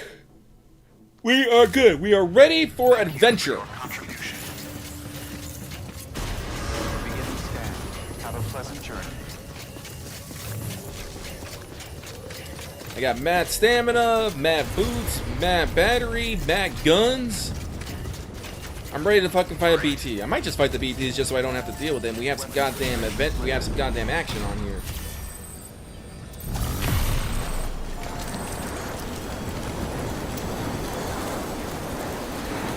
Yeah, Lou wants some damn action happening here.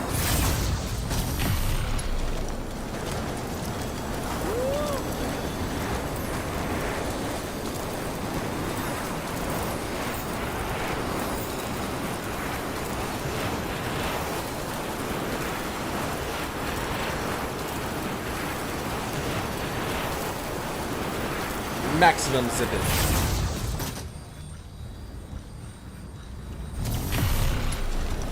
Also, at some point, I gotta upgrade these just so they have more time fall resistance.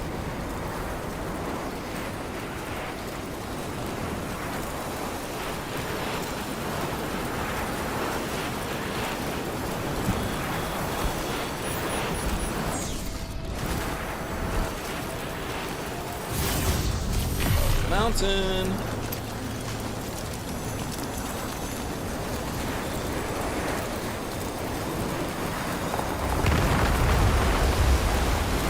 Well, this is one of the things I talk about, like, in Death Stranding 2. In Death Stranding 2, it's literally a carabiner attached to your strand, attached to your belt.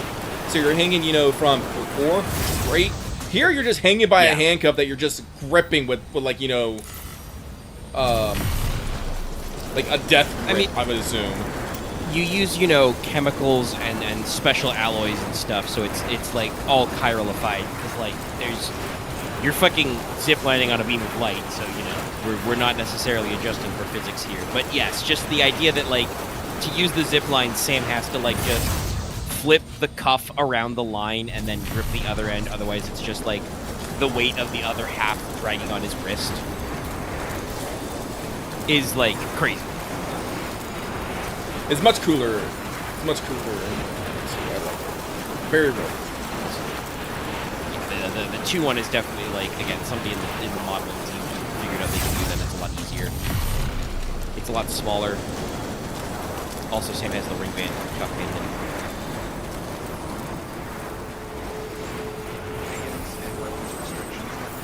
I think there is some commentary there about, technically handcuffs can be used to, connect people. The cuff band, honestly, is like, I don't want to say heavy-handed because we don't really talk about it much. Somebody's up the ladder. But it is definitely like an image that, like, Kojima clearly wanted really strongly because it is, like, fucking ludicrous. That's not, even if you were building a wearable, you would not set them up to be a fucking handcuff. Even though the game does about as much you can with a handcuff design with, like, doing the little, like, thing, twist your wrist to do stuff. Supposedly that's part of the system to, like, sample your blood and stuff. That's where the umbilical cutter is, when Mama upgrades them. It being, like, it in real life, it would be just one wristband, Yeah. Maybe a double-strength wristband if you really needed it, but fucking... Disney built computerized FastPass wristbands in, like, the 2010s. You can put the computer on there. Not also that technological limitations have ever actually stopped Hideo Kojima. The iDroid is a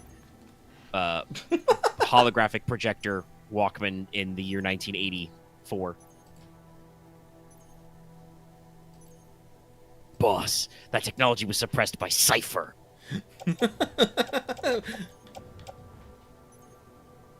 And then 20 years later, Ocelot's like, Snake, we had access to walk digital holograms in the 80s, but it was suppressed by the Patriots. The lolly lady low. Lolly lady low. It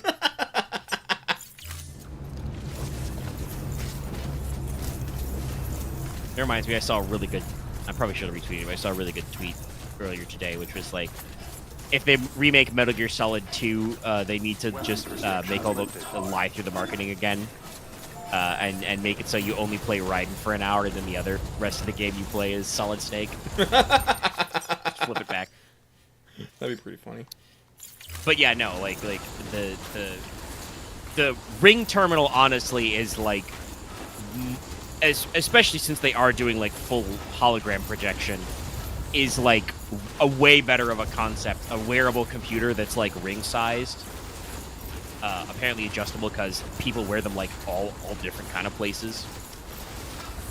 Yeah, like specifically, I know like Fragile and Sam like wears it on the thumb for the thumbs up, but Rainy wears it on her pinky, and yeah, which is cool. Oh, by the way, did you get the nightmare question? Yes, you get the nightmare question after you do all those other ones. I still don't know exactly what was up with that. I picked Higgs because it says you can only choose one. I was like, choose one to kill. Gotcha. You don't if you don't give me a definition, I give my own.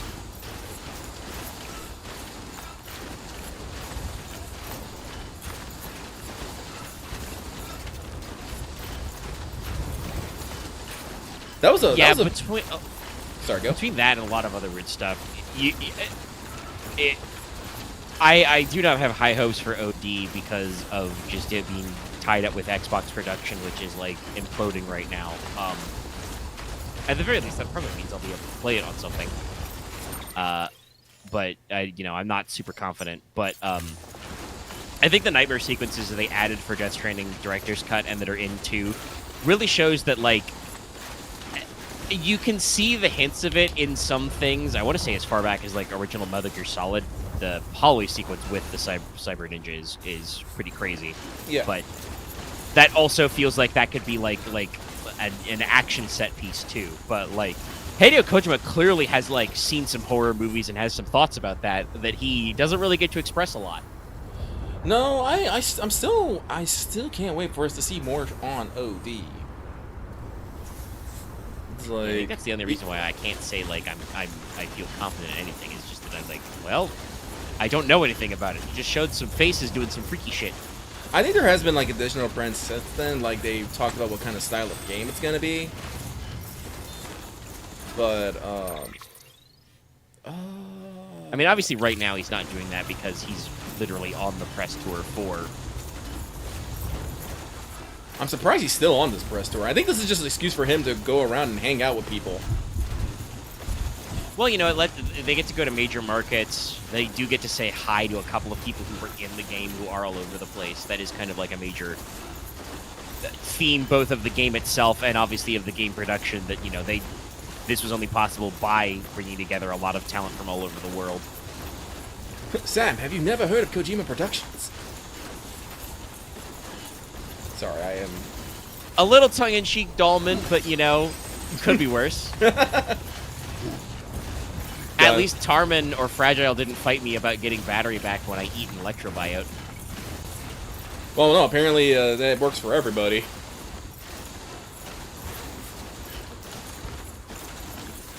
People are less likely to give Sam shit for anything in this game. I'm thinking. They might go. At least like. They might go. I'm What? glad Sam? for the effect. But wow, check out it's this true. volcano, Like when you encounter your first boss fight, Dolman straight up knows. Ooh, big Vince. Dolman straight up knows. He's like, Sam, this must be like that thing you encountered that one time with that one guy. Do you remember that, Sam?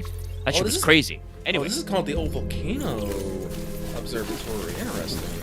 I don't remember that, but like I said, I don't remember a lot about this game, but I do also kind of feel I'm. Oh no, there's a guy walking down, so maybe I did go here. I kind of feel like I skirted this area a lot, though, probably because of all the volcano vents. Well, I got my oxygen mask, but I gotta go get things. They say this is a BT area, but I'm not really seeing the. There it is. God damn me in my mouth. Yeah, he just had to say something. But no, what I want to say is that I think that like the Death Stranding 2 does the great thing that I love about video games. I linked you guys a compilation video. There's a channel out there that makes the world's greatest. Yeah, it's an Ammonite and 4 container of tar extraction devices. But the guy who makes the world's greatest Ace Combat edits, I shared one of them in the tabletop cabal. But also has some of those for like stuff like protagonists and things like that. That's on my mind. But that's the thing that Death Stranding 2 does, where just like people that know Sam and even people that don't know Sam are just like, yeah, you're the man who delivers. Anything for you know, Sam Porter Bridges. You know, well, how could we not expect you to succeed? And I'm like, that's right. I am the man who delivers. There it is. I was gonna say, where the fuck did that BT go? Also, I want to say this is the part about stealth games I like, and I'm glad that we get to it a little earlier. I think in 2, even though I don't need to do it as much. But stealth gameplay is basically a game of tag. If they get you, that's bad, but you can get them back.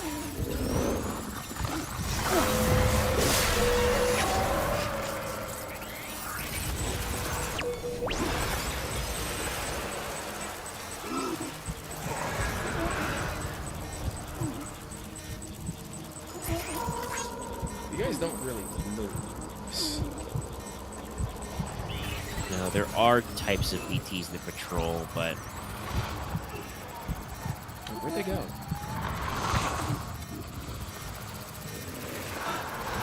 They move? They can move. There. Woo! That guy's getting a little closer, I think. Wait, is that a giant one? Also, yeah, I'm about to say, is that a big fucker? I think it is. I think it's a big boy. Ooh-wee. Yeah, no, that's a big dude. Okay, that explains that. I don't think I can cut that. Golly. No, I don't think. I think that's the rules. You cannot cut a look. You Cannot must cut a have known large to one. cut a red BT. Actually, that's not true. You can. I think like the final upgrade this game does is you get chiral bullets that work on the red BTs. But what you're supposed to do is cut their umbilical cords. Yeah, that's just a giant ass dude. Well, like I said, this is, you know, not unknown to me, you know, seeing it in freaking 2. But I didn't think that was happening in here. That's another thing that like the game doesn't do much with, but there are multiple variations of BTs. I'm pretty sure that are in this game that stayed in 2. There's like normal hunters, I think 2 calls them. You know, the guys that just run into you. Gazers obviously are a new type they added who actually have like line of sight puzzles, but there are baby BTs which are like very small, don't move, but they're much harder to detect. There are like fat BTs who like have more damage.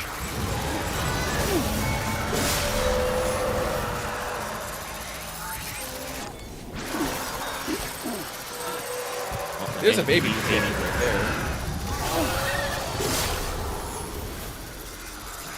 Also, Lou is really unhappy about all this. I don't blame him.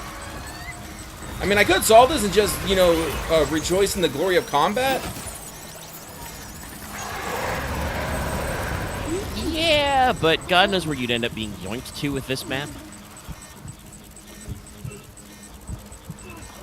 Actually, how many do I got? I only got 2 of them, right? Wait, no, I only got 1 of them. Jesus me. Okay. Oh, there's more. It's the huge one. I see him like that. I think he's normal size. It's not. I'm tricking myself. It's a perspective trick, yeah. He's big. Also, why do I have to hold my breath behind a fucking face mask? I feel like I should, you know, be suppressing, you know, some breathing noises here. That would also be another cute thing if the breath mask basically gave you the effect of holding your breath without holding your breath. I think it does increase your stamina for that. Oh, it does.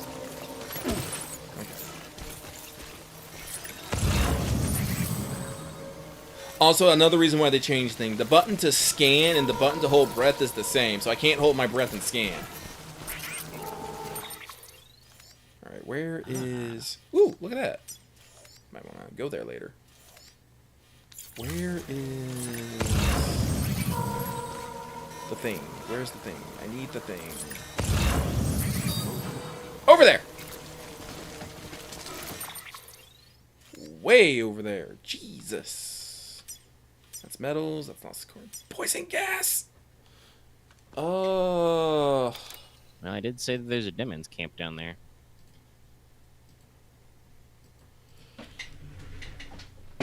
Alright, let me double check here, because I need 4 total? Yes. No. Yes. I need 4 of these total. I need 5 total packages, but I only need 2, so this way we go.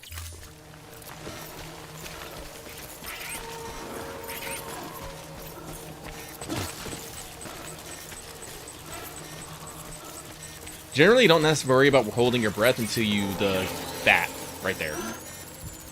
Where is it?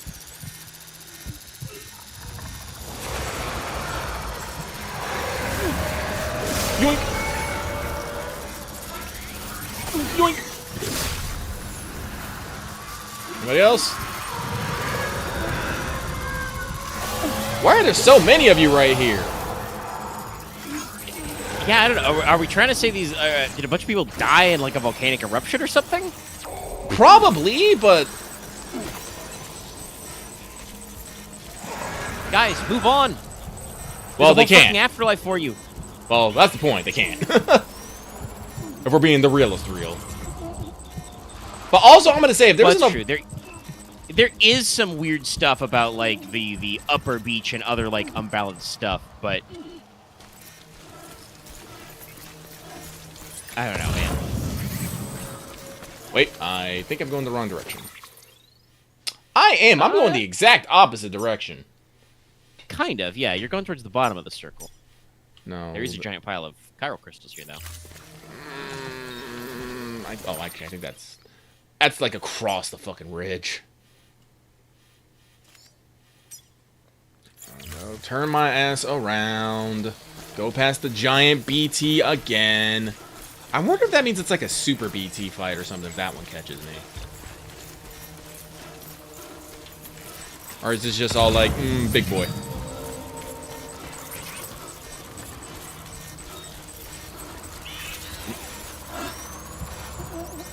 Something I also appreciate...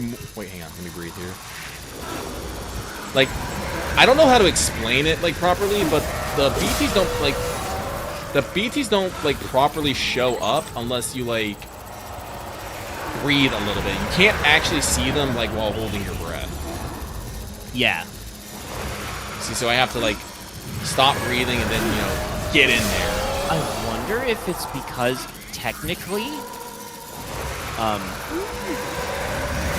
because they're in a pod, you're breathing for Lou as well, I think. Maybe. So I wonder if that's the idea, because like you're umbilical up to the bridge baby, but when you hold your breath,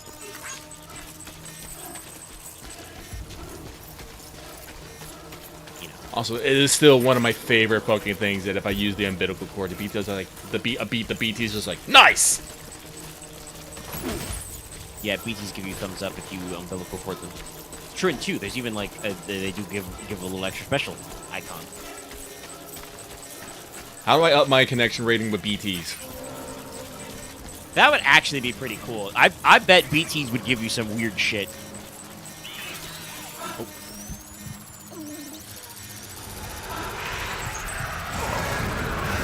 Like, honestly, like, when the game starts, like, they gave me such a fucking fake out. I was, like, I was slightly mad.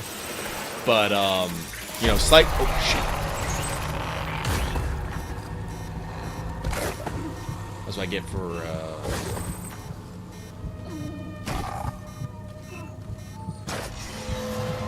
You're holding your breath. Can't see you. Boss, huh? Is that the big chungus? No, those are... No, I that's think a those are small just how big chungus, their but let handprints me... are.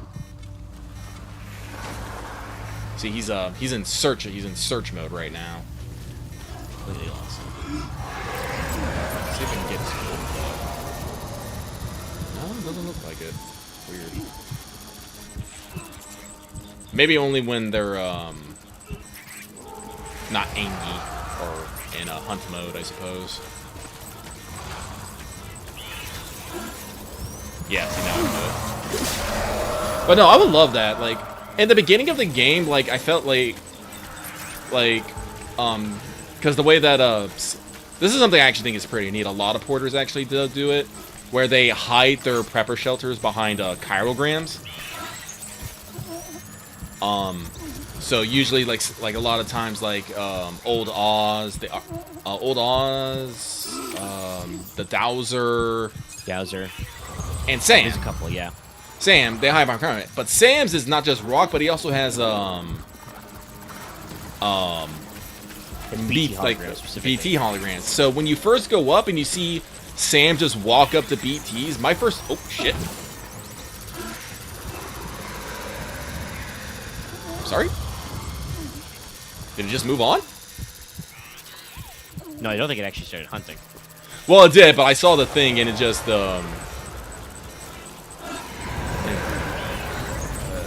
Maybe it doesn't want to try and chase you over that rock cliff. But yeah, I thought, were you just thinking that Sam would have the ability to BTs? well, not command BTs, but you know, be neutral to BTs. Yeah, coexist. I said. Oh, sorry, I thought you said Would command. have been cool. I think there might be some way. I mean, they do still technically that still did pay off because you can. Not that I've ever used them. Because why the fuck would I invest resources into distractions? But you can make decoy holo grenade project BTs, which do apparently freak out people if they're close by.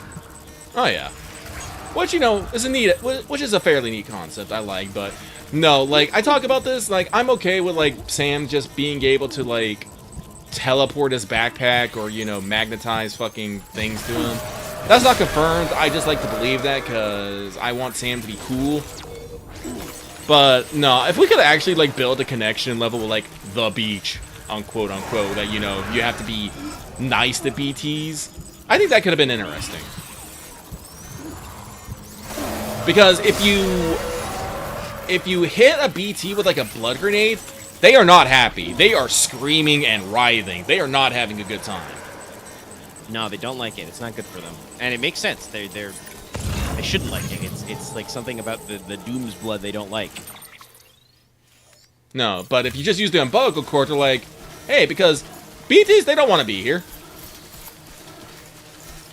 No, they are kind of like stuck. Yeah. I joke about them moving on, but like they are beached things, which is why they're here. So they're like they're like whales that are out of water.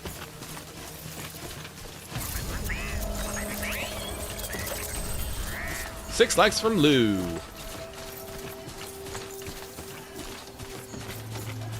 No, so like I kind of wish like me, I like it when you can, find common ground with like the enemy, or if they're like suffering, you can relieve it without, just exterminating them. Like I should have thrown a fucking.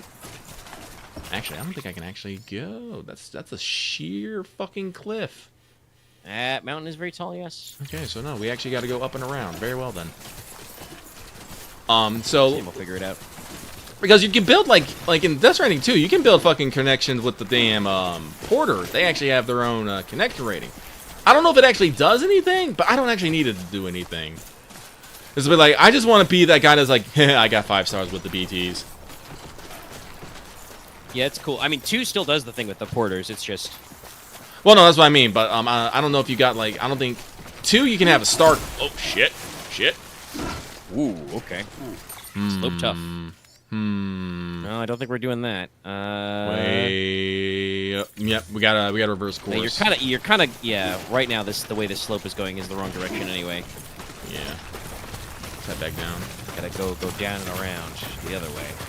No, luckily the containers were small, so everything fits. Well, but yeah, fits. you can build a slow star rating. It's mostly through like doing their requests, their aid requests and stuff. And I think just saying hi and giving them stuff. Okay, there we go. Not running them over with trucks.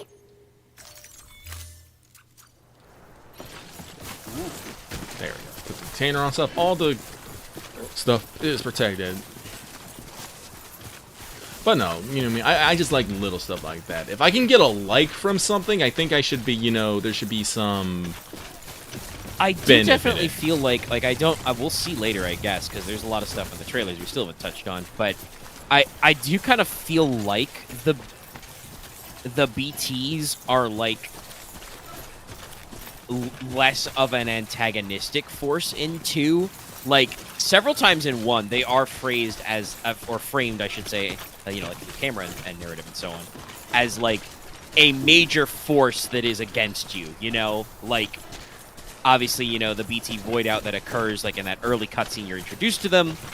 Some of the force segments, like they feel very intimidating, very scary, very, very threatening.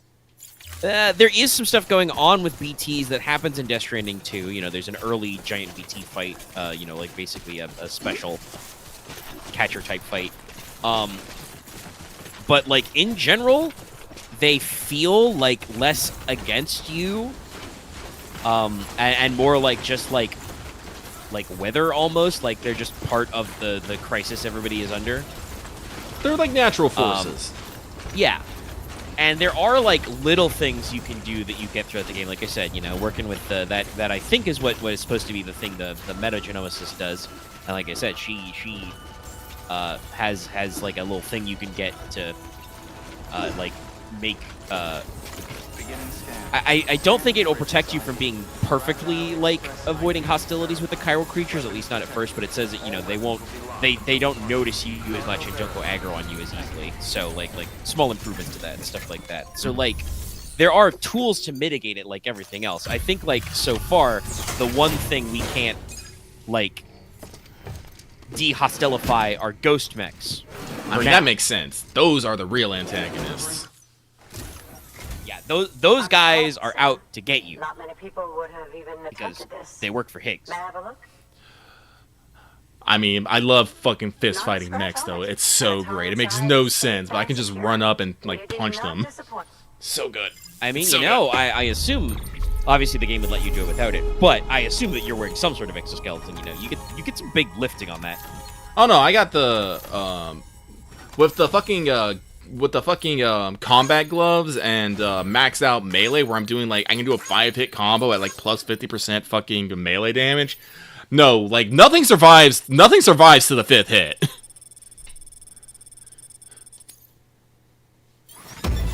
Yeah, S, baby. 2 stars. Give me something good. Well, get on the network and then give me something good. connect me to the chiral network. That's where my I have studies absolutely will no truly... recollection of what the Evo Devo scientist gets you. I don't know. Well, we're definitely in the back half of the game. I'll even say in the back quarter. We only got like one place. We got some extra shit to take care of, but we'll have, you know, I think a couple boss fights, and then it's just kind of... Honestly, once you're ready to enter that will probably be all one stream when you're ready to, like, enter the zone of no return. Because that is basically like a straight shot. I think there might be... Oh. Ah! Granada! Thank you. It goes without saying, but after all, both sudden environmental changes, those that do adapt, do so by virtue of enhancers, the regions of DNA that grant these genetic factors. But there are genes which have the opposite effect. Extinction factors, as they have been called. These are the seeds of such factors made for every being since the advent. If so, then ancient proof, evidence of these genetic decisions. Yeah, we that call may it tar, aid but I'm us pretty in sure it's more like a navigating our primordial current soup. crossroads. Also, like I In said, any this is the event, fucking... Thanks to you, I can now study the composition. You know, of I don't tar think in I've greater seen a Michael detail. Crichton book I'll on the make sure to shelf share in any the DHV interesting Magellan, results with you later. but if Hideo Kojima's read some Welcome, techno Sam. thrillers in his You've time, furthered like the our original research Jurassic into the Park Death and Stranding some in other ways works, you I would not be cannot shocked. imagine. Thank you Andromeda again for Strain, bringing shit me like Mama's that. body, Oh, as yeah. well as that ammonite. Speaking of which, As with my analysis of its everything, umbilical some of cord this stuff is in Death Stranding gets proceeding very apace. heady, like very I've been academic. comparing the data against some of our restored archives. Anyway, would you mind returning to my lab? Preparations are finally complete for the chiral relay integration. If you could collect the necessary materials for the restoration work and bring them here, I would be most grateful. Good work. New order available. So this is just standard ammo. That's the roboticist. That's the geologist. That's the paleontologist. 840! Why do you need so much fish? 28 larges? A fish! That's just... Oh, that's from the Demon's Camp. And their time set. But you did hook her up, and we've got about 10 minutes to banners. Yeah, no, so we're probably going to get on up here. Live fish to Hartman's lab. Hartman's just out there fucking eating fish and drinking wine. You son of a bitch. Well, he actually does have his little, you know, lake and some water, so I don't assume necessarily that Hartman's going to eat the live fish. He might do science to them. He's not doing science to that alcohol. No, that's true. That's another thing. Like, you can find noble rot wine, like, everywhere in DS2. I wonder if Nicholas Riney Frey is just an alcohol connoisseur. Because I feel like there is just a lot of alcohol deliveries to Hartman, or, I mean, rather, Hartman's lab. But, no, we're done for today. We're done. We have made progress. We got the we did a lot of zip lines. We got the paleontologist. We got the Evo Devo's biologist. And we're getting close to the end. Honestly, if things go well and I don't get too stuck on things, fucking... Maybe only like 3 or 4 streams left. Cause once we cross that That big old tar band. once we done that, we go to the end. That's it. It's just stuff. I mean, it won't be nothing but cutscenes, but it's basically a point of no return. There'll be action. There'll be stuff. I'm pretty sure there's an extra pizza delivery, you know, somewhere in here. Don't remember if that's technically post game or not. I don't know if that's post game. But yeah, no, the ending of this, I won't say it flows fast, but it tunnels down rapidly. Yeah, it's less about option and more about just, you know, straight to the next objective. So before that, I'll definitely want to, you know, make sure I max out stars, get out to everyone, do that. Honestly, what I should probably do is I should probably push us towards,